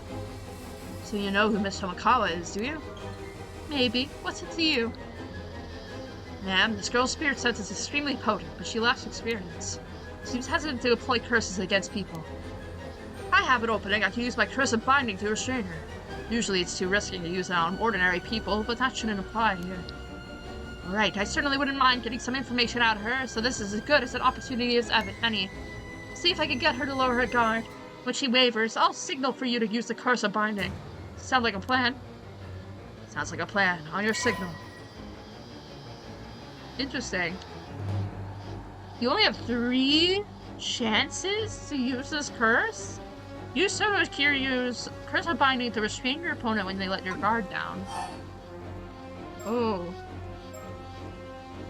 Interesting. Can we assume the foreign man who took Miss Tomikawa's is a friend of yours then? So what if he is? Why are you trying to follow them?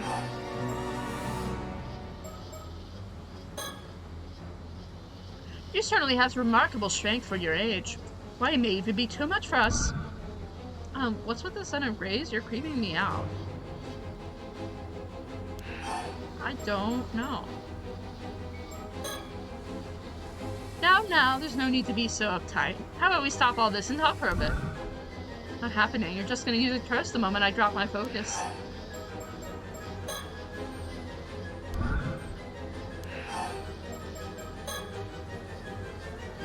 If we resist anymore, we'll have to take you in for obstruction of public duties. But you're with the police?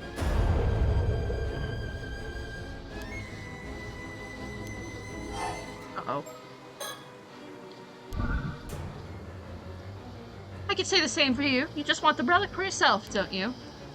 What do you know about the relic? Okay, let's just keep questioning her. You know about the relic, I'm afraid we can't let you get away. Get away. I'm the one holding you here.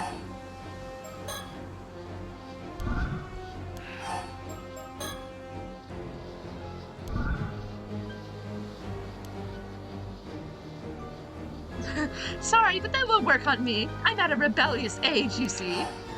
Oh.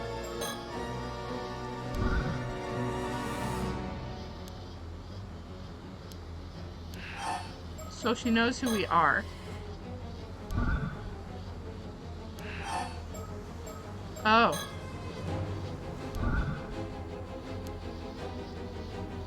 I suppose this is the trouble with secret departments. Not even their own members recognize each other. What a bother.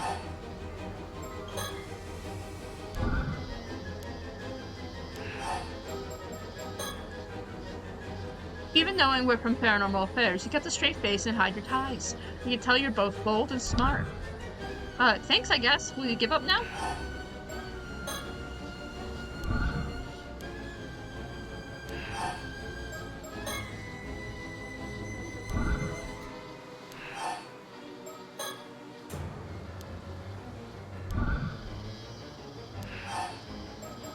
Okay.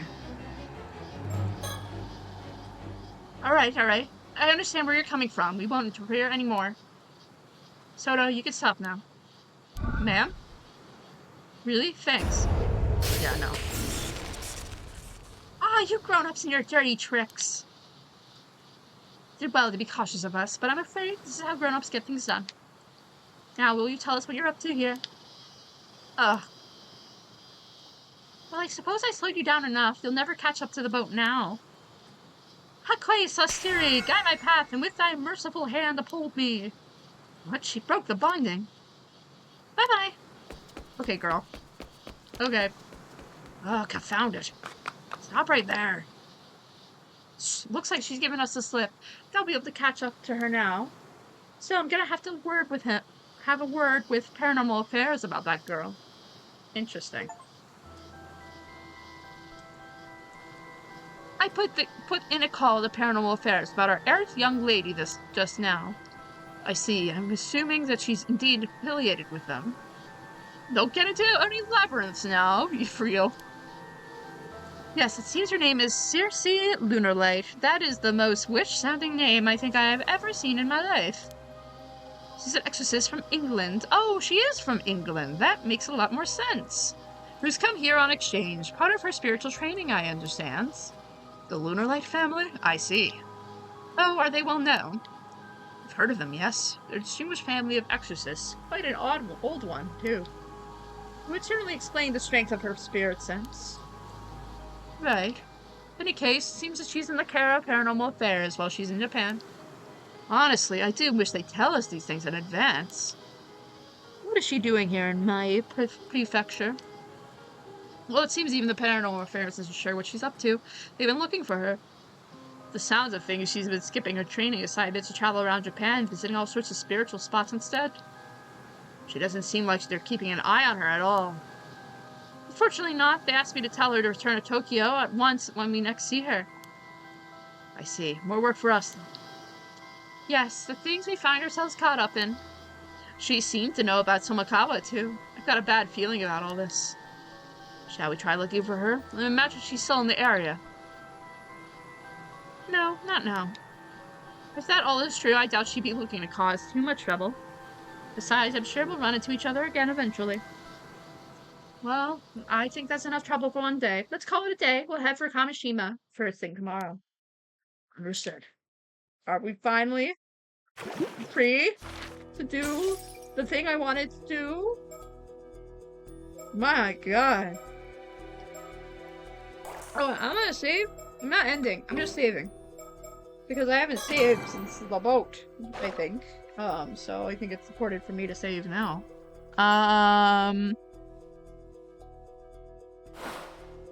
Okay. Let's get back to these guys. Here's hoping for some scares. I think that this part would probably have some scares, so I'm hoping and praying for more. Hey, Izami, Yusa! Over here! Look how she's just literally the cutest person ever. Anyway, good timing. I just got back too. Well, Tsukasa, how'd it go? Hey, not so shabby if I do say myself. How do you dive with glasses on? Wouldn't that make it harder? You shouldn't be in the water with glasses on, right? I mean, I don't have glasses, so I don't know, but... I'm curious is what I'm saying. Tell me more, ma'am. Check this out! 2 whole scallops. Seriously, Tsukasa? Don't get bragging rights for picking up 2 measly scallops. So this guy in this one is the one that's related to Mare, who's the corpse we found, who thinks he's half mermaid. And which, to be honest, he's probably half mermaid because he's weird as hell. But it's fine. Sure I do. That was hard work. You should be praising me. Say, Yusa, how many scallops did you get on your first dive again? 18, I think. No way, are you kidding me? Guess there's a good reason they call you the patron saint of diving. Ah, oh, dang it. Now my cover's blown. That'll teach me to snag every scallop I see. Anyways, Tsukasa, don't let this get you down. You'll improve over time. Man, I've been diving way longer than you, but you're way better than me already. Some people are just born to be divers. And are half mermaids, suspiciously. If you ask me, all that matters is that everyone made it back safe and sound. True, you always know the best thing to say, Sato. But for the record, I would have preferred a bigger haul of scallops. Then we could have had a feast. Should have seen that coming. So what's the plan for today? Remember, Tsukasa, it's up to you. Right, we promised we'd do whatever you wanted today, so name it. We'll make it happen. Now that's more like it. Let's see. First of all, I want to go for a swim in the sea. Oh, sounds great. Can't even remember the last time we did something like that, just for fun. Right, I just want to forget work and just employ the sparkling sea for the change. For a change. Maybe bought a new swimsuit for this. You've got one picked out too, right, Sato? Sure do. Then after that, when it gets dark, let's set off some fireworks. Oh, this is gonna go horribly wrong. Ooh, fireworks! One of us is gonna definitely die from this. And then let's have a barbecue on the beach and cook up everything we caught today. Sounds like a plan, just leave it to us. Everyone ready? Then let's do this.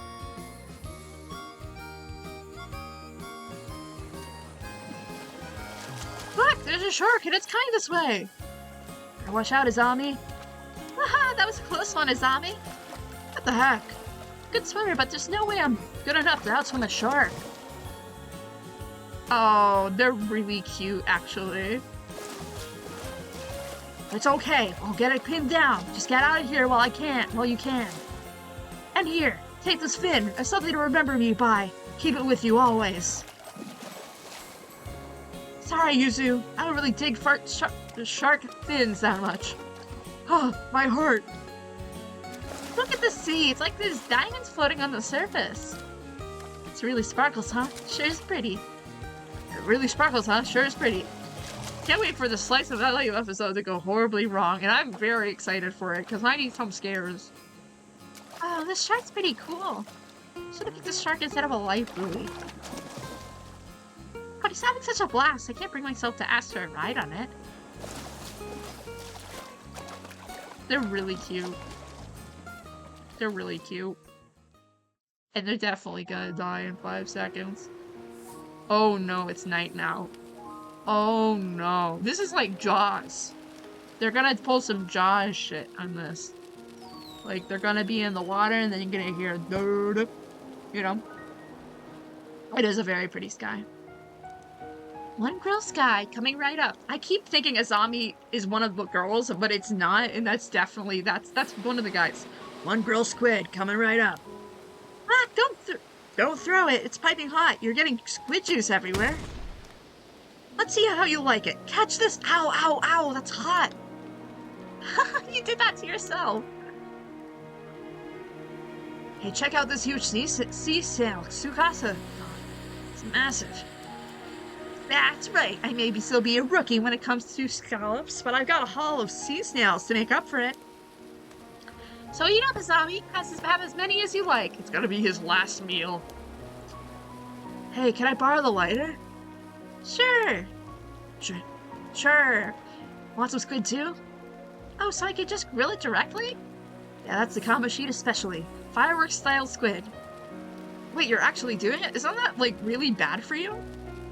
Surely putting squid on the right line of fire to a firework going off probably will not make it well done. Or any sort of done. In any capacity. Ah, the juice is going everywhere, it burns! Oops, sorry, my hand slipped. There it is, the famous Yuzu one-man show.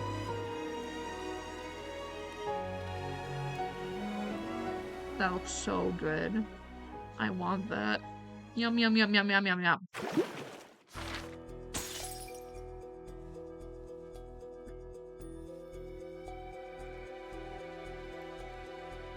Anyway, wait.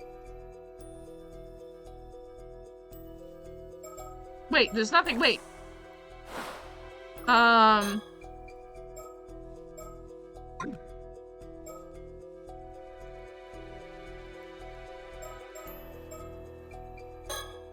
Wait. Is it because I talked about the,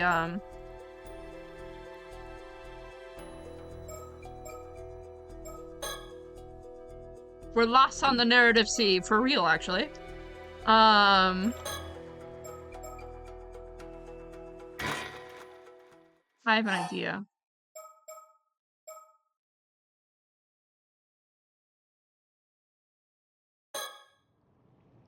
So if we don't talk about the big hole in the water, let's leave it at that for today. Good work out there, Yuza. But man, look at you. How do you improve so much in such a short time? I got my level up all the way to 5. I maxed my stats.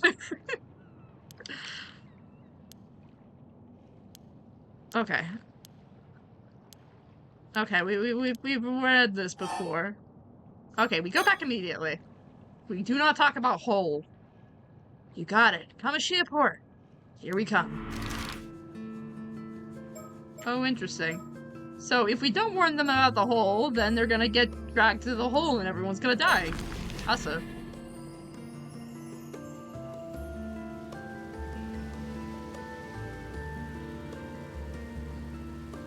Interesting. Yay!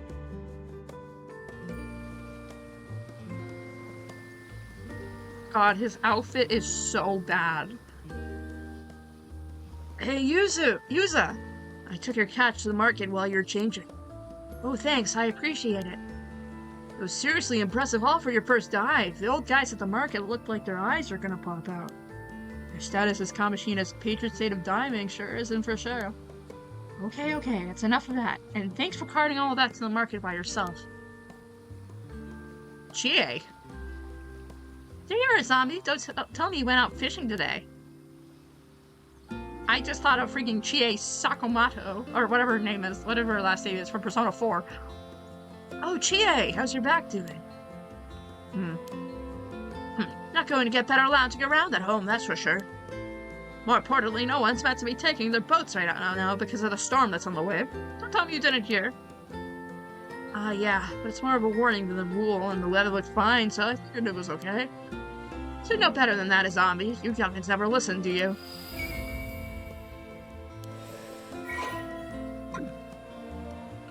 And going out to with the Minakuchi boy, of all people. Actually, a zombie only took out this boat because I asked him to help out with my work. Wait a dang second. Don't tell me you went out on a dive. Why do you ask? I did, but why do you ask? Am I not allowed to be an Amadiver? Absolutely not. I won't allow it. What? Why? Yuza is a member of the association, same as everyone else. As long as he follows the rules, it should be fine, right? Sure, it's rare for guys to become Abadivers, but it's not like it's forbidden or anything. That ain't what I'm talking about. Say, he shouldn't be allowed in the sea. It's obscene, that's what it is. Everyone agreed to put up with him being on the island for Suyu's sake. Now he gets it in his head to go diving of all things. Have you had no sense, boy? Seems like I'll have a few words with Suyu. You not knowing your place is going to cause everyone trouble. Who's Suyu?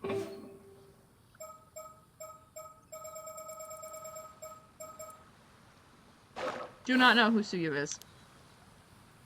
Listen up, Minakucha boy. You better keep your head down and stay put on dry lands where you belong. No more diving, you hear? Hey now, don't you think it's going a bit far? There's no need to lay into Yuza like that. Azabi. What? Really don't think anything of all this after what his mother did? Nope, not at all. Yuza hasn't done anything wrong. He's a victim of the disaster too, maybe more than anyone else. Recently, there's been a strange rumbling coming from the sea. The same rumbling as 5 years ago. Everyone's scared of what may be coming. They're bracing themselves for another big disaster. Oh, is that what you mean by the storm? The weather forecast said things are going to be calm for a bit, though. To hell with the weather forecast. It didn't save us 5 years ago.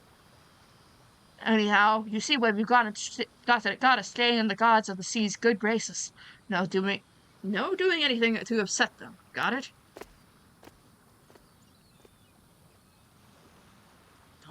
Don't let it get you down, Yuza. She isn't a bad person at heart, but the old folks here are all pretty firm in their beliefs, I guess. Yeah, it's almost only natural. I was kind of expecting it, to be honest. So I don't think she'd get that mad. Guess they have a bigger chip on their shoulders about all this than I thought. Seems like they really think your mom was to blame for the disaster. Yeah. I guess wanting to get to the bottom of things there was one of my reasons for becoming an Amadiver. Yeah, everyone's been avoiding the topic until now, but that can't go on forever. Hey, you two! Give me 1 second. We'll see who that is in like 5 seconds, okay?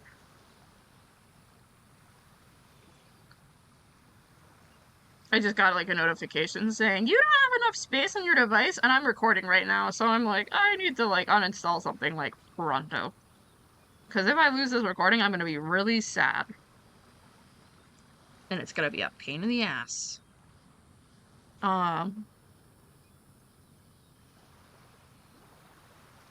Okay. There's that. 1 second. This will take like 5 seconds. I really should have done this beforehand, but I didn't, so... Whatever. Ever since the incident. The one and only.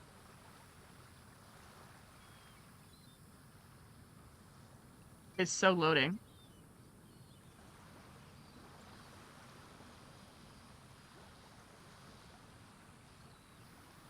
You are taking a bajillion years to uninstall. Okay. I will just wait patiently as this thing uninstalls. Cool. I've been doing, this is off topic, but I've been doing, zine pieces for a zine that I'm in, which is very exciting. But because of that, I have to learn how to do freaking CMYK, art, and that's kind of a pain in the ass. So I've downloaded Photoshop and Illustrator, but I think I'm just gonna be using only Photoshop when I'm actually done with it. So that's why I was uninstalling Illustrator, because I don't need it, because I ended up using only Photoshop, and I'm not using Illustrator ever again in my life. Or at least I hope I'm not. Okay, let me check that the storage is all set, though.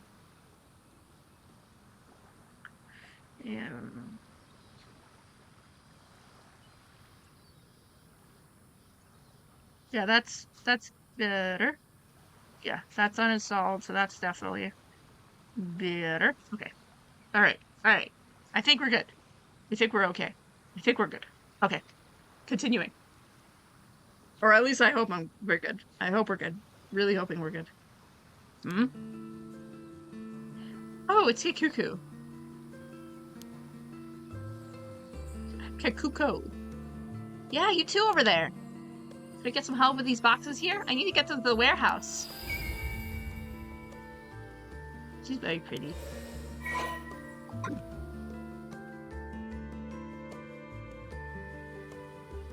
Phew, thanks. I knew I could rely on you youngins to help out. Youngins? You're a youngin too, Kukuku. Kuko. Oh, how kind. Pretty sure you're only ones who'd say that, though. I was told out of nowhere to make sure anything valuable was stowed away just in case a storm hits. What a pain. So you're getting ready for the storm, too? Yep, pretty silly when the weather's this good, huh? It's not like I could say no, though. Speaking of pains, I overheard Chie giving you an earful just now. Are you seriously planning on becoming an Amadiver, Yuza? Well, that was the plan, but it's looking like I might be forced into retirement before I even begin. Why now? Didn't you just come back here to look into Tsuyu? Yes, but I still have work, and I've always been interested in Amadiving. Gran was also pretty down about no longer being able to dive, so I thought it may cheer her up a bit. So you want to follow in Tsuyu's footsteps? Still, you must have noticed that everyone was on edge just at the thought of you coming back here. If they hear you went diving, there'll likely be a bit of an uproar. Are they really that set against Yuza going into the sea? Never heard anyone say anything like that. Well, they don't say it when you can hear it. Everyone loves you here, and they know you're close with Yuza. Probably feel like they can't be tough on him when you're around. What was that? Oh, never mind. Forget I said anything. The face is just so sick of the shit. They're gonna cancel Yuza. Yeah, they hate Yuza's ass because he's related to a freaking, where are you? Somakawa. Anyway. I can't deny that there's been creepy rumbling coming from the sea lately, though. It's no wonder everyone's unnerved. If some sort of disaster does end up happening again and Yuza gets caught doing what he wasn't meant to, that'll probably be it for him. Oh, they're gonna, execute him. God forbid women have hobbies. True. For real. Yeah, that's what I don't get. Do people seriously believe Yuza's mom caused that storm? I mean, to be honest though, I do kind of believe it, but like, let a man swim. Everyone suffered because of it, including Yuza's family. It's so stupid. Yeah, I honestly think it's stupid too. But the truth is, there's a whole bunch of people who believe it, so making a fuss about it isn't gonna get you anywhere, right? Besides, even if the storm doesn't come in the end, a different kind of storm may already be brewing. A different kind of storm? Well, you shouldn't have any trouble if you keep your head down. Just be good and do what you're told and no one will get on your case, yeah? Give me a break. Why's he gotta keep his head down? He was born and raised in Kamishima just like everyone else here. Hey, getting mad at me won't change anything. If this upsets you that much, why don't you leave? Leaving a place like this behind may be for the best, don't you think? Maybe, but I can't just ask my gran to move somewhere else at her age. And you'll just have to put up with it. If you want to blame anyone else, blame your mom. Did his mom do anything, even do anything 5 years ago? No one wants to tell us anything. No idea. I only came back here after the disaster, so I don't know what happened at the time. Mr. Nakamura always seems like he knows more than he lets on, though. Now that I think about it, why don't you just ask Tsuyu what she knows? Tsuyu. Already asked Gran about it countless times. She says she doesn't know anything. You don't think it's just a bit suspicious? If anyone knows something, it'd be her, right? You might be right. She is pretty hard to read. I wouldn't be able to tell if she was hiding something anyway. Anyway, I do feel bad for you, but you just gotta grin and bear it. For everyone's sake, eh? Cool. Thanks for the help, you two. Try to stay out of trouble, okay? Kukuko really seemed like she didn't know anything, huh? Folks are way more on edge than I thought. Yeah, I've gotten the sense I'm not exactly welcome here ever since I came back. I didn't think trying to make a living here would lead to that much backlash. I really think everyone disliked my mom quite that much, or if they were so suspicious of her. Seems like the timing wasn't great either. Everyone's so wound up about these ill omens that are happening right now. Still, I'm sure now that my mom must have had some sort of secret, and I'm almost certain it had something to do with what we're looking into. If anyone here said I went diving today, it might prompt people to start talking about what happened 5 years ago. True. If there's any time to ask about your mom, it's now. I think you should go see that old man Wakamura, and Tsuyu have to say about all this too. Yeah, assuming Gran agrees to talk about it anyway. Okay. Okay. Huge. Oh, investigation. Whoa. Okay. Interesting. So this is like way in the future. Okay. Good to know. Thank you for fixing the timeline. I was getting really confused. So... Awesome. Okay. Alright, I'm gonna be right back, because I'm gonna run to the bathroom. But I will be back after that, and we will continue, because I want to get as far as possible. I think we may do, like, an hour and a half more? Maybe just half an hour? Maybe just an hour? I don't know. Because I don't want to go too late, but I do want to see how much I can get out today, because I won't be able to stream next week at all, because I'm gonna be busy with work, so... Anywho, I will be right back.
Hello. I am back. We so back. I just had a peanut butter sandwich. Very good. But when I was eating it, I realized that my jaw hurts because I've been talking so much. And it's been so long since I've done this. So now my jaw hurts. So anyway, so yeah, that's where we're at. I know. We're continuing, by the way. But oh my god, my jaw. It's okay. It's not like horrid. It's just like, I just need to like massage my jaw. That feels really good, actually. I'm massaging my jaw and it feels really good.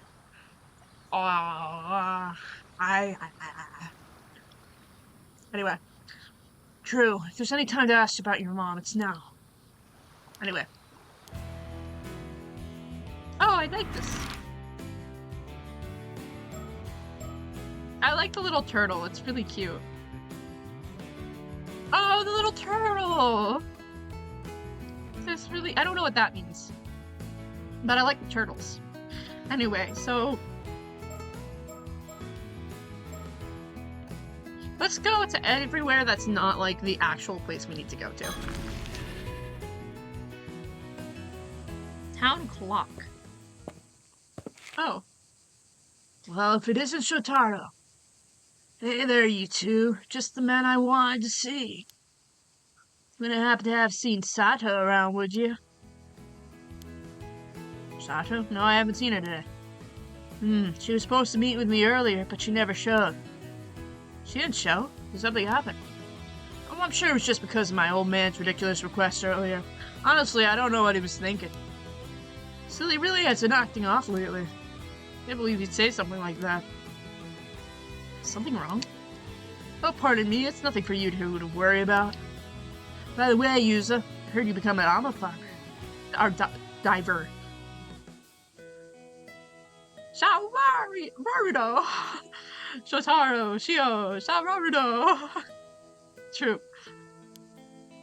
Yeah, but I was told to stop, so I'm currently on extended, if not permanent leave. Don't let you get to you. I, for one, think you should go for it. Imagine everyone's been using your mother as an excuse, saying she brought bad luck to the island or some such. Wow, that's exactly it. Do you know why everyone keeps saying Yuza's mom was a bad omen, Shotaro? Yes. What was it again? Something about her being the Raging Waves curse bearer? That tracks. The what? Raging Waves? The Raging Waves curse bearer.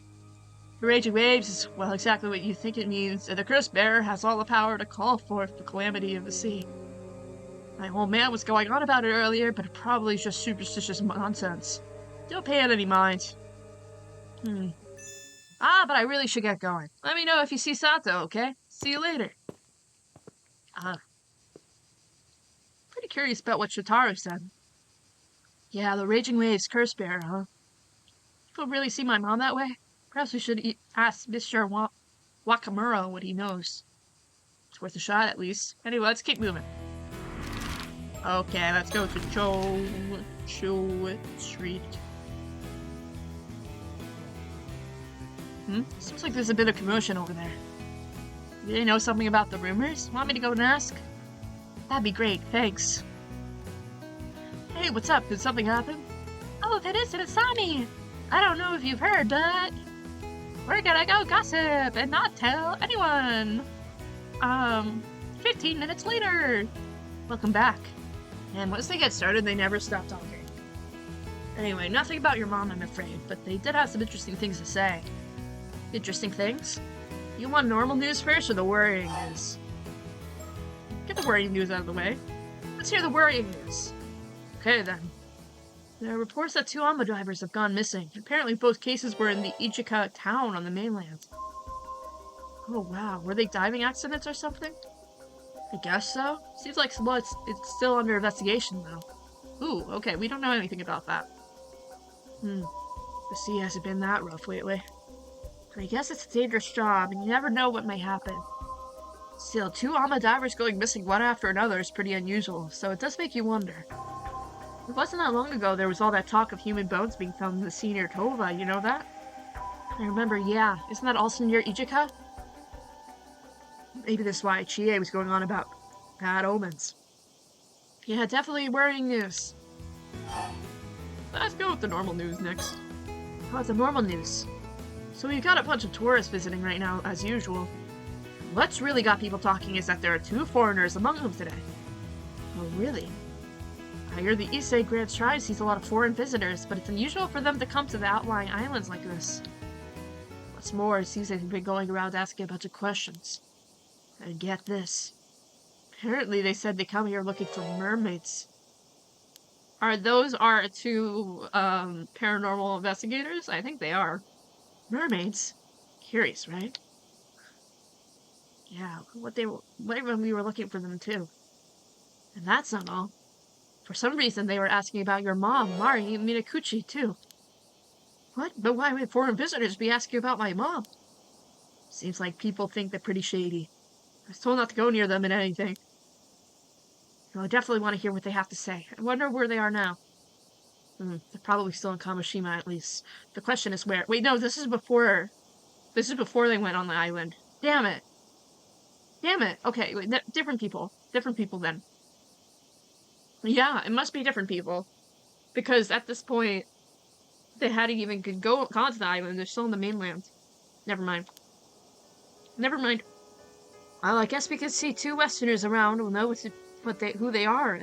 Apparently, they're an older man and a young girl. Yeah, I'm sure we'll know them when we see them. Hope we manage to find them. This is good music, by the way. Okay, looks like that's all the info we're going to get around here. Let's try going somewhere else. Okay. Sorry. Yay. Oh, hey! Huh? Oh no, why is she crying? Oh no! Ah! Ah! Oh no!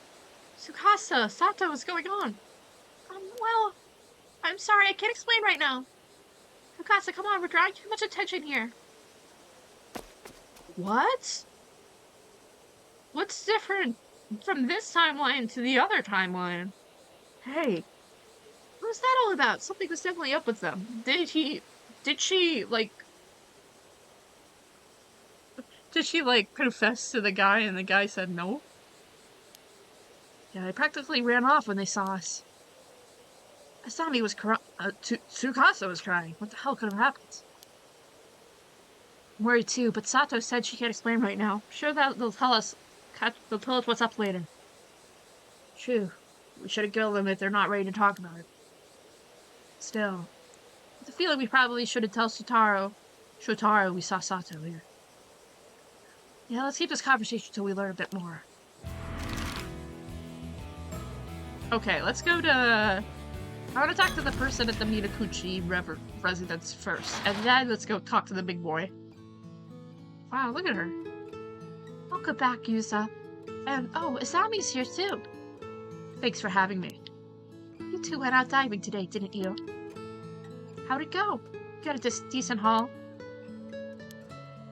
Grand about that. I was all set to enjoy the next stage of my life as an ama diver, but I found myself on forced leave the very day of my grand debut. Goodness, did something happen? Oh my, Chien and the others said all that.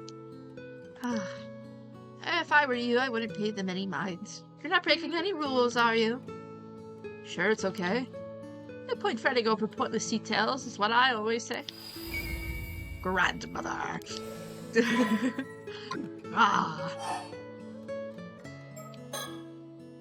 I must have underestimated how deep the tensions ran. Never imagined they'll still be all that hostile towards her. I thought things would have calmed down by now, for sure. I'm sorry, Yusa. It's okay, Gran. Not being allowed to dive isn't the end of the world or anything. Are you sure there isn't a reason no one wants to talk about Mom? Well, no reason I can think of. I have to get to the bottom of things if there's possible. It's going to affect my life here if I don't, and I'd like to clear Mom's name too. If you don't mind me saying, it does seem pretty weird that people would be this upset by Yusa coming back to Kamishima. Sure, there's not some particular reason why they don't like the thought of him going out diving. No reason I can think of. The exact same answer as before. She's determined to pretend she doesn't know. And I know you've always been reluctant to talk about Mom.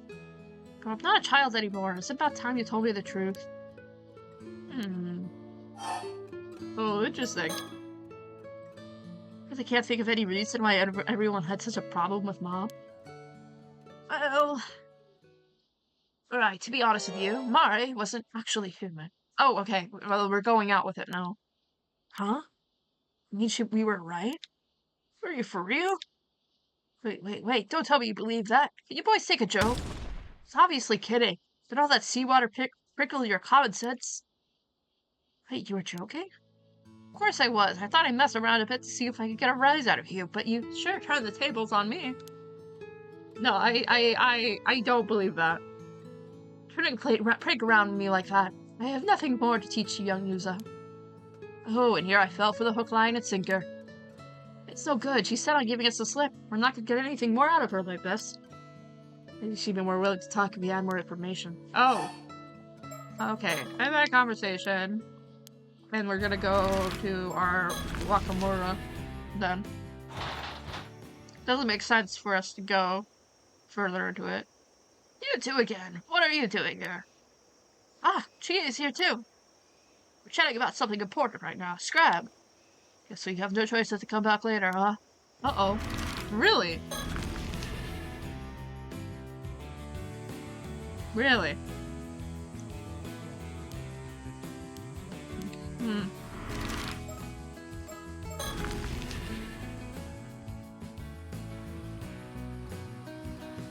Oh, looks like Kikuku's back. Wanna try talking to her again? Now let's give it a shot. But now I've had my fill of shady rumors for the day, okay? You wanna talk? Let's talk about something fun instead. Something fun. Got any ideas, Yuza? Oh, well, how about this? How about those boxes we helped you with just now? Was that delivery? Was that the delivery everyone was expecting? Yep, the latest Kabashima worst. Hot off the press. I thought so. What do we have this time? You want to know? Bet Azami's keen to find out. He's always wearing that t-shirt. Sure am. Gotta show the world how much I love Kabashima.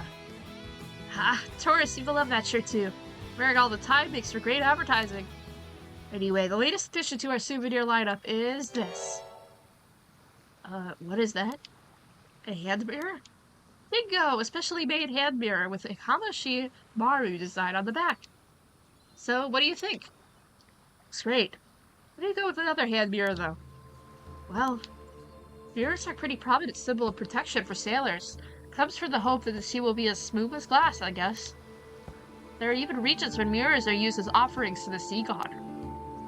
Oh, that's cool. With all those people living on the island and surrounded by the sea, I could see why mirrors are seen as symbol of good fortune here. And it's small enough to fit in your pocket, too. It's both cute and practical. Wow, you really thought of everything, huh? I've actually been handing those out to Amos divers around the island since yesterday. I've told them it was a charm and that they should hang on to it for good luck. Oh, so everyone has one. That's kind of nice. Another way to bring us all together. You're an Amos diver too, right? Yuza? Why don't you take one? But I... Oh, right. I don't know if it's okay to count you as a diver, given what happened earlier. I don't think it really matters. You got plenty, so you should take one too. Ah, thanks. Sorry for the trouble. It's no big deal. I don't want him to feel left out or anything. I guess that means Asami's getting one too. Here you go. Wow, really? Always down for more Kabashimaru merch. Sure thing. Keep it safe inside of your pocket, and maybe it'll keep you safe too. Cool. Yeah, it's something I've been wondering for a while. Yeah? Were you the one who came up with the idea for Kabishimaru? Oh, I can't take credit for that one. Oh right, I forgot you didn't know, Yuza. Know what? At one point, the local youth organization was trying to come up with our souvenir ideas for tourists. Tsukasa stepped up and suggested creating a mascot character for Kabashima. She even drew a design for it. Mascot characters are all the rage nowadays, you know? They're even mascots for the World Expo and the Japan Games. Oh, I see. So Tsukasa drew this? I only heard about it after the fact, too. Didn't know she was so good at drawing. And it's not just one cute little turtle. The unique look on its face makes a big impression. Yeah, the old guys here didn't seem so sure about it all at first, though. But thanks to the zombie's further endorsement, it ended up making the cut. Just didn't want Tsukasa's design to go to waste, you know? She put a lot of effort into it. I think it's a great mascot, too, for what it's worth. How interesting. I'm glad I asked. Cool. There's a bunch of Kamishimaro merch now. Keychains, notepads, you name it. If you want any, just let me know.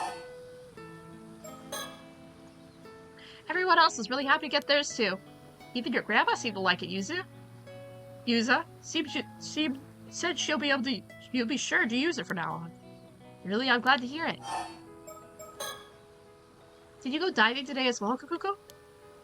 Oh, you mean that whole thing about how we're supposed to stay out of the sea? No one I know is paying attention to that. Took a boat out of the bay from the northern shore, but didn't end up going with much a show for it. The North Sea, huh? Did anyone go with you? No, I went by myself. Why did you ask? Ah, no particular reason, just taking notes for later. I see. You're really serious about becoming an Ava diver, huh? It'd be really a shame if you couldn't become one with that enthusiasm. I'd like to help, but the timing's really not the best right now. It's okay. Any information you could give me is helpful enough. Sorry, I'll help out with things when things have died down, okay? By the way, Yuza, how much practice did you manage to get in today?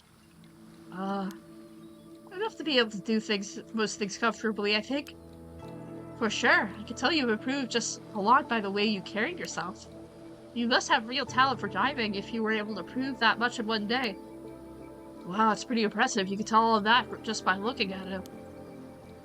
Hey, I thought of one way I could show my support. If you managed to get the high score of 2,000 points in one diving session, I'll give you a special prize. Whoa, isn't that great, Yusa? What was your highest score today again? Let's see. I think it was 2,145 points. Oh, wow, you really did it. Sure did. That's amazing, Yusa. Guess you've earned yourself a prize. Here you go. Rare bird sticker I found when diving the other day. Yes, we win. We win. You lucky dog. I didn't think you'd get a new Mockingbird sticker so soon. Looks like a rare one, too. Really nice. Huge. Once you become a proper Ama diver, I'll tell you all about the good diving spots I know. Do you have any tips that may help while diving? Hey now, that's basically asking me to give away my company's secrets for free. Oh no, I didn't mean anything like that. Just the basics would be helpful. The basics, huh? How about this then? Sometimes your foot can get caught in rocks while you're swimming, so you should always stay aware of your surroundings. Ah, so being too focused on your catch can get you in trouble. That makes sense. If you swim hard enough, you should be able to free yourself, so don't panic too much if it happens, okay? Thanks, I'll be careful. I'm never allowed to go diving again, that is.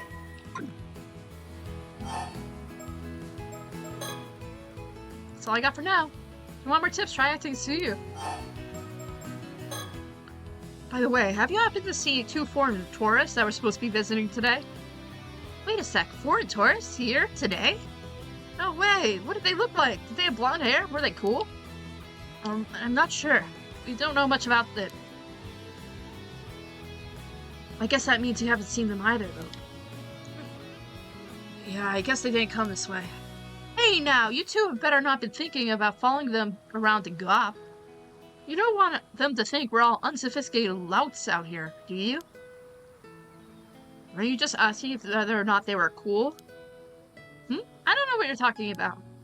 But if you see them, you come and tell me, right? Right? Okay, we will. Cute. And I sure hope I run into those foreigners before they leave. He's not even trying to hide what she really thinks anymore. True. Have you heard of the 2 Ama divers from the mainland who went missing? Of course I have. They evidently disappeared one right after another. I guess it's a reminder of just how dangerous the sea can be. Hearing news like this is always pretty sobering. But you think they were just accidents? Well, some of the other divers think it's a sign that something bad's gonna happen. But you should probably keep quiet about this, Yuza. If you start bringing it up, people will get suspicious. That's probably true, yeah? Personally, though, I think they're probably just unfortunate accidents. They're definitely not unfortunate accidents. Yep, they're both found safe and sound. Okay, that's all we got. Oh, what's that all? I'll go back getting back to work then. Cool. Let's just go to random streets then.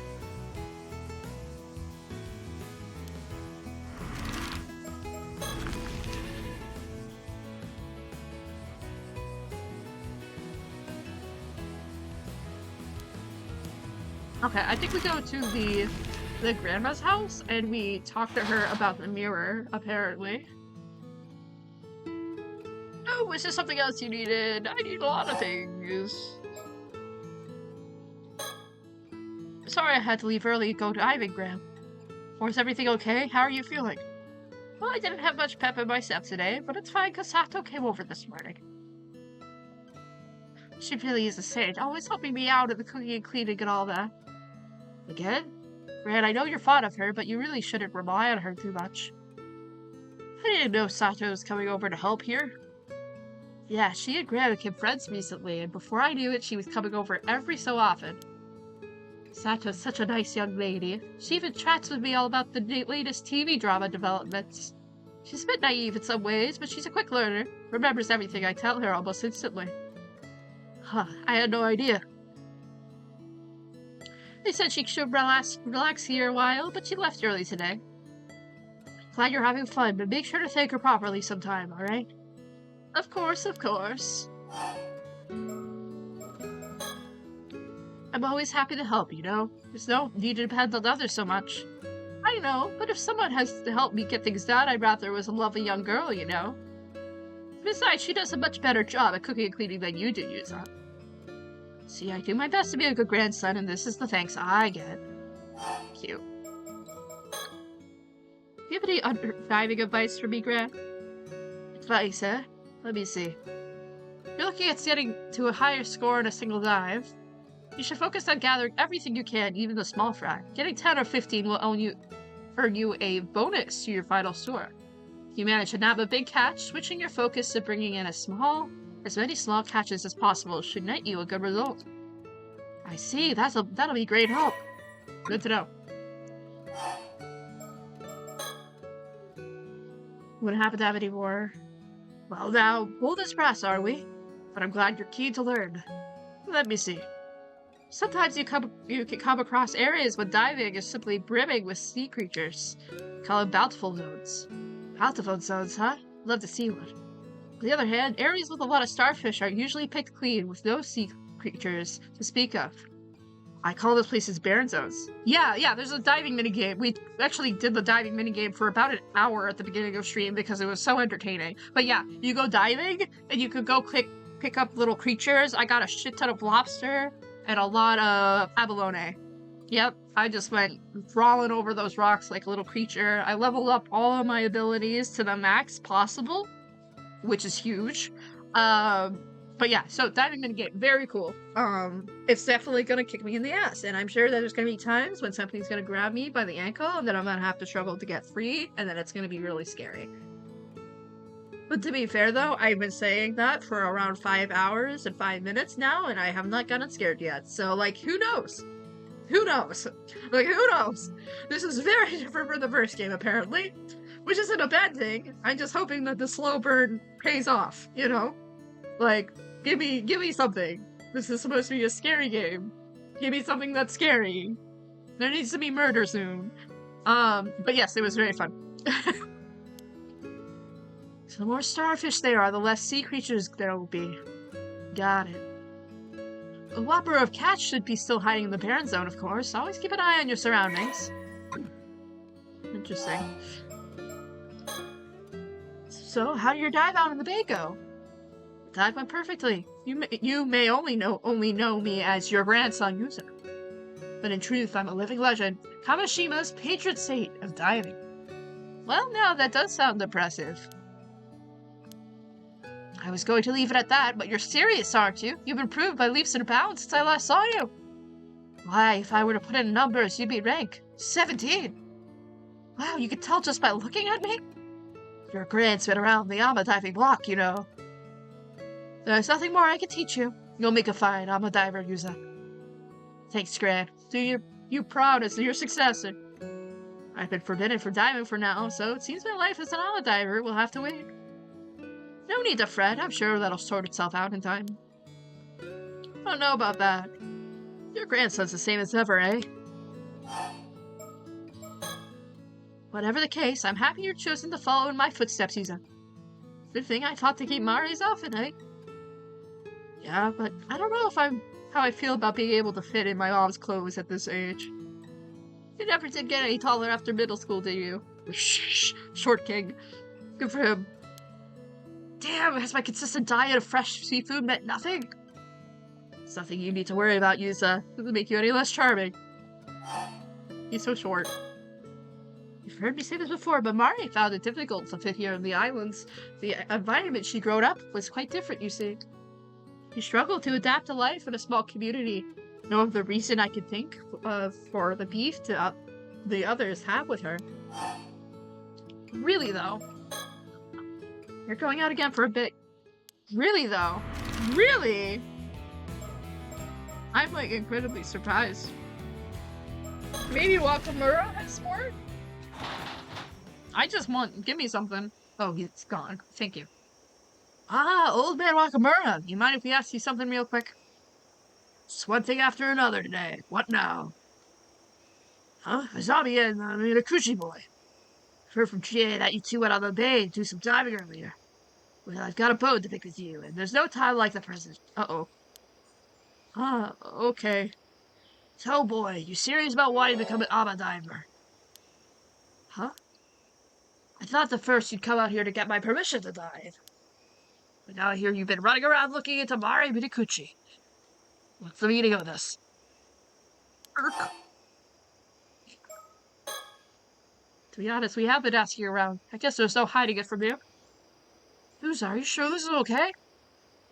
Probably best to be honest about things now, Azami. Just like you said, we've been trying to find out more about my mom. I knew it. Anyway, my point is, no more sticking your nose into where it doesn't belong, got it? And most of all, don't becoming an Ama diver. He's a meanie. So, if I give up on becoming an Ama diver and fall into line, would you tell me about my mom? All the sniffing around you're doing, sure you'd follow into the line, that's for sure. Besides, you should be asking Suyu about all this business, not me. She knows more than I do. Oh? So Suyu knows more than she's letting on.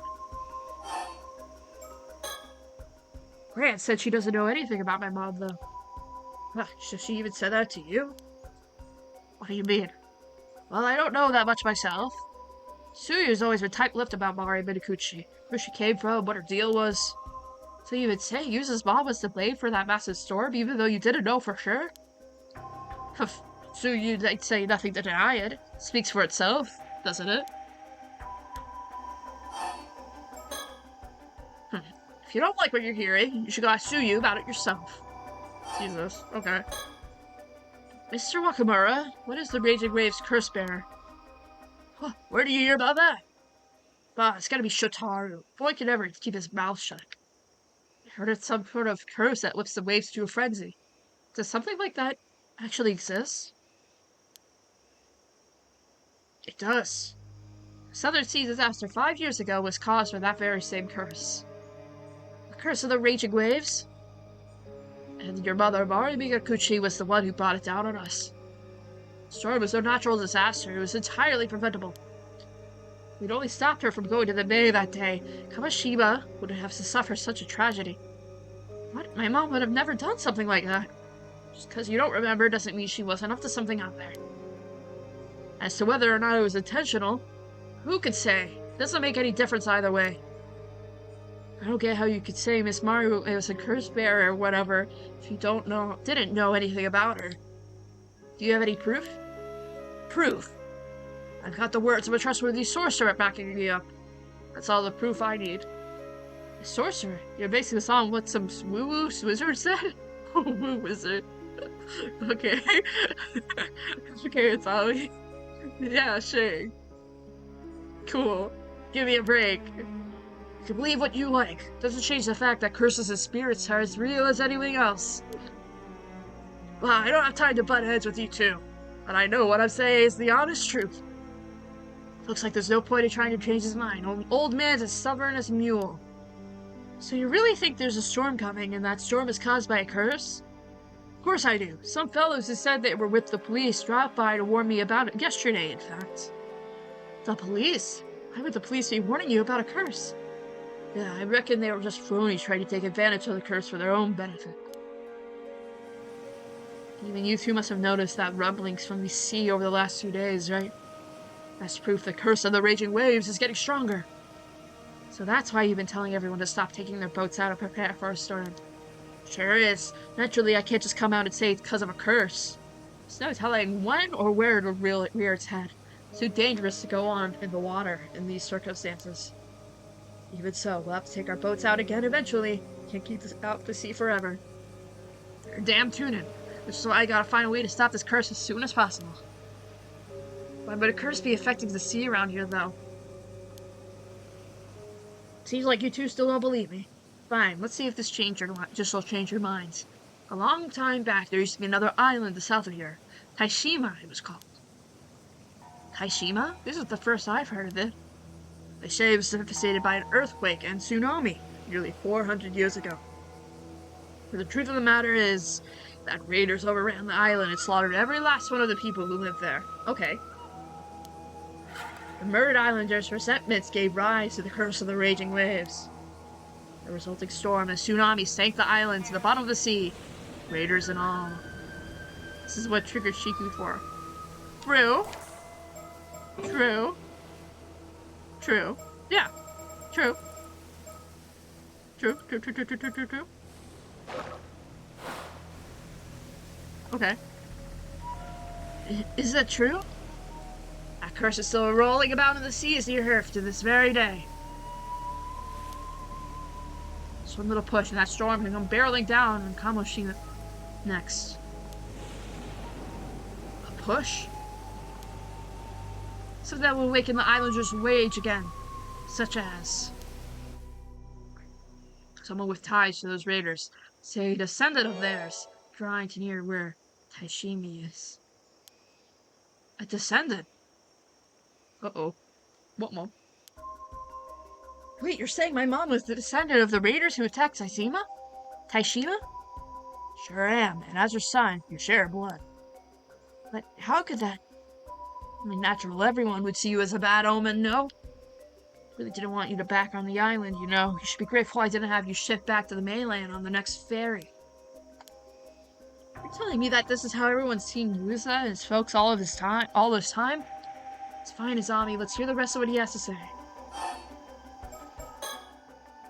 Are you saying the reason of the curse of the raging waves reawakened is because I came back to Kamashima? Nah, there were signs even before you came back, so the direct cause was probably something else. That still doesn't change the fact that you're a bad omen, though. How are you even planning to stop the curse? That ain't none of your concern. You just sit tight at home and stay out of the way. I don't want to hear anything more about you going out to sea. Are we clear? And that's all I'm gonna say on the matter. It should be clear now how much of a danger you are to the islands. Now get yourself home and stay put. Seems like that's all we're gonna get out of him. Maybe we could ask Suyu about what we just heard. She may be able to tell us more. Yeah, exactly what I'm thinking. Meow. Meow, meow, meow, meow, meow. Good song. By the way, Gran, we just went to talk to Mr. Wakamura. There's something we wanted to ask you about. What was that? My hearing's been a bit off recently, you see. Please don't say that. A lot of Aba divers have earring problems, so it's not really a laughing matter. Someone has no sense of humor. So, did you know that everyone thought Ah was the Raging Waves curse bearer? Wow, I'm impressed you managed to say that without stuttering. She's like, please shut up. Please stop. So you have heard of it before? Oh, drat me and my big mouth. He said Mom was descended from the ones who first called the first the curse, or something like that. That's why everyone is so concerned with what I get up to. Is it true, though? Well, if you know that much, suppose I could tell you two the truth. If I just rest up a bit, I'll be up and around in no time. And for the two of you to come to the Southern Bay later, once the sun's gone down. Oh. Right, thanks, Gran. If you can't tell us about it now, I think it'd be easier to show you what I mean. Okay, we'll be at the bay at sundown. But if you're not feeling up to it, don't push yourself, okay? How much do you bet? Points finger up. How much do you bet she's gonna die? How much? Like, do we have a monetary amount? Or, like, do we have, like, a physical amount? Or, like, is it an object we're betting? Like, I think there should be a bet going on here that she's not gonna survive until my time. No need to rush now. I'll tell you everything later. You gotta prepare for yourself for this one, too. Okay. There's more? Okay. I didn't think there was more for this. Okay. Have you ever heard of the Curse of the Raging Waves? Nope, never heard of it. What is it? Well, we want to talk to Mr. Rockabura just now. Wait, so you mean the disaster 5 years ago was caused by some curse, and that same curse is gonna cause the same thing to happen again? So it seems. The hell's he on about? Trying to pass this off as some occult tribe. Don't tell me you two believe that rubbish. Well, it seemed pretty believable. Oh please, he's obviously feeding you a load of nonsense. I don't know if you two are aware, but there are rumors that the old man's been really into a shady sorcerer recently. A sorcerer? Yeah, some sort of miracle worker over in the Tokyo or something. Apparently he'll do anything they say. That's probably why he's going on about curses and stuff. Shotaro did say he's behaving oddly recently. Even Shotaro thinks so? Then that's gotta be it. So it's just a hoax? Interesting.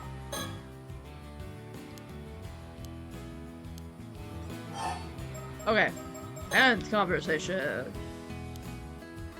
More? Really? Really? Okay. Hi, boy.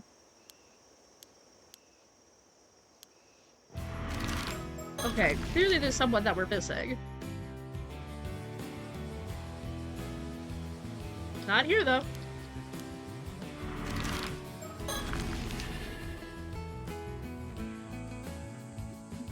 Oh, it's Chie. Okay. Ah, Chie! You two again, wandering around poking your noses at the business you shouldn't be. How's about you stop messing around and just give up already? Nothing you do is gonna make me change my mind. I'm saying this for your sake as much as anyone else, Mirikuchi boy. Try to understand my position, okay? For my sake. I managed to survive that disaster 5 years ago. Some would tell it a miracle, even. It wouldn't do to see that miracle go to waste, would it? Maybe I flew off the handle a bit earlier. Ended up coming up a bit stronger than I meant to. Can't tell you anything about your own mother, but believe me when I say it's best you let sleeping dogs lie. Is this about how Yusa's mom caused the curse of the raging waters or whatever, waves or whatever? So you already know. Heard it all from Shinobu, I wager. Do you believe in the curse, Miss Chie? Of course I do. At the very least, I know it's not some old wives' tale. Not saying you have to believe it too, though. Don't get me wrong, I don't want to talk bad about the women or anything, but there was obviously something up with Mari Mirikuchi 5 years back. She always seemed anxious and on edge when the disaster struck. Might be because I'm reading too much into it, but I can't shake these doubts of mine either. I said it before and I'll say it again, no diving. My stance hasn't changed a bit, you hear me? Damn, guess that's that. By the by, where'd you go diving today? Well... You usually went to a particular spot, so we wanted a particular spot, so we went 5 kilometers south of the island. Say what? What were you thinking, diving in the Southern Sea of all places? You've got even less sense than I thought. You know full well that everyone avoids that area because of the disaster 5 years ago. Yeah, I know. But Asami and I both lost family in the disaster too. We wanted to take the chance and pay our respects. Well, I can't say I don't get how you feel. If that strange rumbling I told you about is coming from the south, just do me a favor and stay away from the sea, alright? Alright. Ain't gonna get nothing from you there. Okay. Oh, I almost forgot to ask. Have the two Ford Taurus come by here at all? Sure it is. Saw them just now, actually. What? Do you know where they went? Looks like they're heading to the lighthouse from what I could tell. The lighthouse, huh? Gotcha. Awesome. Oh, didn't mean to do that. Sorry. Don't go following them around, because we don't see many foreign folks around these parks, you hear? Okay. GA, we heard from that two llama divers from the mainland went missing in some sort of accident. You heard right? You think that's a bad omen as well? I do. I'm well aware how dangerous the sea can be, but the two divers getting caught up in accidents and going missing one after another, it tells me there's something off with the sea itself. We're all done here. You two should leave dealing with island matters to Shinobu from now on. Keep your head down and stay out of trouble, you hear? Yeah. Well, that was something. She's not a bad person at heart, but she sure is stubborn. Yeah. Lighthouse. Wow. It looks so cool looking from the little small picture. That is like a very stubby lighthouse. Oh, it's that girl. Wait, why are you here? Wait. Wouldn't at this point you still be on the mainland? Also, I don't know who that guy is. Looks like we found them. Looks like them, alright. Excuse us. You rang? He's cool looking. Do my eyes deceive me? Could these young islanders have come all the way to talk to us? Welcome to Kamishima Lighthouse. It's not much here, but please do make yourselves at home. Thanks for having us? Why is he the one welcoming us? It's because most people here have been avoiding him. He's excited someone finally wants to talk. Oh. Anyway, we were wondering if you could spare a moment to talk. Wait, before you do, shall we play a game? I want to guess why you came to talk to us. May I? Sure. Sure? It's probably safe to assume, we've been making the rounds here asking questions. Indeed, it was the most likely hearing such news that inclined you to climb up all the way here to meet us. Therefore,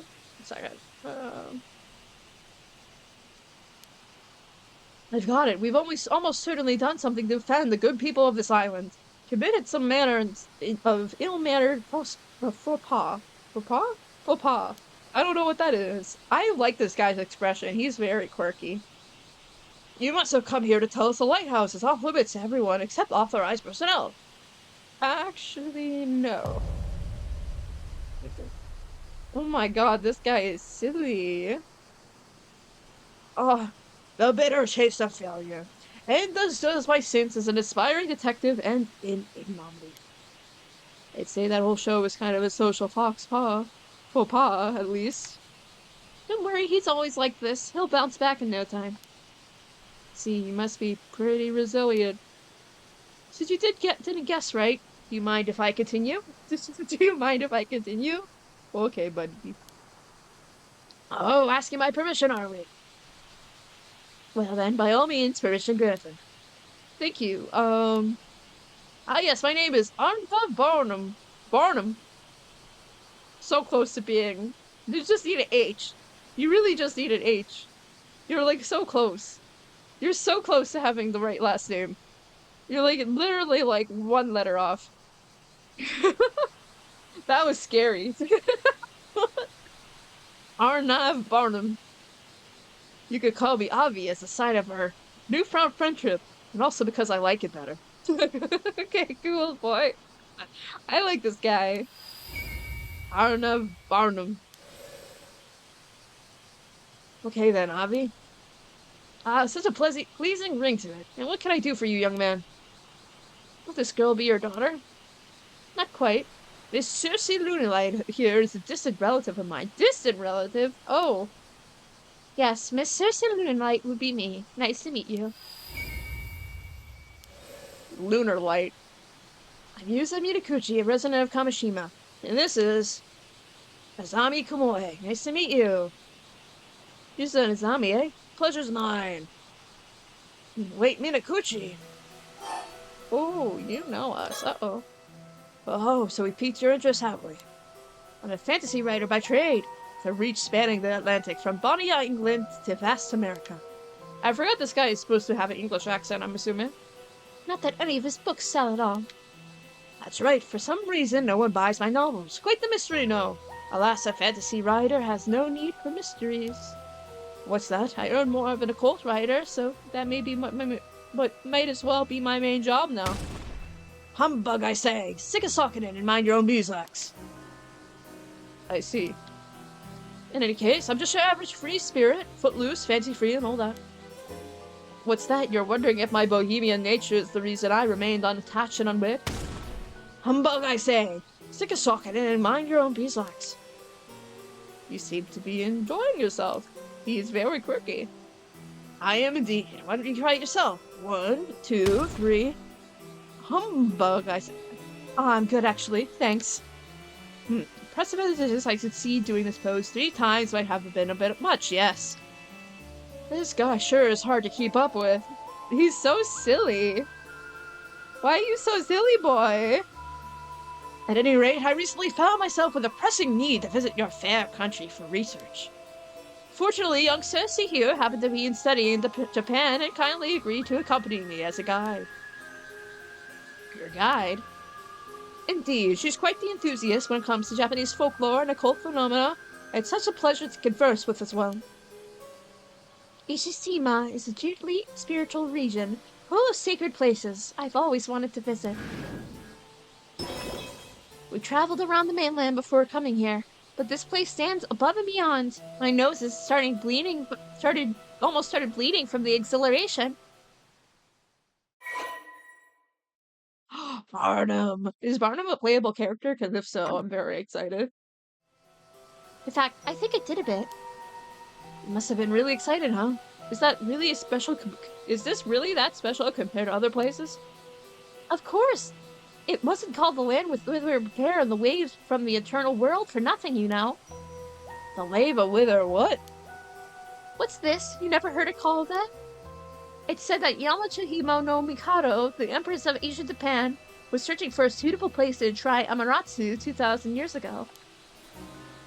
She received a divine revelation that the raves around Ise province came from the eternal world, which led her to establish the Ise Grand Shrine. This eternal world is a separate realm from the world in which we live. Some describe it as a perpetual paradise. Oh, you're gonna have to slow down there a bit. So, what does that mean exactly? We learned about it in our local history classes, remember? Oh, yeah, I think I remember. Sorta. Basically, Ise is such a sacred place that even the ancient gods took a liking to it, right? Exactly. It has such an enchanting vibe. Just being here is long enough to have my nose gushing out all day long. Ha ha ha! But our residents wouldn't have been feeling too hot if our nose kept bleeding all the time. One thing's for sure, though. You seem to really like Ishishima. As a local, I'm super happy to hear that. Okay. Will you be staying in Kamishima tonight? If you need somewhere to stay, I know a few places. We're actually already booked a guest house back on the mainland. We'll be taking the last ferry back after this. Well, I guess you don't have much time left then, huh? Interesting. So what brings you to Kamishima today? Glad you asked, young Yuza. We were hoping to pick your brains on the topic as well. There wouldn't have to be any legends concerning mermaids passed down on this island, would there? So you really are looking for mermaids? Oh, indeed we are. You know what the mermaids are, yes? I refer, of course, to the mythical half-human, half-fish creature. Sure, we know that much at least. Ah, then I may be able to provide a modicum of additional information on the subject. Additional information? Well, you may be aware that the typical Western mermaid is envisioned to having lower half of fish and top half of a human woman. It's thought that this interpretation has its origins in another sea monster, the sirens of Greek mythology. Their claim to fame is servicing near reefs and bewitching sailors with their beautiful voices. Andersen's fairy tale The Little Mermaid is a famous example of this type of mermaid. Indeed, it caused its image to enter common knowledge. When did The Little Mermaid come out? 1 second.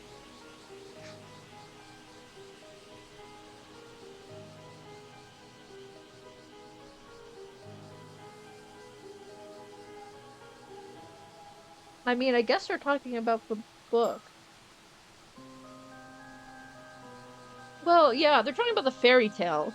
The Little Mermaid, the film, came out in 1989, which is past this point, I'm assuming. I mean, I guess technically it could be 1989 now, but... Interesting.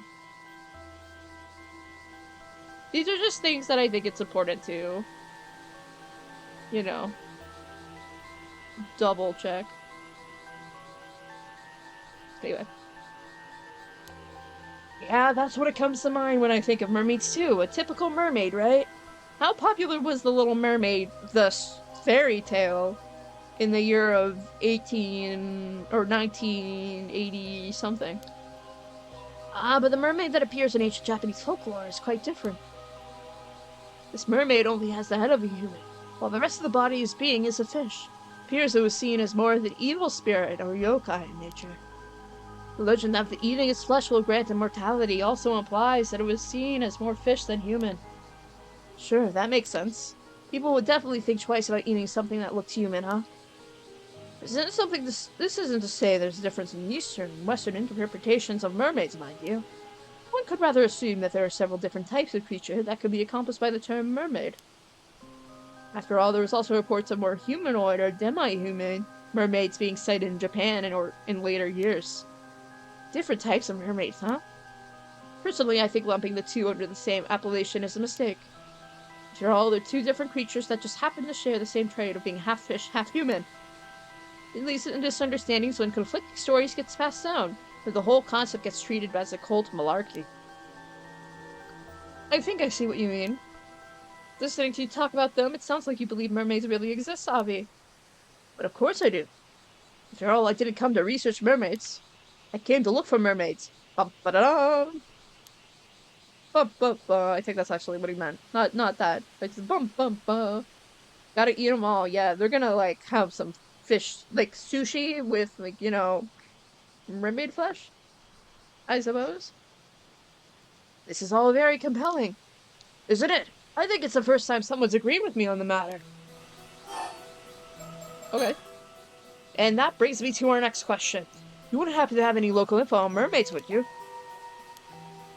Fortunately, I've never heard of any folklore about mermaids here. I see. So that would align with the answers we've received from other inquiries thus far. It would seem that our investigation has branded us as branded us as certified weirdos. You are a certified weirdo, but it's fine, we still love you. Most everyone now turns us a blind eye as well as a deaf ear. Well, I guess it's probably not just because of that. I mean, isn't there supposed to be a huge occult craze going on in Japan right now? Who's assumed everyone would be jumping at the chance to discuss cryptids? Pretty sure that's just a small group of enthusiasts getting worked up. Very vocal minority, yeah? If you're into that interested into the occult, what brought you all the way to Kamishima? Do you have a reason to believe mermaids can be found here? An excellent question, I do indeed. More precisely, I had reason to believe they could be found around Taishima, an island that no longer exists. Taishima? Indeed, I obtained this information through personal research, so I imagine it's not common knowledge. But some say there were 3 mermaids, Tobe, Nagami, and Hayase, living in the seas around Taishima 400 or so years ago. 3 of them? You even know their names? I didn't even know Taishima existed until today. Seems deliberate decision was made not to leave any records of Taishima's existence, which would obviously lead one to believe something is being concealed. On that note, did you know that records remain of several other sightings of mermaids at Ise Bay? What? Really? That's right! Legends about mermaids exist throughout Japan, and this region is no exception. In particular, there are reports of mermaids having been discovered in Tsu City and Ise City, both which border Ise Bay. Whoa, I had no idea. I just jotted down some notes in these legends, so please take a look if you're interested. Thanks, this is all very interesting. So which type of mermaid are you looking for, Abby? Well, it seems a lot of the mermaid sightings around Ise Bay were fish mermaids. Fish mermaids?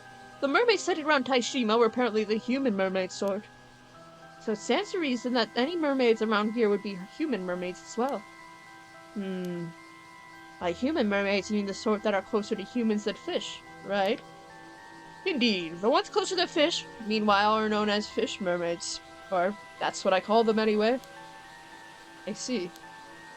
I don't know whether that makes it easier to understand or more complicated.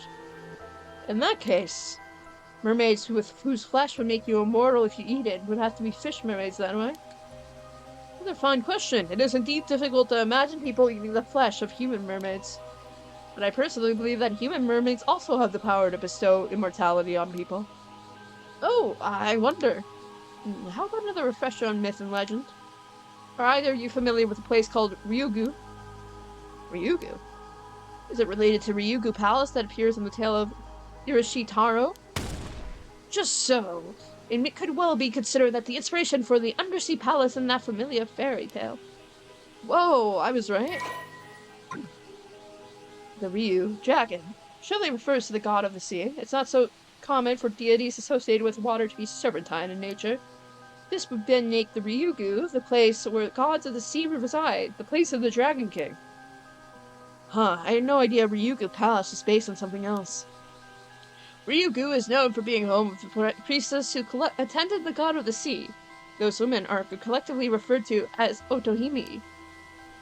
Oh yeah, Princess Otohime appeared in the tale of Irashima Taro, didn't she?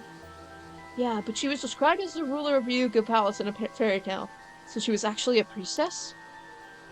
A slight embellishment to make for a more interesting story, I'm assuming. Hardly uncommon. There's also another interesting story about the Otohime of Ryugu.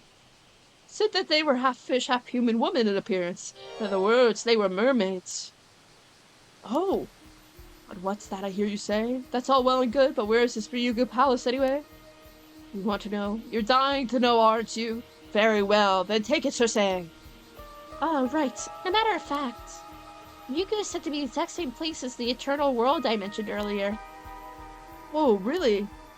In other words, see around Ise, which is said to consist of ways of the Eternal World, back the location of Ryugu.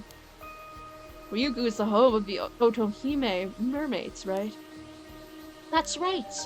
What's more, as priestesses who live in a land said to be eternal paradise, it wouldn't be that odd if they had some sort of power to grant immortality to humans. Even in the tale of Hiroshima Taro, Princess Otohime displayed an ability to influence their physical age on other people using the Tamatebako. Ah. The story has its basis in the ability of mermaids to influence human lifespans. That power of hers makes a lot more sense, don't you think? I see, so that's why you think human mermaids are able to grant immortality even without eating their flesh.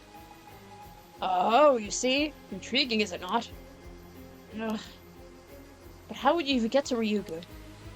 Aha, what kind of creature was responsible for bringing Hiroshima Taro to Ryugu, the eponymous tale? That's right, a turtle or kame. And what's the name of the island we're currently standing on? Oh, Kamishima. There you have the reason for our visit. So you want to find a turtle to go into the mysterious shadow realm, so you can talk to the mermaid. Okay, interesting. So you believe there must be some clue on how you get to Ryugu hidden on Kamishima. Could Kamishima really have some sort of link to Ryugu? By the way, Yuza. Yes? You said your name was Yuza Minakuchi, right? Yes, that's right. Are you familiar with an individual by the name of Mari Minakuchi? Huh? Mari Minakuchi was my mom. She passed away from an accident 5 years ago. I apologize for the indiscretion. My condolences. 5 years ago, huh? You wouldn't happen to have inherited anything from your mother, would you? No, but what do you mean? Why would you know about my mom? Does she have some sort of connection to mermaids? Ah, well, this is more related to my personal research, so I can't say so for sure. Please tell me, I'm also looking for mermaids. If you know anything, I have to know. Well, now, you've certainly grown lively all of a sudden. Let's calm down a bit, eh? Regrettably, the only lead I have is a rumor that suggests that some connection between mermaids and Marin Minakuchi. A rumor from where? Oh, you want to know? Well, I suppose you would, wouldn't you? Very well, I'll tell you. I heard it from a descendant of the islanders who usually call Taishima home. What? So someone survived the disaster that sunk Taishima and their descendants are still around today? Long story short, yes. Isn't it fascinating? That particular individual was also the one who told me about the three mermaids who were said to have lived in Taishima. I see. By and by, if you're also seeking mermaids, you must have some information of your own, yes? Surely this one-sided exchange of knowledge wounds your good conscience. Allow me to remedy that by accepting any information you have. This guy is so entertaining to me. He's so funny. Like, why would you say that? But also good for you. Get that info. Yuza. Yeah, this is our best lead yet. Let's share what information we have.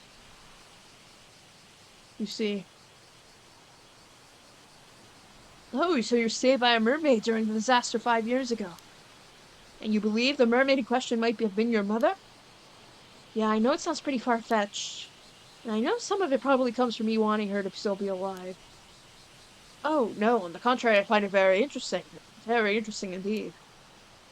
Why, you ask? Why? There's a rumor about one of the three mermaids who used to live around Taishima. They say she took on human form several decades ago and has lived along human ever since. What? No way! That would fit perfectly with our story. Our theory. Ah, color me surprised as well. This is my surprise face, by the way. This is my surprise face, by the way. Me too, buddy. But it would be very interesting if that were the case. Ugh. Sorry, Avi, I think I'm at my limit. Oh my, it's that bad, isn't it? Something wrong? My apologies. As much as I wish we could talk more, I appear we are out of time. Afraid we must bid you goodbye for today. He's so funnily written, he's so quirky, and I enjoy it. Ah, now that you mention it, you're looking to the last fairy, so you probably want to be back soon. Wait, this is the most promising lead we found. If we could just stay a little longer. Believe me, I'd love to continue our chat too, but this little lady's been feeling a bit under the weather ever since arriving here, you see. Oh, I'm sorry to hear that. You're not going to get another nosebleed? If you're feeling that bad, maybe you should stay the night after all. Thank you. I'm just about holding the nosebleed in. I really should get off the island as soon as possible. Ever since arriving here, I have this feeling that some terrible calamity is approaching. Calamity? You can't mean... Oh, I forgot to mention, young Circe is a bit of sensitive to things in that sphere. You catch my drift?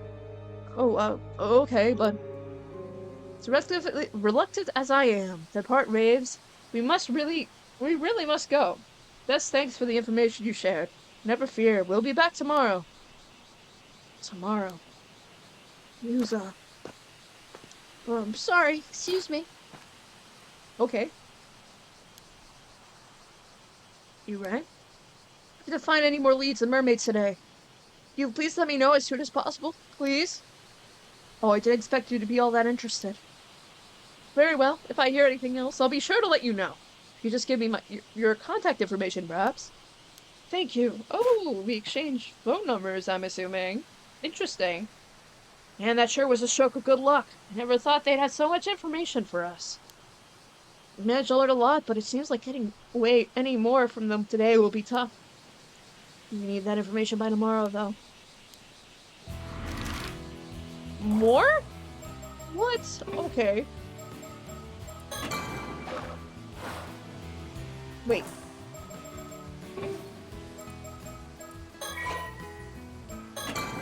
Oh, that's just the name of the chapter. I was like, why is it suddenly cursed? What should I know? Oh, how?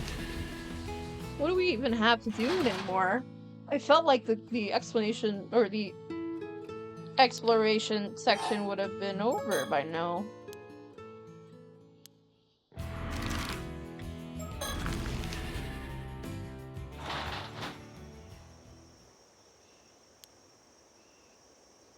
They say File's cursed, so no. I pressed the wrong button, and suddenly everyone's going to die. Totally. Totally. It's totally gonna happen, yeah.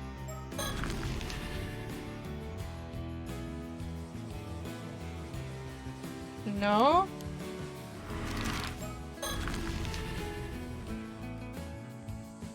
Town clock.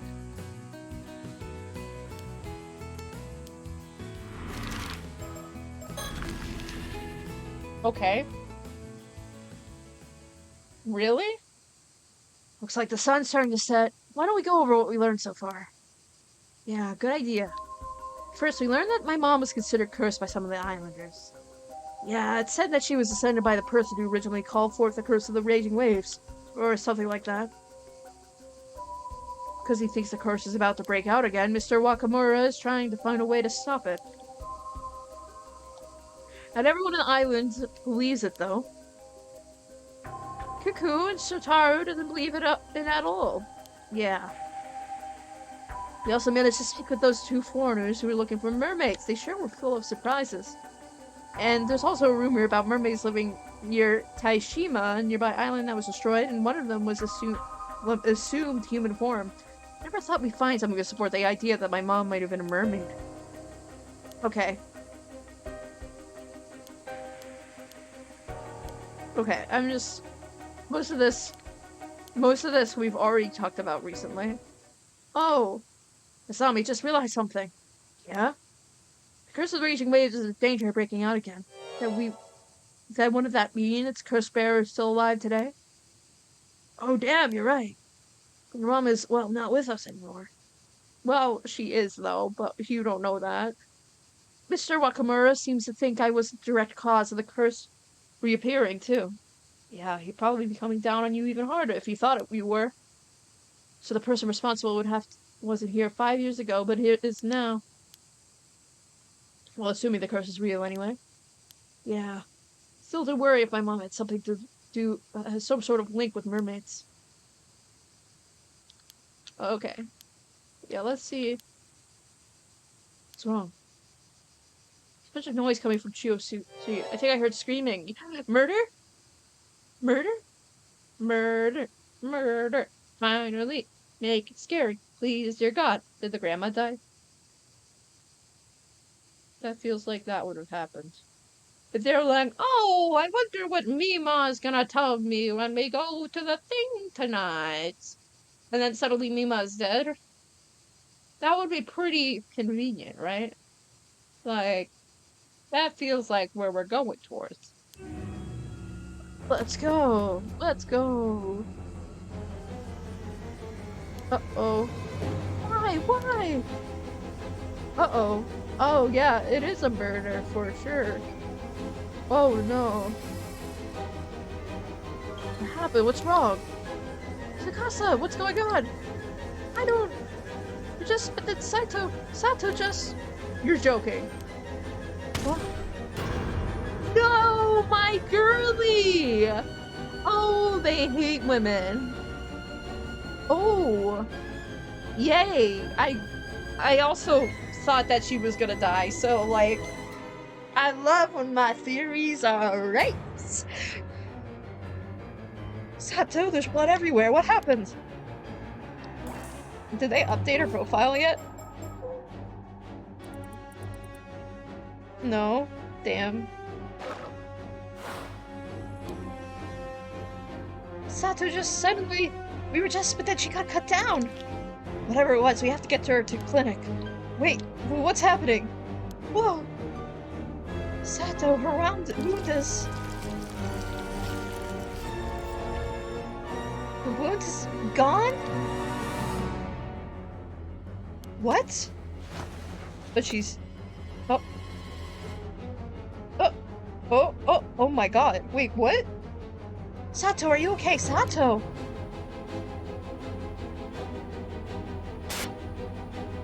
What?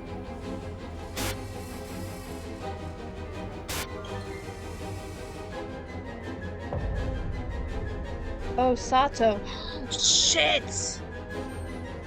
I didn't even read the files yet, so I have no idea what it's referencing, but... I'm sorry. That's entirely my fault. Oh, interesting. Wait, no, so she's immortal. Sato's immortal.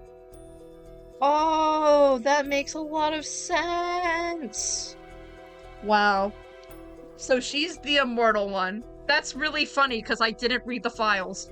That is entirely my own fault. But they were like, hey, you see? You see how funny we were by changing Osato to Sato? Isn't that the funniest thing ever? Wow, isn't that such a funny joke? Wow. She healed immediately. I mean, maybe she would have to be. If she's immortal, she has to be one of the 800-year immortals because she definitely consumed a mermaid. But who knows how she did that?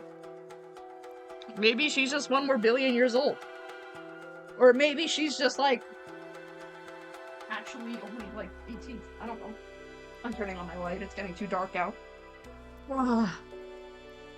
I was so happy that there was gonna be a murder, and then suddenly the murder was like Uno reversed on me. Like, they said, no murder. No murder, no scary murder. Okay, well, I gotta know what's happening. Oh, this is gonna be tea. Okay, I do want to see this one at least before we end, because several hours later, with utensils, I believe, or maybe she ate it out of the stick on a barbecue. Oh, wait. What if they actually ate mermaid in that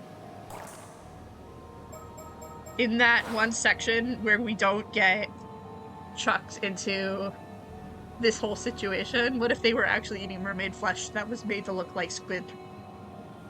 Clearly there would not be much taste difference, right? Would mermaid flesh taste like fish, or would it taste like chicken? Like... depends on, I mean, I guess it depends on the type of configuration of the mermaid, right? Like, if it's more human, it's gonna taste more like human, which is probably disgusting. Who knows? Cannibalism. If it's a majority mermaid, though, then I'm surely, or majority fish, and surely it tastes like fish. Like, anyway, sorry to keep you waiting, Yuza. Nearly time to meet up with Suyu, yeah? Let's head that way. Right. Are we just going? We're not gonna talk about that. Okay. The whole island was in an uproar after that. Didn't even get to ask Sato what happened. Oh, that makes sense. Yeah, apparently she shut herself in a room at the Wakamuras and hasn't come out since. What the hell was that, though? And how'd she even get hurt like that in the first place? To the southern bay, the cursed one? Yeah. So clearly some tea is gonna happen here. Some of the islanders are kicking up a real fuss, saying Sato isn't human and that she's something evil that should be chased off the island. But everyone settled down after Mr. Wakamura stepped in and promised to handle it. Everyone in the island's probably heard it by now, though. It's all anyone could talk about for a while yet. Yes, yeah, thank God. Finally something's happening, instead of just information overload.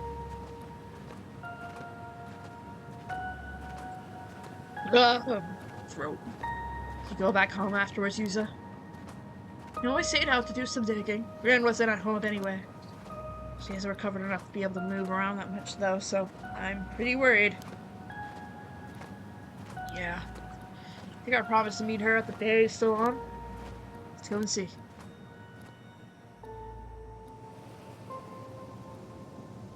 Oh, she's here. Oh, good, she's here. That's exactly what I said. Gran, is your leg okay?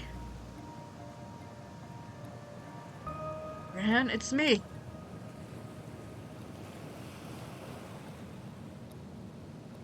Oh, you two came after all. The waves were so loud I couldn't hear you for a second. What are you doing over there, Gran? This is where it's hidden. Hidden? What is? Where Mari, your mother, left us. My mom? It's the box, isn't it? Yes, so Yuzu, have you heard of an island called Tashima? Tashima? Who did it? Murder, murder, murder, murder, murder, murder. Yeah, yeah, yeah, yeah, yeah, yeah. 1 second, I need to actually look at this. Um, um, where's the cursed stone? The Raging Waves isn't the one that... I want to find the one that's talking about... Look at that mermaid mummy. Damn, I guess I can't find it anymore. Surely it's in, like, the files I haven't read yet. Gran? Gran! This is, like, not particularly surprising to me, but I'm excited for it. Ah! What are you two doing over there? Cuckoo, this isn't what she just suddenly... Is that you? No, you couldn't have. Ah! Uh-oh. Uh-oh. Shit, she totally got the wrong idea. Too late. Gran, she's got no pulse. Wound's too deep, it's almost cut her clear in half. That's freaking Kazuma. I don't remember what it was, but it's definitely Kazuma Sugi. It's definitely the soul of the Sugi clan. Oh no! I'll go get someone. You stay here with Yuzu. Yuzu, I don't know English. No, it's alright. I'll come with you. Interesting. Finally, the murders begin. Help! Someone get a clinic doctor! Ah! Whoa! Whoa! This is old lady Nakamura! What the hell's happening? You're screaming from down there too! Come on, let's go! Oh, 2 murder. 3 murder! GA! Uh-oh. No way, even GA. Go get your soul, it's running without a leash! Yeah! Ooh, Kazuma's having a great time. That's crazy. Okay. I wonder why Sato got stabbed in the first place. I mean, we'll know more because he has a whole ass storyline. These 2 lights are really unnerving to me. Why do they do that? Like, why? I thought he's not animated like that. Oh, and this one too. I'm getting distracted.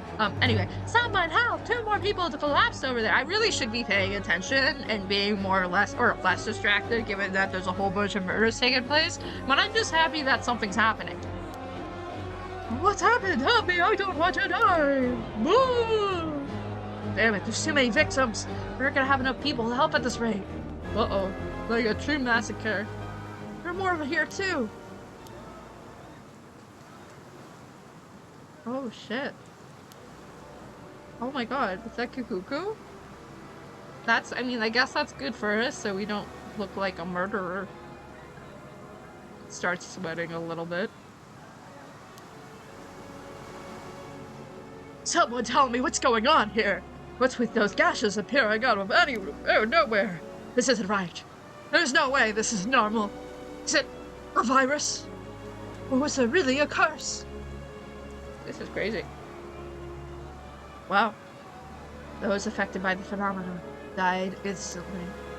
A strange calamity had suddenly descended on Kamishima, plunged the island into a panic. With no knowledge of the cause or reason, there was nothing that could be done to prevent it, and a massacre continued unabated for a time. It's only targeting women! Misogynistic Garuma! I need to send this to a friend of mine. 1 second, I'm screenshotting that.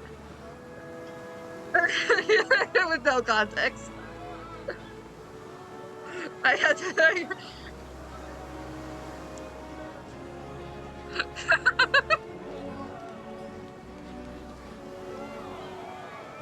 That's killing me, actually. Kazuma, the soul of the Asoga clan, hates women. Survivors were seized with fear. Some ran to escape. Some simply broke down. Some flew into a wild rage. A frenzied chaos swept over the land. A short while later, somehow they're alive. At least we were able to meet up with Tsukasa. What the hell's going on? The whole island's in uproar. Everyone's so panicked. We couldn't find anyone to talk straight. Could blame them. Nobody knows who'll be affected next. Probably best to hide here until things settle down. Okay, Tsukasa. Oh, I have no idea whether my mom's safe or not. And I wasn't able to find Sato either. I'm so worried about her. Well, man, Wakamura said he'd handle things, so I hope she managed to make it back home at least. I have a feeling. One little part of me thinks that maybe she was the person who was kind of doing the stabby stab. But maybe that's too far-fetched, and maybe I'm making a theory that is incredibly incorrect.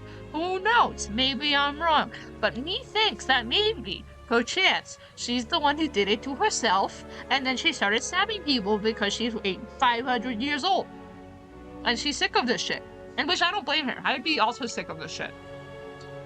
She saw it on the TV shows, and she's like, I'm just gonna flip out. And she's like, it's over for you guys. So I'm gonna flip out and stab people. Anyway. That's what I think. Hey, do you think Sato's wounds healed up like that has anything to do with what just happened? We've held up prying to Sato's past up until now. Maybe that won't fly anymore. And to think, didn't this whole curse of the raging waves mess start when Sato came to Kamoshida? Don't say that! This isn't Sato's fault, she's just a normal girl. Don't let anyone say anything bad about her, not even you, Izami. Girl, she's not a normal girl. She just started healing up after getting a massive stab wound. And you're saying she's... I mean, honestly, good for her. Like, you know what? I will also stand up for her. You've never been more right. Cool. Awesome. Sorry, Tsukasa. I didn't mean anything by it. I wasn't thinking straight. Not like me. I mean, I never thought something like this was really possible either. Something like what? Do you have any idea what could have caused this?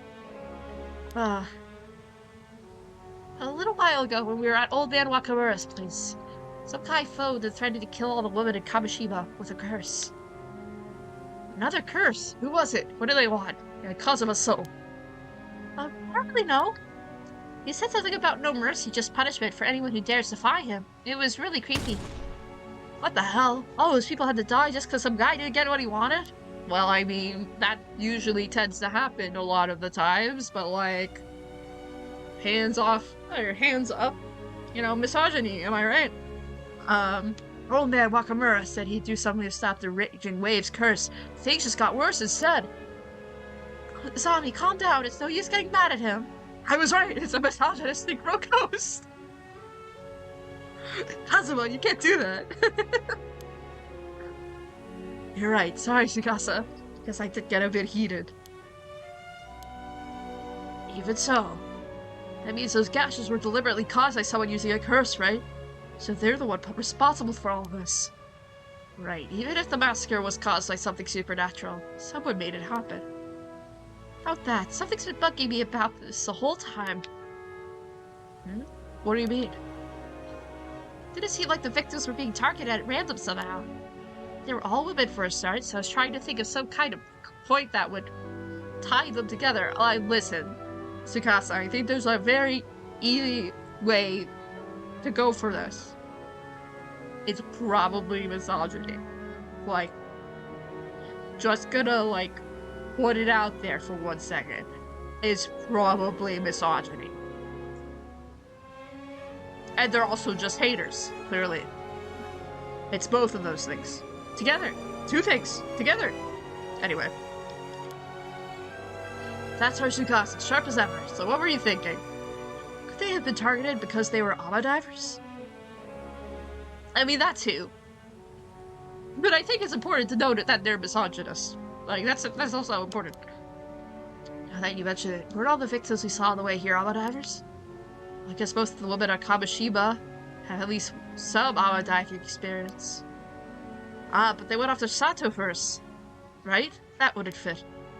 Oh, you're right. Sato isn't an Ama diver. It's pretty worried Yuzu and I might be targeted as well. I guess we could breathe a bit easier now, but Sato's probably a mermaid.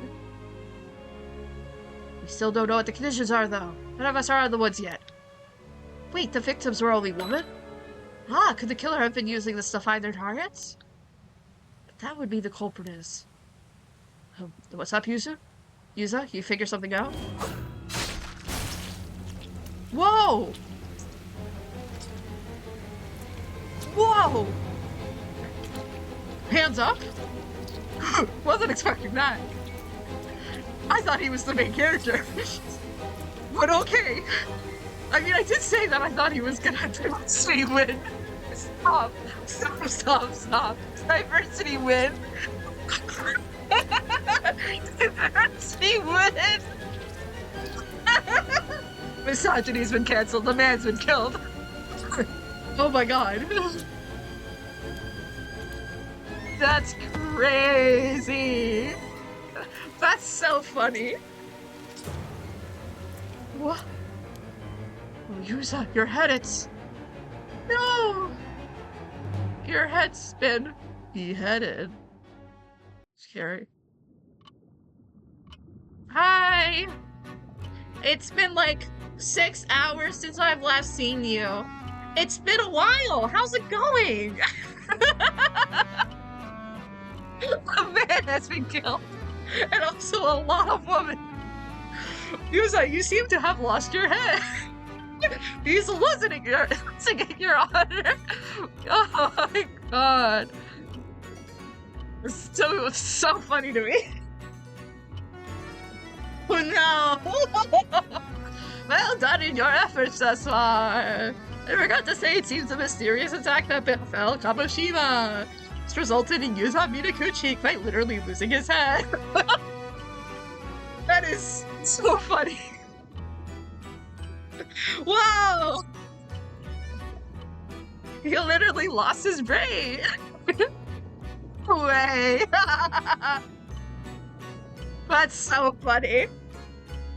Storyteller, give you a +2 on that one. That's really funny. Christ. There's nothing more we could do here, so let us bring this chapter to a close. For now, we will return to the story tribe, where you may proceed with a different route.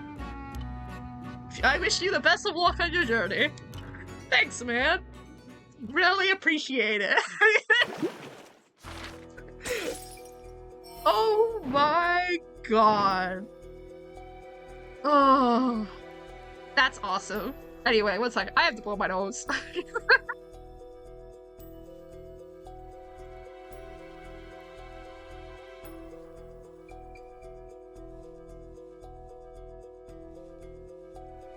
Oh, but that means if we're going back in time, there's not gonna be murder for a little bit.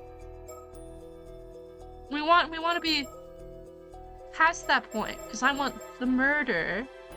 I need to clean my glasses for all this cry laughing. This is just so funny to me. You know, this is supposed to be scary, but like, I can't take it seriously. This is just so entertaining.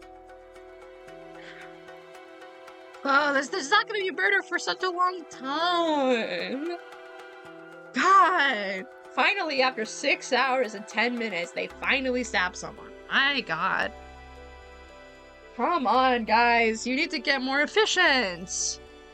Okay. So funny, actually. I can't with this. Oh, there's only 5 slots? Fuka. Alright, I'll save over myself. Alright, will you? But I want to continue. I want to see what. I want murder. Give him a murder. But, wait, why does. Like, a whole town is dead. Like, that's efficient. I mean, yeah, but it took you freaking 6 hours and 11 minutes. Like, 6 hours? Come on, guys. There's faster ways to do it. Maybe he had a charge at time. Maybe Kazuma had to really think about it with his brain cells and then, you know, actually go on the stabbing spree. You know? I don't even remember what the thing was called, because I haven't read any of this. I guess the Karma popped the olds. Yeah, he did. He so did. He was like, I'm sick of this shit. We need to end this. Anyway, let's read this. Issa City. I'm just gonna, like, go through this just so we have it done. The northern part of the city is on Ise Bay. Yeah, that makes sense. Okay. Ise Bay is blessed with an abundance of beautiful scenery, including Mount Asama, which is included in the list of 100 famous Japanese scenic spots during the Showa era. Is that true? What is it called again? Mount Asama. Mount Asama. Beer. Google Maps. Google Maps, please work with me. Okay. Mount Asama. It's real! Wow. Is it in the right area? No, it's not. That's a completely wrong area of Japan.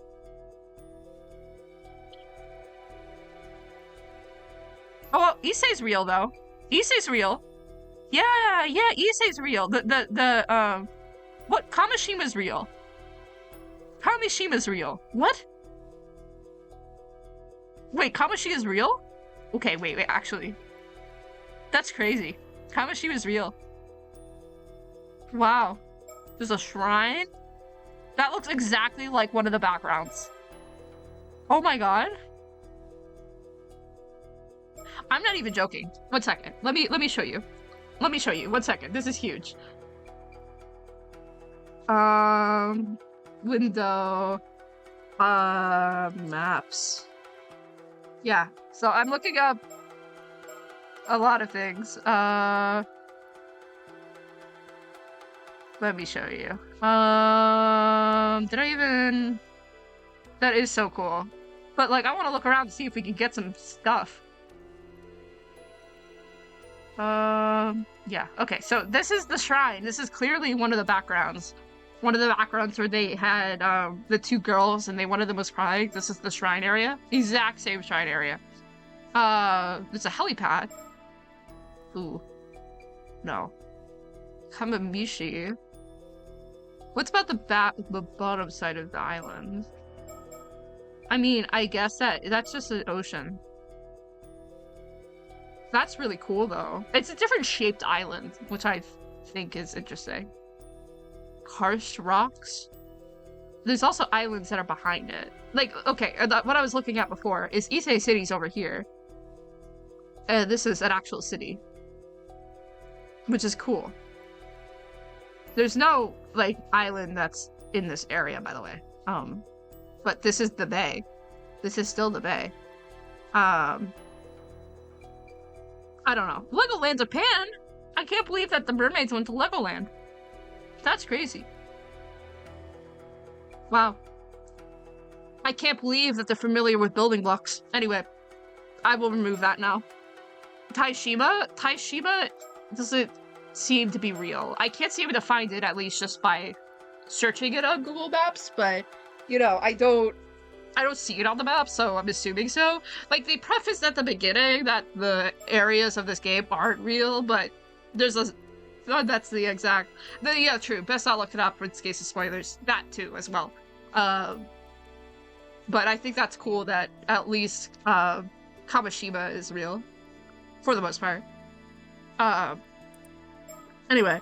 Futabagara is the name of the stretch of the coastline along Futaba Town. So it was named during the events of the story. It has since been merged with Ise City. So it was named... Ooh! So it's real! Oh, that's cool. That's really cool. In the Watari district of the Mie Prefecture, it is designated as a place of scenic beauty and considered one of the most scenic spots in Japan.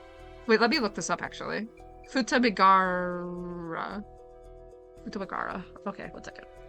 Google Maps. That's cool. Futa, Ise City. Mie Prefecture. Tsutsumiara Park.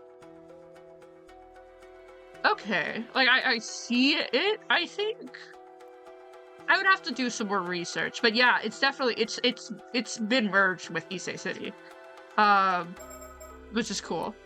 The name Futa Megara is said to originate from a visit to the area of Yamahimo no Mikoto. According to legend, the area's beauty caused her to turn to look back at it, leading for the Futami look twice, becoming part of its name. Cool. Toba City, a city located to the east. So this is to the right of Ise City.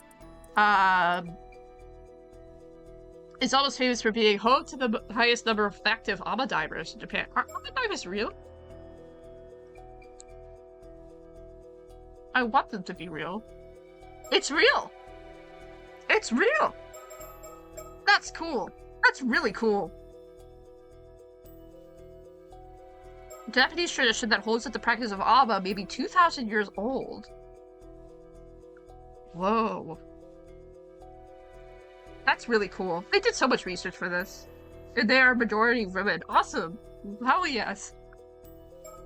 Anyway, Ijika Town is a fishing settlement located on Toba City in the eastern tip of the Shima Peninsula. This area takes on the name Ichikajima, an island offshore from the region. I just love how historical this is. Lighthouse in the eastern tip of Kamishima. I wonder how real this is. Kamishima Lighthouse. Let me see. Kamishima Lighthouse. Yeah, it's real! Oh my god, and it looks exactly the same! Oh my god! I'm not even joking, it looks exactly the same. That is crazy! That is so cool, actually. That is, like, extremely cool. One second, let me... Like, look at that. That is the exact same lighthouse. That is the same lighthouse. That is right there. Like, that is the same exact lighthouse. It's just from a different angle. I mean, I'm sure they, like, changed it a little bit, but that's crazy. The island looks like a turtle. It's so cute! I love it. This is so cool. Anyway, I'm enjoying this. Cool. Kamishimaru. And yeah, and the mascot's that's really cute. Oh, I wonder what the actual symbol of this island is. I mean, if they have a symbol. Maybe it's just such a small island with so little people in it that they don't have, like, a symbol for it. I don't know. Taishiba. Lost Island. This island was besieged by someone 400 years prior. The curse of the murdered islanders caused the entire island to sink. According to Koko Choboji, collection of notable tales, old and new, the anthology of spoken stories compiled in the 13th century, 3 mermaids were discovered caught in the fisherman's net in Bitsuho, in Ise Province, modern-day Nikapopo, Kawagi town in Sioux City. The lore, the history is so interesting. I wish there was more stuff happening, but I'm glad we finally have murder. I will be happy about that. There's a total of 6 mermaid sightings mentioned in the Kagenki, the ancient annals of the Hirojuji temple, covering the latter half of the Kamakura period to the non-Boucho period. One of these entries describes a mermaid sighting in Futami Ise Province, modern-day Futami town in Ise City. In the second year of the Enbun era, the mermaid was subsequently named Enmyuji-ju, a name comprised of characters affiliated with long life. Anotao's Yaobakuni, she became immortal after eating flesh of a mermaid and lived for 800 years. And then there's 3 mermaids of Taishima. All this information is not recorded in any literature. According to Avi's research, 3 mermaids, Sohei, Nagami, and Haise, purportedly lived in Taishima, an island said to have sunk about 400 years ago. And then Urashima Taro, long ago, a youth by the name of Urashima Taro lived in a village by the sea. One day, upon rescuing a sea turtle that was being bullied by the beach, Taro was amazed when the turtle thanked him by inviting him to Ryukyu Palace, the legendary undersea palace of the Dragon King. Princess of the Ryukyu Palace, Otohime, received him for great hospitality. After spending some time, Taro began to miss his village. As a parting gift, she handed him a mysterious box, a Tamekabako, but warned him never to open it. Interesting. He made it out back to the village on Turtleback. Upon reaching his village, everything was different. The house that he lived in was gone. It had been several hundred years on the surface, and the village of the people he had once known was no more. He opened the box, and in the instant, the hundreds of years that had passed caught up with him, turning him into an old man. Interesting. 800-year immortal, after being cursed by a mermaid. Souls then transferred to the provisional body, which are able to control as if it's their own. Wow, wait. Once cursed, the individual body is lost, and a provisional body is reconstructed using the parts of the mermaid ingested as a medium. Their souls then transferred to this provisional body, which they're able to control as if it's their own, with their consciousness residing over both their soul and body from the head. As such, they could have already been considered to be more spirit in nature than human. I just keep thinking of my guy who just lost his head. And I can't stop laughing at how funny that is. Sorry. I like reading and then I'm getting distracted because I think this game is very entertaining. If the individual is fatally wounded or contracts an illness that results in their death, their body will instantly be restored to its default state, allowing them to revive. In the event they lose any body parts, their heart will treat the largest remaining part of them as their main body, regenerate any lost parts from there, with the removed parts subsequently vanishing. This even occurs in the event that the lost body part is the head. Ooh, wait, let me read that again. If they lose any body parts, their heart will be able to treat the largest remaining part of them as their main body and regenerate any lost parts from there. However, these individuals heal from non-fatal wounds at only a slightly faster rate than their bodies would be capable of naturally.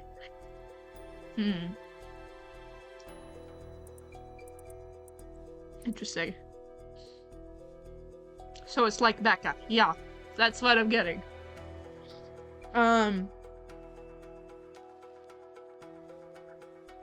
Interesting.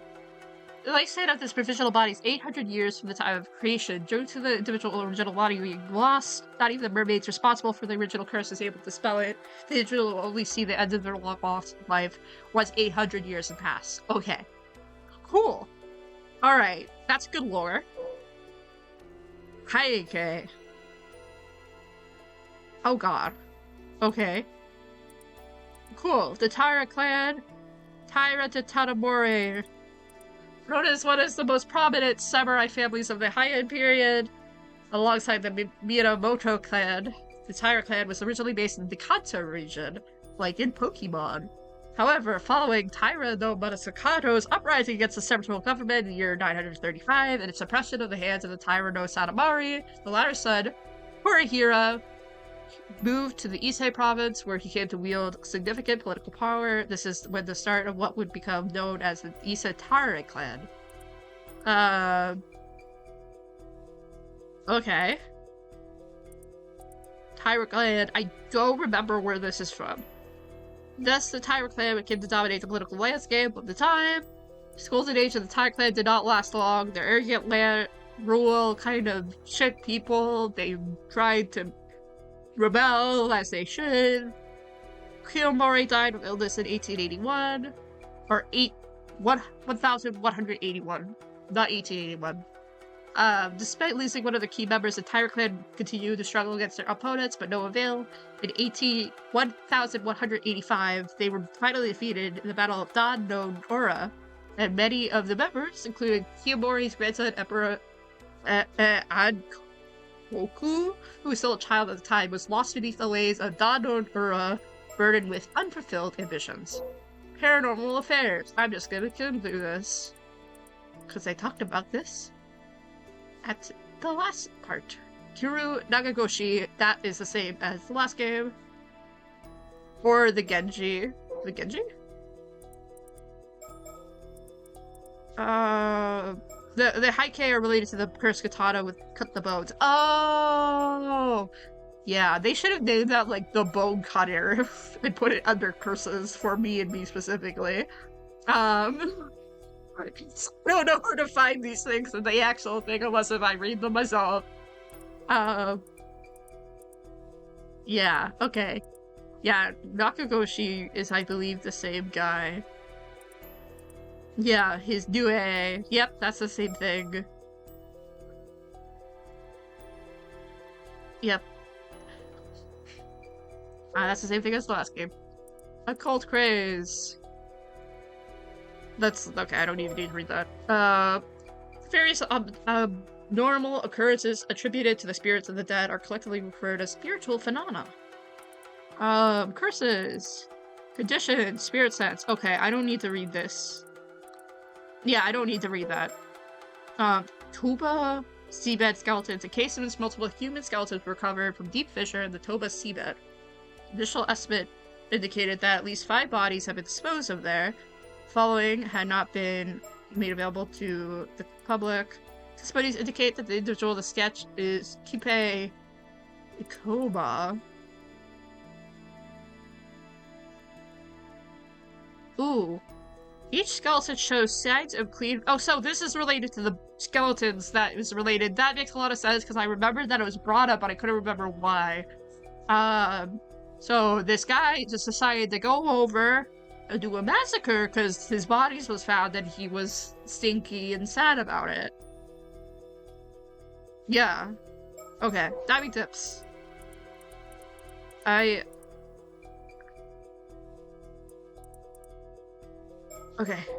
Mockingbirds! Okay, I think we're good. Yes, huge. Okay, profiles. Age deceased. That's what I think it should be. She lost her husband in the war when her son Tosuke Minakuchi was 2 years old. Also now retired due to health issues, she was one of the best ABBA divers in Kamishima, especially in her younger days. She had a fierce rivalry with Chie, also known as Chie the Mermaid. Chie the Mermaid! Misandrous killer? Literally a misandrous killer. This guy sucks ass. Later years saw them reconcile. They could often be seen laughing together at the driver's hut while grilling their catches. Cute. Kokoku, age deceased. Sorry. She changed jobs. She likes ABBA diving. She came back because she found it appealing. She is super athletic. Her driver's rank is 41. Kukuku has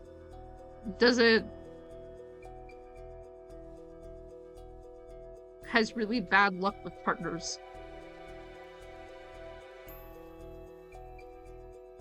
Yeah, hell yeah, as you should. Your birthmark is awesome. GA, age, deceased. No, I mean all the victims in the bone pit were men. Oh, yes. Oh, you're talking about the bone pit. Oh, yeah, fair point.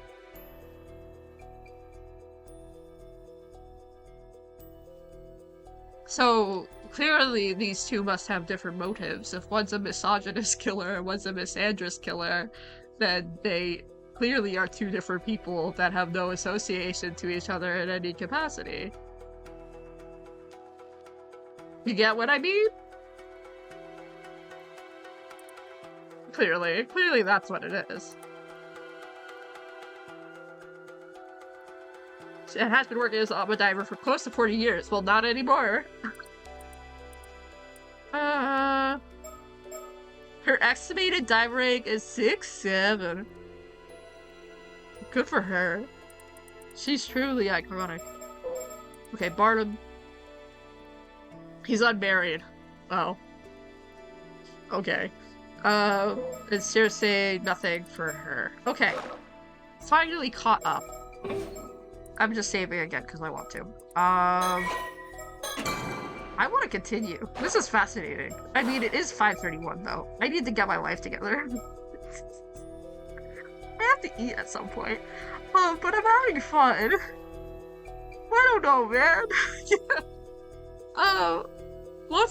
Let's just do one with Barnum. I just want to see Barnum again.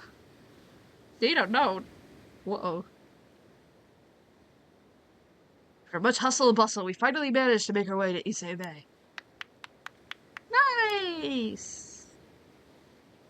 Take it all in now. We're standing on the coast of Nakabeppo in Mie Prefectural's Kawakage town. Which means this is the Sea of Issei, the connection to the eternal world. How amazing. Indeed it is. Come, Susei. Henceforth begins our grand adventure in the search of the legendary mermaids of Issei Bay. How amazing. I just can't stop saying it. Without further ado, my name is Arnav Barnum, an American-born fantasy art author. Please call me Avi.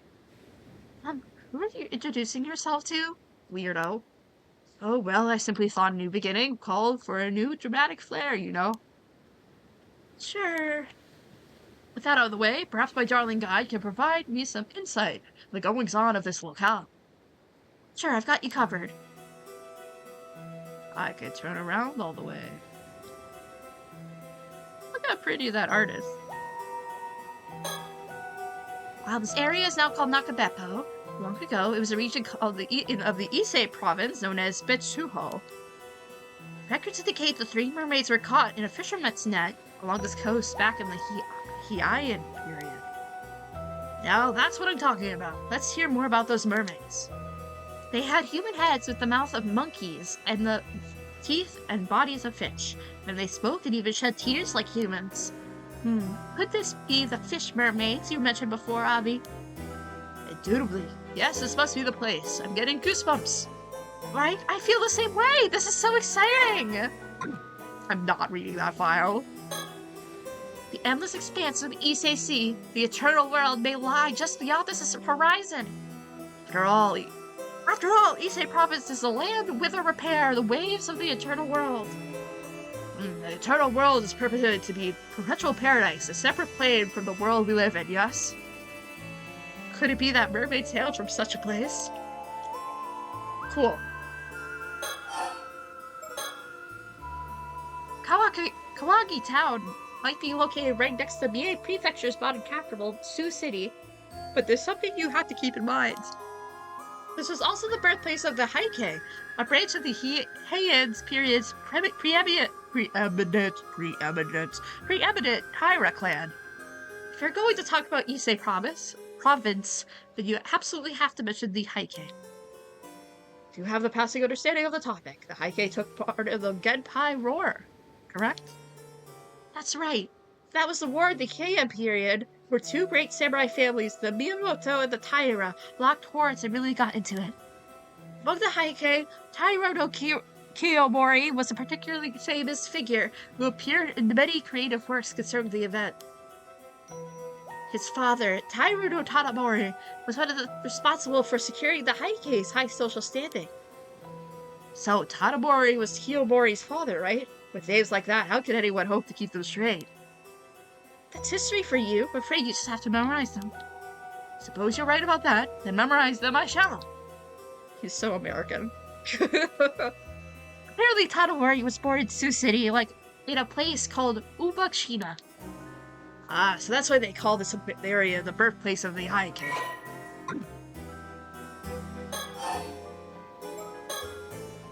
This is the metropolitan center of Mie, and the locus of historical events.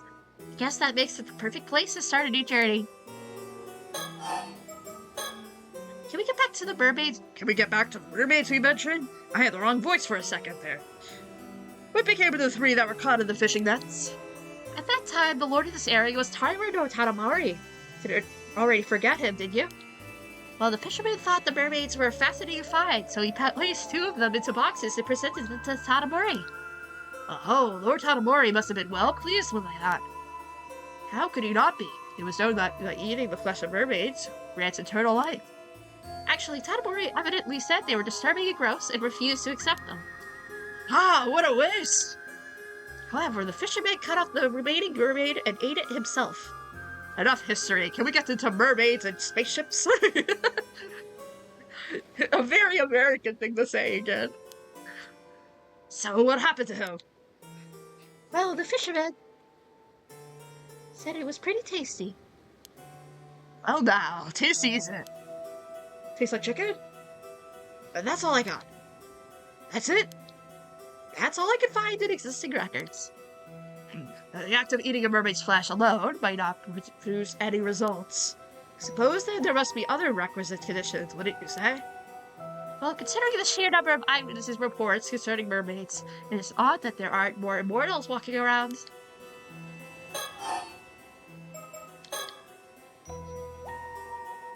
There don't seem to be any records about what happened to the mermaids that Tadamori refused to accept. I suppose it's possible someone in the Heike clan stuck off with them. Now, that's a hypothesis I can get behind. I put together an assortment of files concerning the Heike, so feel free to give them a look if you're interested. That might hurt for gratitude. More files? Oh dear lord, I'm not reading that. Oh, there's just one thing you should... Oh, there's one thing I should warn you about, though. Oh? The script sometimes gets referred to the Ise Taira as well, which may make things a little confusing. Well, go ahead and label it all as Heike. Does it really matter? Are they basically the same thing? Not exactly. You see, the term Ise Tara refers to the Taira clan as a whole because it originated in Ise. On the other hand, people generally refer to the family within the clan that accused Tadamori and the Kiyomori as simply the Heike. Their family features prominently in stories we're interested in, so I'll use Heike most of the time. Plus, it has a nice ring to it. Either works for me, so do as you like. Tale of the Heike. Also use Heike. You're awfully particular about this. I rather like that kind of fastidious.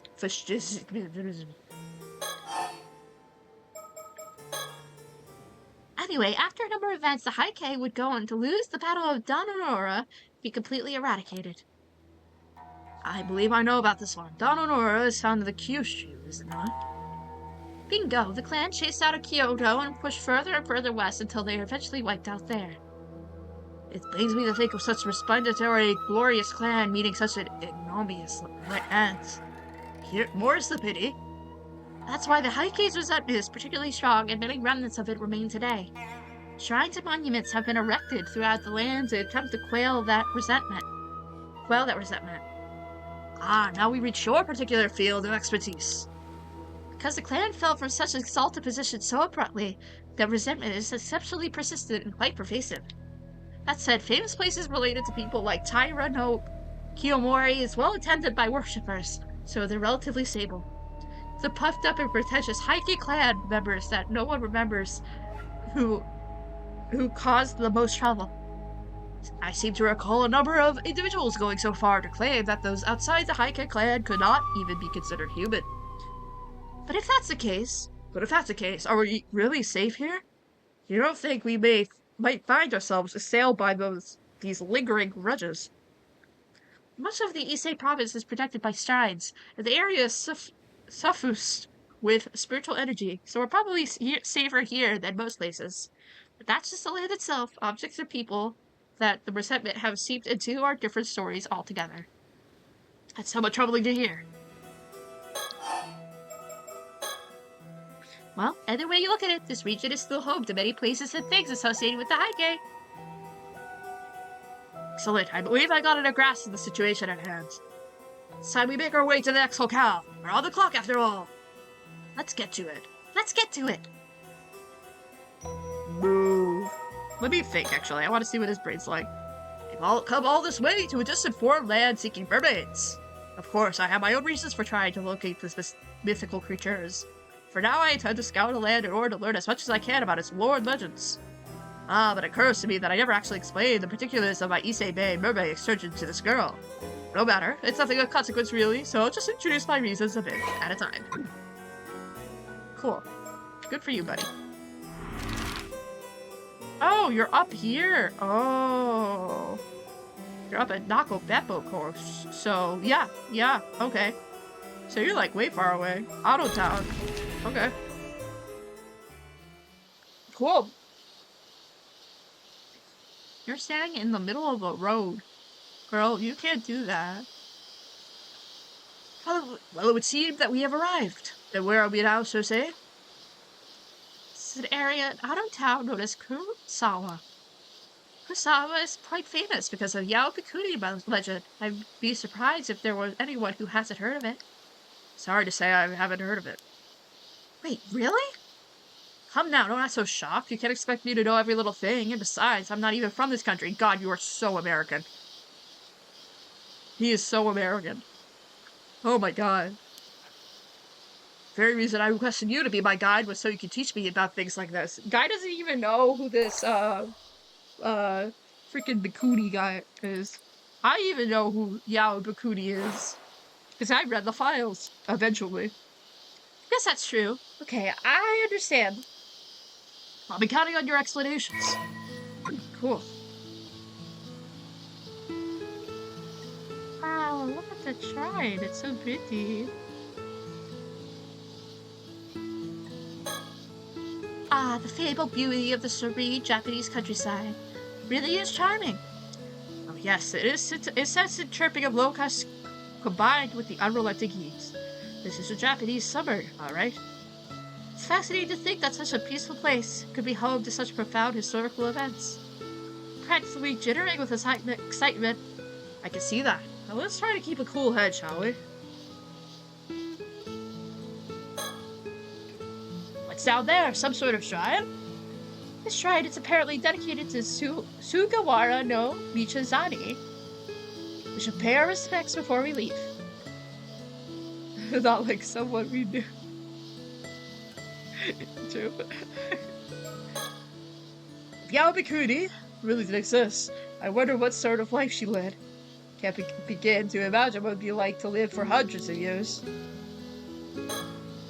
This young lady is a distant relative of mine, the third daughter of the Lunarlight family. Lunarlight is such a... Anyway, I've like literally said this like 5 times, but it's such a like wizard name. Stereotypical wizard name. The Lunarlights have been in business of the democratic exorcism, demonic exorcism in England for several generations now. As such, young Cersei has received education on this rare subject from a young age, and is now an apprentice exorcist. In order to continue her training, or more likely, simply because her interest is in the area, Cersei has come to Japan to study abroad. Upon hearing such news, I sought to employ her as my guide for this mermaid hunting expedition to Issei Bay.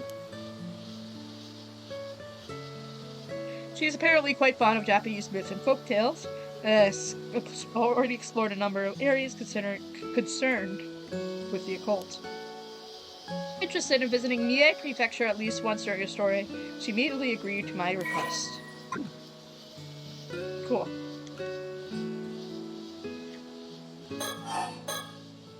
Well, it may not be a direct connection, but there is something one should always consider when discussing Issei. Tales of Issei, have you heard of it? It's the oldest extant collection of Japanese verse compiled sometime during the Heian period. Lunar Light, more like Lorelei. Teach me the history, please. It's true. I'm afraid I'm not familiar with it. I'm American, so I don't know anything. But I have heard of the tale of Genji and the tale of Heike. Is it anything like those? But those are also stories written during the Heian period, but that's where the similarities end. Nice try, though. Humph. Well, they sound similar enough, anyway. Don't worry, I'm not an expert on the subject either. Basically, this collection of verses elaborates on a number of waka poems by giving accounts of the events surrounding each one. The entire collection of 125 passages is referred to the Tales of Issei. That's easy enough to remember, no? The Tales of Issei is a collection of short stories. Check. Ah, one more thing. The title may be The Tale of Issei, but the content isn't all that focused on the actual area. What's this now? Are they intentionally attempting to confuse and bewilder us? No, I think it's just because you're confused, buddy. Some believe the title comes from the fact that passage 69 is set in the Issei province. At any rate, I just thought I would bring it up because it does have have at least a slight bearing on the topic at hand. If you're keen to learn more, I'll add more detailed information to the files. Why, thank you. Be sure to read through them later. Cool. There's one other thing we could learn from the Tales of Issei. Adding the tale of to a book title really classes things up. You should keep that in mind. It was apparently all the rage during the Heian period. I couldn't agree more. The next work is certainly going to be a tale of. True. You're so right. The legend of Yao Bikuni originated here in Kusawa, Auto Town. Long, long ago, 17-year-old named Osato.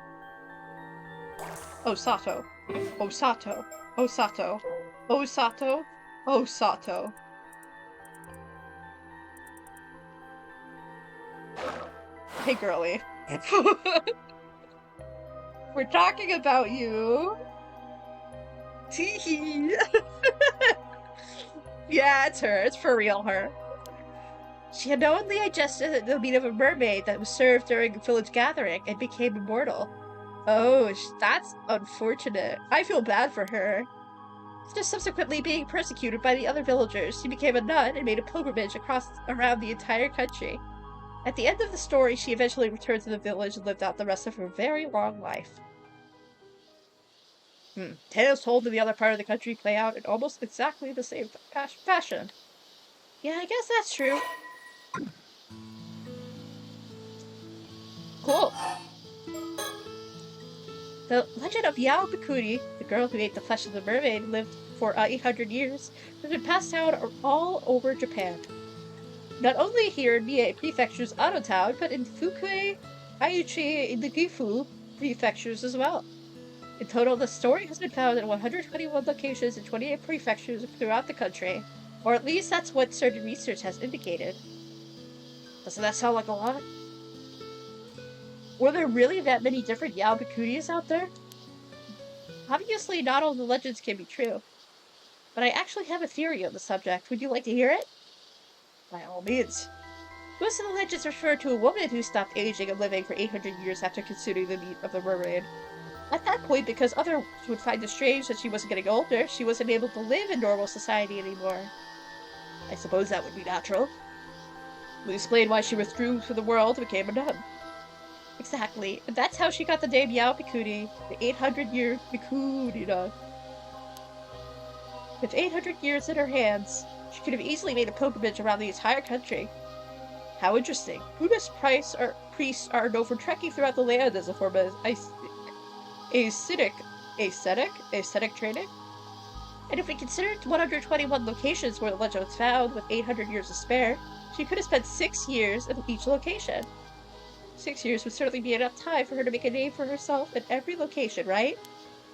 Oh, my dear, I believe I see what you're getting at. Her theory posits that the stories of Yao Bikuni have been passed down in every corner of the country all refer to the exact same individual. Well, it may be a bit much to say that all of them are the same. There may have been a few different people. But it's more convincing than the theory that there were 21 people. I also think Yao Bikuni of Wakasa province is most likely the origin of the legend. I wonder. Though all the different instances of the story throughout Japan also claim the particular location as their place of final rest. That may be true, but I assume that each of those different places wanted to have a grave or some other tangible marker to base the legend on. But would so many people that are purported to have lived for 800 years all die around the same time? Seems pretty unlikely. And you believe some of the tales were embellished somewhat. That sort of thing happens all the time. Legends are always mixtures of truth and fantasy. Moreover, it doesn't make sense that every single immortal will decide to become a nun. There were likely some places that simply believed Yao Bikuni were named for a mortal. Rather than a nun, for all we know, she said, I'ma be a nun of that. I'ma be a nun of that, and became an Amma diver.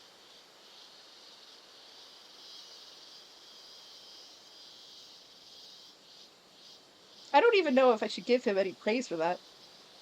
That was such a bad pun. I'ma be a none of that. -2. Shut up. I'm not even gracing you with a voice line. I'm not even gracing you with a voice line. That wasn't even funny. Come on, man. That's actually pretty insightful. Many legends are based on simple somatic misunderstanding. Now wait just a minute. I won't stand here and let my jump joke actually become a salient point of discussion. Drop it then. Still, if one were to somehow live for 800 years, a person that becomes immortal after the Kamakura period could still be alive today. True, and if so, I'd love to sit them down for a long chat. Well, I know someone who you should talk to. Cersei, don't indulge in stand-up routine for real. Can Kusawa's legend of Yabakuni really be true? There must be falsehoods and fictions mixed up in the tale, surely. Who knows? Ise province isn't that far from Makasa province, after all. She may have simply walked here from there. The fact that the stories from each different area are so similar does make me wonder if they didn't get mixed up together somehow. You think the legend may be an amalgamation of stories we heard from various locations? Exactly, but then again, the immortal in the story from this location has their own name, which gives a legend to a certain verisimilitude. Indeed it does. Guess we can assume that the girl with the name really did live here long ago. Something must have happened to make people believe she had become... Then something must have happened to make people believe she had become immortal. Wrong voice, it's fine. It's reasonable to assume her story got mixed up with various legends of Yabakuni from all around the country before being passed down. Of course, the exact timing of these events is still unclear. That does present an interesting possibility. Yeah, you can ask the real Yabakuni. You just gotta catch her before she gets sliced up, for real. She's actually, we're actually on the same island as her, looks at watch 5 minutes ago. She could very well be living in this village. Wouldn't that be a compelling development? Leave it to an occult writer to think of something like that. That's right, you're seeing the prodigious imaginative power of a fantasy author in action. Yes, it is really something. He's so funny. He's a very good bard. But the fact of the matter is that no traces of Yabakuni remains in this village. Even her grave, which is referred to Lady Yao's tomb, has never been located. But then, did we come all this way for nothing? Yes. Well, then I suppose that brings us to this particular subject up to a close. On to the next. No rest for the wicked, I say. Time to tackle the next mermaid myth. Sure.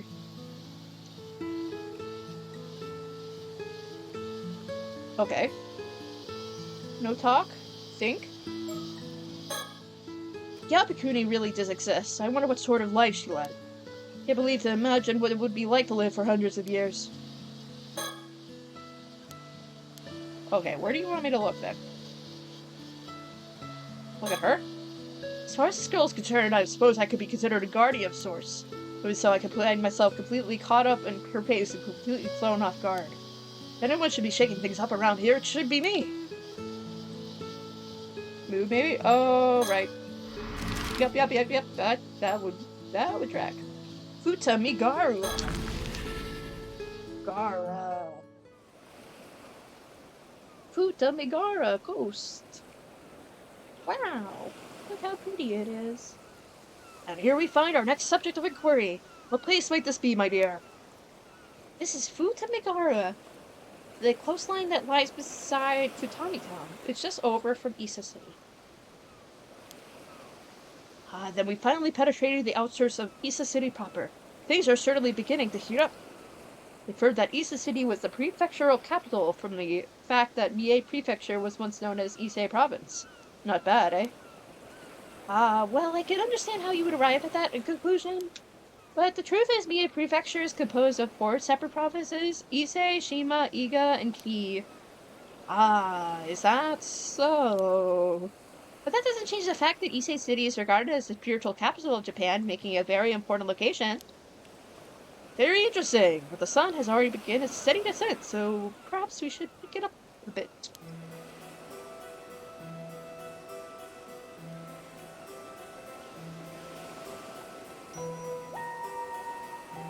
What? What the fuck? Wait, what? What the hell? What the hell? Why? Why is it... My controller is vibrating really aggressively in some spots and not others. Why is it there? Why there? Why is it just randomly vibrating? It is like randomly vibrating. That's so weird. Futamigara's sea is famously said to purify the body, so many visitors to Issei Shrine come here as well. The scenic beauty of the location has been featured in poems from antiquity. Certainly is easy on the eyes. The strands of pine trees along the shore make it for quite the striking image. I always turn the vibration off real. To make it even better, the embankment we're standing on offers a 360-degree view of Issei Bay. Makes you want to go out at the very edge and take it all in. Really does. Being surrounded by the bay like this is such an enchanting feeling. What a breathtaking view. Why? Like, right there was one? Right there was one? Is that on purpose? Maybe it's meant to, like, symbolize the rumbling of the bay? Because there's nothing I could click there. But it's definitely rumbling. That's really cool. Anyway. So, does this place have any legends featuring mermaids? It does. A record called the Kagenki was written by people of Horuji Temple after the Kamakura period. In that record, there are a total of 6 instances of information concerning mermaids. 6, eh? That's certainly promising. Those entries describes a sighting here in Futami, Issei Province on April 3rd, during the second year of the Edmund era, which would be 1357. So they even noted the exact date. How fortuitous. The passage is as follows: from the sea of Futami, the Issei Province came in Meiuji, delivering perpetuity.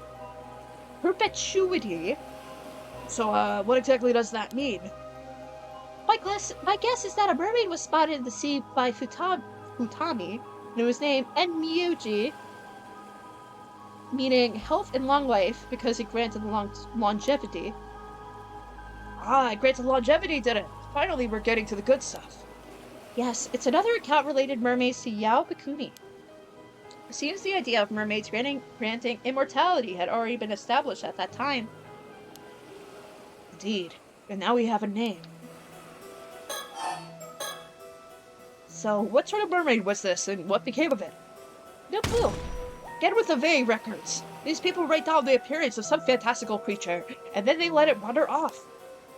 I haven't personally gone over every bit of research on the matter, but I can speculate on an answer. Records of mermaids in other places often refer to them by name. In fact, it may have not been that uncommon for the people in the area to encounter them when the records were written. Let me see if I follow your meaning. The same mermaid would appear repeatedly, leading people into the area to grow accustomed to it. Am I on the right track? Exactly. I mean, you wouldn't bother giving a name to something you only saw once after all.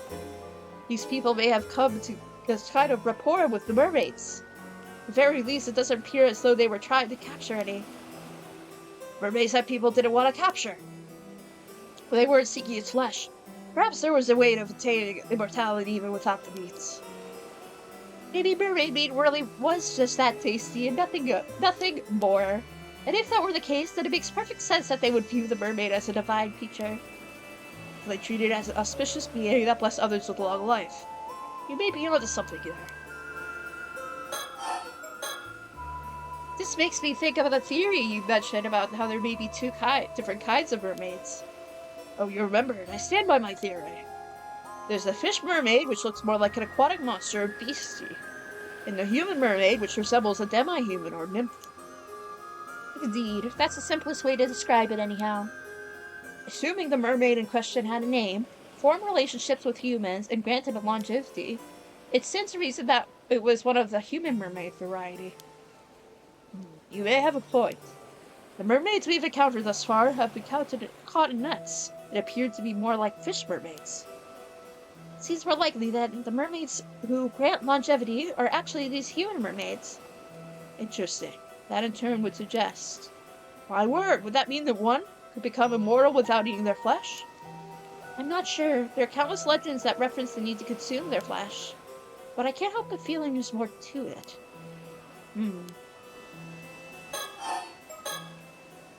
If human mermaids are capable of communicating with us, I'd really like to speak with one. Well, I know someone! Agreed. Ah, speaking of which, this is entirely unrelated, but there's something I've been wondering. Do you mind? What? But our conversation was just getting good! Protest all you like, but I shall ask anyway. On our way here, I noticed a certain something adorning the entrances to everyone's houses. Of course, Chie the mermaid! I mean, oh my god, yeah, she was maybe she is a mermaid. Hell yeah, Chie. Go get him, girl. Oh right, those are Showman Shorai talismans. Showman Shorai? Yes, although in most of Japan they're usually only hung up around here, though, so... Here in the Ise Tobashima region, they're traditionally left up all year long. Interesting. I can add more detailed information to the files for you later. Ah. What is it? What? What is it? Now you're making me answer.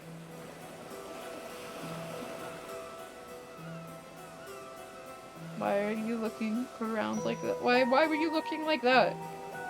Scaring me shitless, okay. Come now, Circe. You realized something about those Showman Shorai, didn't you? You must share. No, nothing like that. It just made me think about how close this area is to the eternal world. It is? What does that mean? Suppose you haven't looked at the files yet, but regarding the Showman Shorai... Do they know if I've looked at the files or not? That's kind of crazy to me.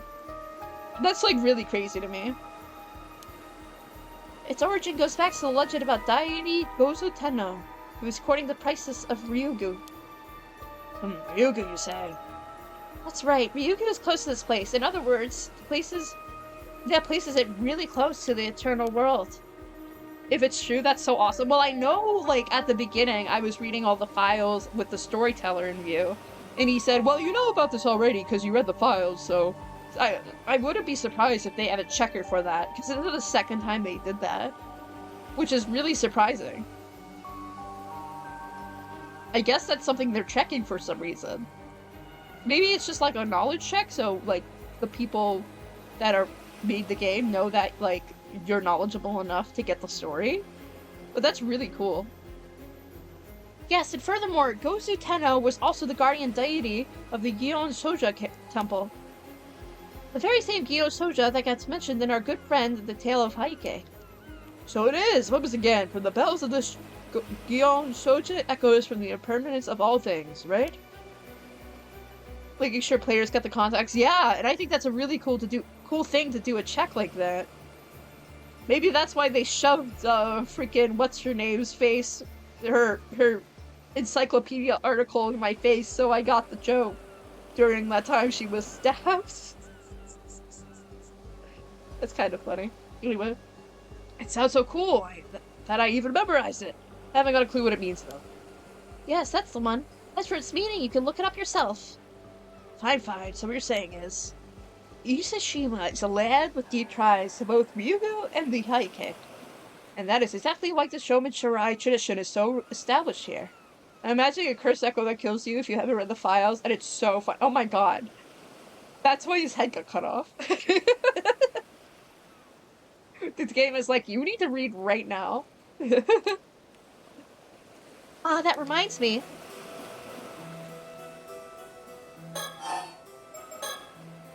There's something about Ryugu's princess that keeps bothering me as well.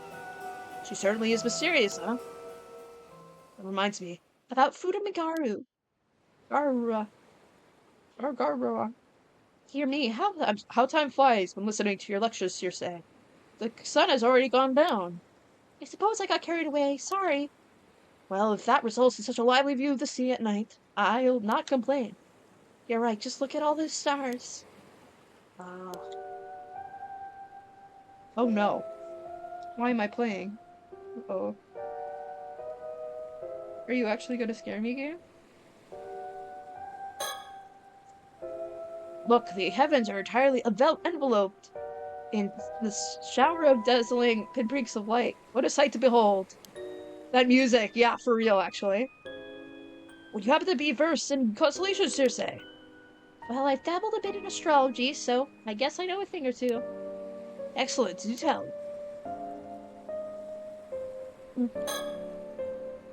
Oh, but we really got time get away from us. Look how dark it's gotten. Without the light from the stars above, we'd be lost in pitch darkness. Crazy. There's gonna be someone with a curse stone who's gonna stab me, isn't there? Actually, that's not possible because this is before. But anyway.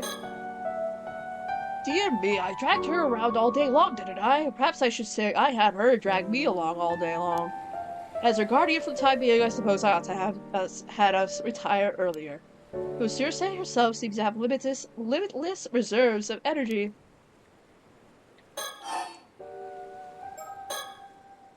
Well, if you consider the constellations you can see in Japan during the summer, first one that comes to mind is the Summer Triangle. It's an easy one to find. Triangle, eh? Then I presume it's made out of 3 stars. Correct. Vega in the constellation Lyra, Deneb in the constellation Cygnus, and Altar in the constellation Aquila. The trio of bright stars can be observed close to the Milky Way in the season. What? I want to see! How do we go about identifying them? Well, first, low in the southwestern portion of the sky, look at the star that glows red. Antares of the Scorpio constellation. Southwest, you say. From here, that would mean facing inland and looking to the right. Okay, try to find the red star low in the sky and point to it. Oh! Oh, cool! Oh, maybe that's why it was vibrating randomly, because I was looking at... Oh, I can zoom in. That's not good. Why can I zoom in? I didn't know I could zoom in. Oh, that's scary. I don't think I should be able to do that. Okay, I can't do anything with the triggers, so that's good. But that's really scary. Anyway, it's definitely talking about this one. Wait, do I believe I found it? The star just below, just there with the reddish tints. That must be Antares, yes? Correct. That is indeed Antares, the brightest star in the Scorpio constellation. Ah, I found it all by myself. Why, I'd be quite the celestial cartographer if I do say so myself. I hate to rain on your parade, but you were supposed to be looking for the star in the summer triangle, so please try again. My gods, that's right. Better try looking straight up from Antares. You find Vega at the star's zenith. Give it a shot.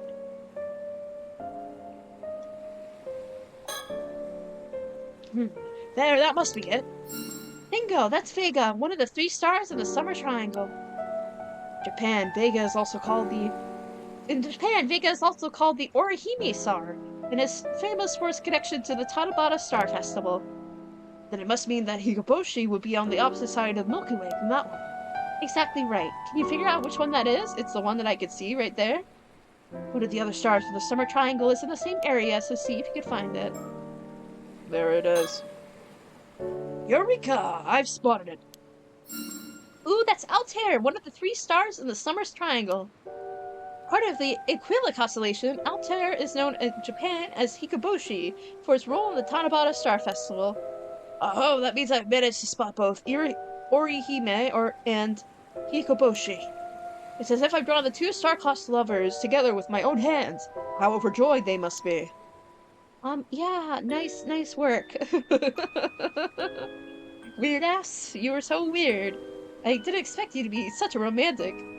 This is so cool despite the eerie music. Yeah, for real. It's really interesting. There's still another star in the summer triangle to be found. It must be hard to see because of the angle. Right you are. It's certainly a bit tricky to find something directly above you. Where is it?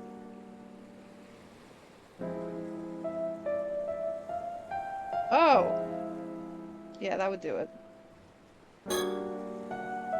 If my eyes asserting as believe it to be, that's the one. Oh, nice find! That's Deneb, one of the 3 stars in the Summer Triangle. Deneb lies within the Milky Way, which earns it the nickname Milky Way Star. It does indeed appear to be swimming nicely along the starry stream. There, I've located all 3 stars of the Summer Triangle. How do you like that? Good work! Now you've mastered the summer skies. Should I start addressing you as Professor? That's me. Feel free to rely on my knowledge. Alright then, tell me, what's another name for the Ikoboshi? Deneb.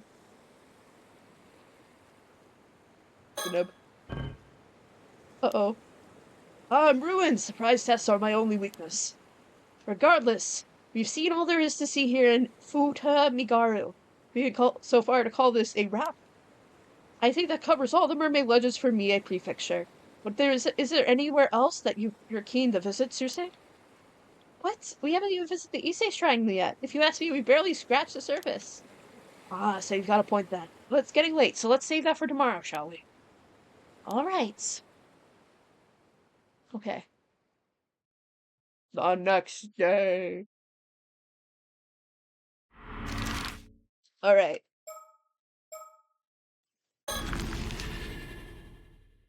Also, by the way, after this episode's over, we're ending because it's 6 p.m. and I started at 11 a.m. So, it's been 7 hours, okay? Anyway. Wow, talk about a gorgeous view. It is something, isn't it? This is about Izama's observation platform. It overlooks Toba City on one of the sides and Issei City on the other. So that's Toba City over there, eh? What's Toba got it going for it? Well, the first thing that comes to mind when thinking about Toba is...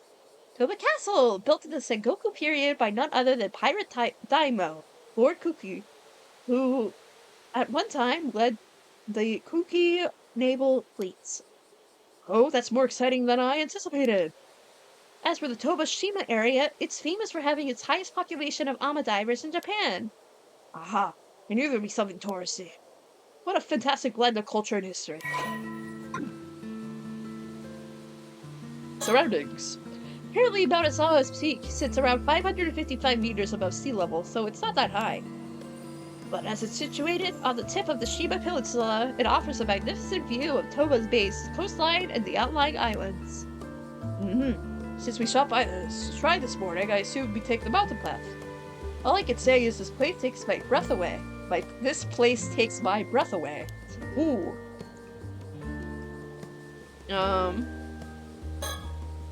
Over there you can see the city of Toba spread out along the coast. By the way, they tend to call this the Issei Shima region. But most of the time that term includes Toba as well, something to keep in mind. So when I hear Issei Shima, I should also think Toba, eh? Good to know.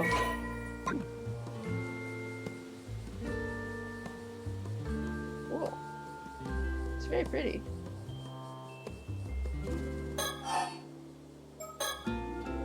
First of all, you should know that the naval troops in the Sengoku period were basically just pirates. Pirates, eh? Yes, they would put together crews of rowdy sailors, armed them to the teeth, and have them patrol a designated area of the sea. They only actually served under the commander as the naval force when there was a battle. So that's what the Navy was like back then, eh? A ragtag bunch of pirates only called on to do their duty in times of need. Exactly. In fact, such forces only came to be called navies during the Edo period, and that was purely a matter of coincidence. Convenience, I mean. As for the Kuki Navy, it was the one that pirate bands patrolling the waters of Issei Bay. A man called Kuki Yoshitaka was the commander, hence the name. He distinguished himself in the service of Oda Nobunaga and Toyotomi Hideyoshi, eventually rising to the position of the daimyo of Shima province. That's why they call him the Pirate Daimyo. He started as a lowly pirate, but rose all the way to the top of the chain of command. Did you say Oda Nobunaga? Nobunaga? Him, I've heard of. He was the Demon King of the Sixth Heaven, no? True, but that's a title he gave himself. Still a pirate and a daimyo, what of a chanting combination? That may be, but he wasn't blessed where allies were concerned. It seems he was always butting heads with his relatives. Oh? For one thing, he may have had his nephew Sumataka assassinated in order to take over the Kuki clan. He also fought on the opposite side of his own son, Moritaka, in the decisive battle of Sekigahara. And in the end, spurred on by his vassals, he committed suicide on Toshijima, that island over there. So when Kuki became the daimyo of the Shiba province, his land was confiscated during his son's rule, and the clan fell into decline. Life truly is full of ups and downs. How the mighty do fall. He must have been quite the character. That reminds me, there's another fascinating legend that relates to the Kuki clan. Oh, do tell. It's about Kuki Yoshitaka's nephews, Sumitaka. He had an extraordinarily beautiful daughter named Princess Hatsune. I dare say I know where this is going. Whenever a legend starts with a beautiful daughter, it inevitably ends with trouble. You're not wrong there. Princess Hatsune was so beautiful that she saw no end of suitors, and her father sought to marry her off to achieve his political ends. But the princess already had a lover, so she thought against her father's plans, and even ran away several times only to be brought home. I knew it. Alas, that's what life was like in the daughters of powerful figures in those days. Well, Princess Hatsune lamented her fate. Must I be cursed with such misfortune merely for my beauty? And she didn't stop there. May no beautiful daughter be born to this land again. Such was the curse she left behind, before throwing herself down a well. Jesus. Okay. So ends the legend. Not what I call a happy ending. The princess may have good intentions, but I'm sure no one else felt like she was doing them any favors. Good intentions? That isn't how I interpreted it. Well, what is your take on the story then? When authority figures try to force other people's hands, they bring these things upon themselves. It's just asking to get cursed. Fair enough, I see your point. Still, the princess did take it a bit far. To me, though, it almost feels like that part was tacked on later. As if someone thought it would make the story more impactful, that the word of it would travel further, if the princess killed herself at the end. Oh, if you're right, that would change the story completely. There is something else that interests me more. Sumitaka became head of the Kuki clan in 1560, but he was so young that Yoshitaka had to be appointed as his guardian. His exact age at the time isn't known, but the common belief is that he was about 8 years old. Nothing unusual here. Premature inheritance were a common occurrence in these days. But consider this, when Sumitaka died 24 years later, in 1584 he would have been 32 years old. Yes? Even if we suppose that Princess Hatsune was 15, their ages don't quite add up, do they? Age differences weren't that much of a point of contention back then, even though that is a bit odd. Which begs the question, did Princess Hatsune really exist to begin with? And even if she did, was she really Sumitaka's daughter? And Agate Mikatama was unearthed at the place where the princess was supposedly buried. But that could easily have been planted there to lend credibility to the tale. Well, once you start doubting, it's hard not to see lies everywhere. True, and the pursuit of the unknown starts with belief, doesn't it? Well said. Certain occult researcher taught me that one. You don't say.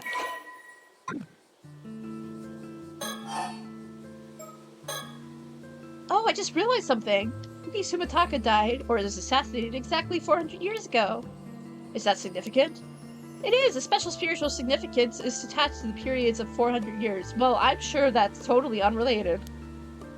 For instance, the cycle of life and death and rebirth supposedly lasts 400 years, and some stories claim that a soul endures for 400 years. Of course, 800 years of mortals have twice that lifespan, but as you can see, 400 years is widely considered a good cutoff point.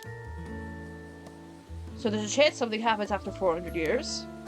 Maybe. In any case, we should probably tread carefully here. Sounds to me as we're in the right place at the right time. Amadivers here have a long history in the Tobashima region. Evidence indicates that free divers have been fishing in the area since ancient times. You don't say. Most notably, it is said that Open, which once presented an abalone to Yamahime no Mikoto, was the very first ABBA diver. In fact, there is a shrine dedicated in Oben and Kuzaki that is considered a sacred place to ABBA divers of the Tobashima region. Is that so? She must have been truly legendary. Moreover, there are several poems in the famous 8th century poetry anthology Manyoshu that depict ama diving in Shima province. Ama divers also appear in dozens of ukiyo-e from the Edo period. Clearly, they were a popular theme. It's quite incredible to think that their method of fishing has not only endured for so long, but been recorded in such exquisite detail. There's another point worth noting. Ama divers have long been likened to mermaids for their skill and grace. There we go. You could even argue that the ama diver culture is so deeply rooted in this place is interwoven with the region's mermaid legends. Ah yes, this is a theory of the mermaids of Ise Bay were just simply ama divers. Ooh, that's interesting. Or maybe the opposite. Maybe all ama divers are mermaids. And the reason why he wasn't allowed to be an ama diver is because he isn't a mermaid. It does seem likely that there's a connection between the two. I wouldn't be surprised if they were the originators of the legend. Perhaps, but I'd be beyond disappointed if that's all there is to it. Oh, right. By the way, there's another legend surrounding the ama divers of the Toba Shima region regarding something called the Tomikazuki. Tomikazuki? Ooh. It is believed that the ama diver may encounter the copy of herself underwater, who will then offer her an abalone. She accepts the Towasaki doppelganger, will drag her to the bottom of the sea, never to be seen again. Yeah, this is exactly what we saw at the beginning, but for some reason his Tomokazuki didn't have anything in his hands. So I don't know what maybe what he wanted was himself. For nothing. He wanted nothing. He just wanted to be in the ocean. Ah, Cersei, you can't spring scary stories on me out of nowhere. That's why the ama divers of this area wear the Seimen and Domen symbols on them when they dive. It is a tradition that continued right up until the present day. There must be some reason for it beyond pure superstition. Interesting. On another note, the ama divers of the Toba Shima region possess such exceptional diving skills that in addition to fishing, they also saved people from drowning and fetched objects that have sunk to the seafloor right up until the Meiji era. Well, it sounds like they were true diving professionals. Exactly. In fact, after the Heike were defeated in Dano era and were lost beneath the waves. Oh, we're back to the Heike already? I wasn't aware there was a connection. Well, after that fateful battle, who do you think they sent to reclaim the legendary sword Kusanagi no Tsurugi from the seafloor? 2 ama divers. Aha, so their lost and found services were being employed even back then, eh? And while they were diving, they came face to face with the vengeful spirit of the downed Heike. Cersei, please, you're gonna give me nightmares. At least that's what's depicted in the ukiyo-e titled, In Western Sea, the diving women encounter the Heike in the depths of the water. Such a deep connection. To think Heike were even once depicted with ama divers. They truly are a symbol of the Ise Shima region. Yes, but for the setting that is the ukiyo-e from Danonora, which isn't anywhere near here. Still, it does go to show that ama divers here have a deep connection to the sea for a very long time. And when we're talking about the Toba Shima region, ama divers are always going to be key players. True, if you ask me, they should have been brought up before the pirates. Mind you, the Navy had a crucial role to play too. Right, well, as fascinating as all this has been, Cersei, I'd say it's high time we return to our primary topic of interest here. Oh, and what would that be? Personally, now that we've visited Issei Shrine, I'm more or less satisfied. Tut, Cersei, you disappoint me. We didn't come here purely to chase legends, did we? I was hoping we could just move on to buying souvenirs next. You know perfectly well the true purpose of our voyage is nothing more or less than a treasure hunt. Right. Of course, I'm sure all this information we've been gathering will come in handy as well. First things first, let's head back to the inn. From there, we can plan our next move. I like when he does his little head quirk and then he stares straight at my brain. Okay. Okay. Oh my god, there's more story. Okay. Anywho, we are ending here. because it has been 7 hours and 25 minutes, and I need to not speak for like a several hours straight streak, okay? Okay. So, I am pretty sure we'll be doing more streams. We'll be doing more streams.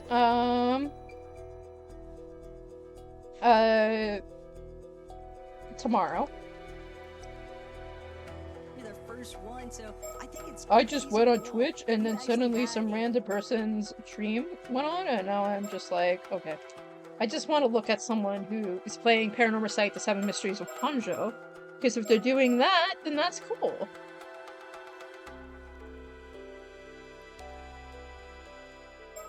Alright, let's go check out this person. Managi Una. Who's playing Paranormasight: The Seven Mysteries of Hanjo, which is awesome. Thank you for the stream, it was extremely fun. I'm glad you had a great time. I had a good time as well. This game is interesting so far. It's a lot of text, and there's a lot of stuff that is like, I'm getting, but there's just so much, like, plot. Like, not plot, just so much information. It's like I'm reading a book, and then after having the book context, then I'm finally able to get to the action, but then I also go back to the book. You know? I'm having fun, though. I just think it's way different than what happened in the previous game, which is fascinating to me. It's a lot of info dump, yeah. And I'm, like, all for the info dump, it's just I need to, you know, get everything sorted in my brain before I, you know, actually make any theories or can do anything about it. I need more things to happen outside of a big massacre. I need some more. Give me some beef. I need something. Just give me something. Anyway, so for raid, we're doing us trade as usual. And then, yeah, so I should be streaming tomorrow. It's either gonna be tomorrow or Sunday, and it's kind of like up in the air. But it'll be at the same time, so unless if something comes up, I'll be starting at 11 AM, and then I'll be going for as long as possible and hopefully finishing the game. If I stream on Saturday, I won't be streaming on Sunday, or vice versa, okay? So just keep that in mind, because I need at least one day of the weekend to have for myself before going back to work on Monday. But anywho. This is fun. This is very fun. I'm excited to see where they're cooking. I don't know. That's kind of where we're at. Anywho. Have a wonderful night, day, evening, whatever time zone it is. For you. And, yeah. I'll see you around. Alright, bye.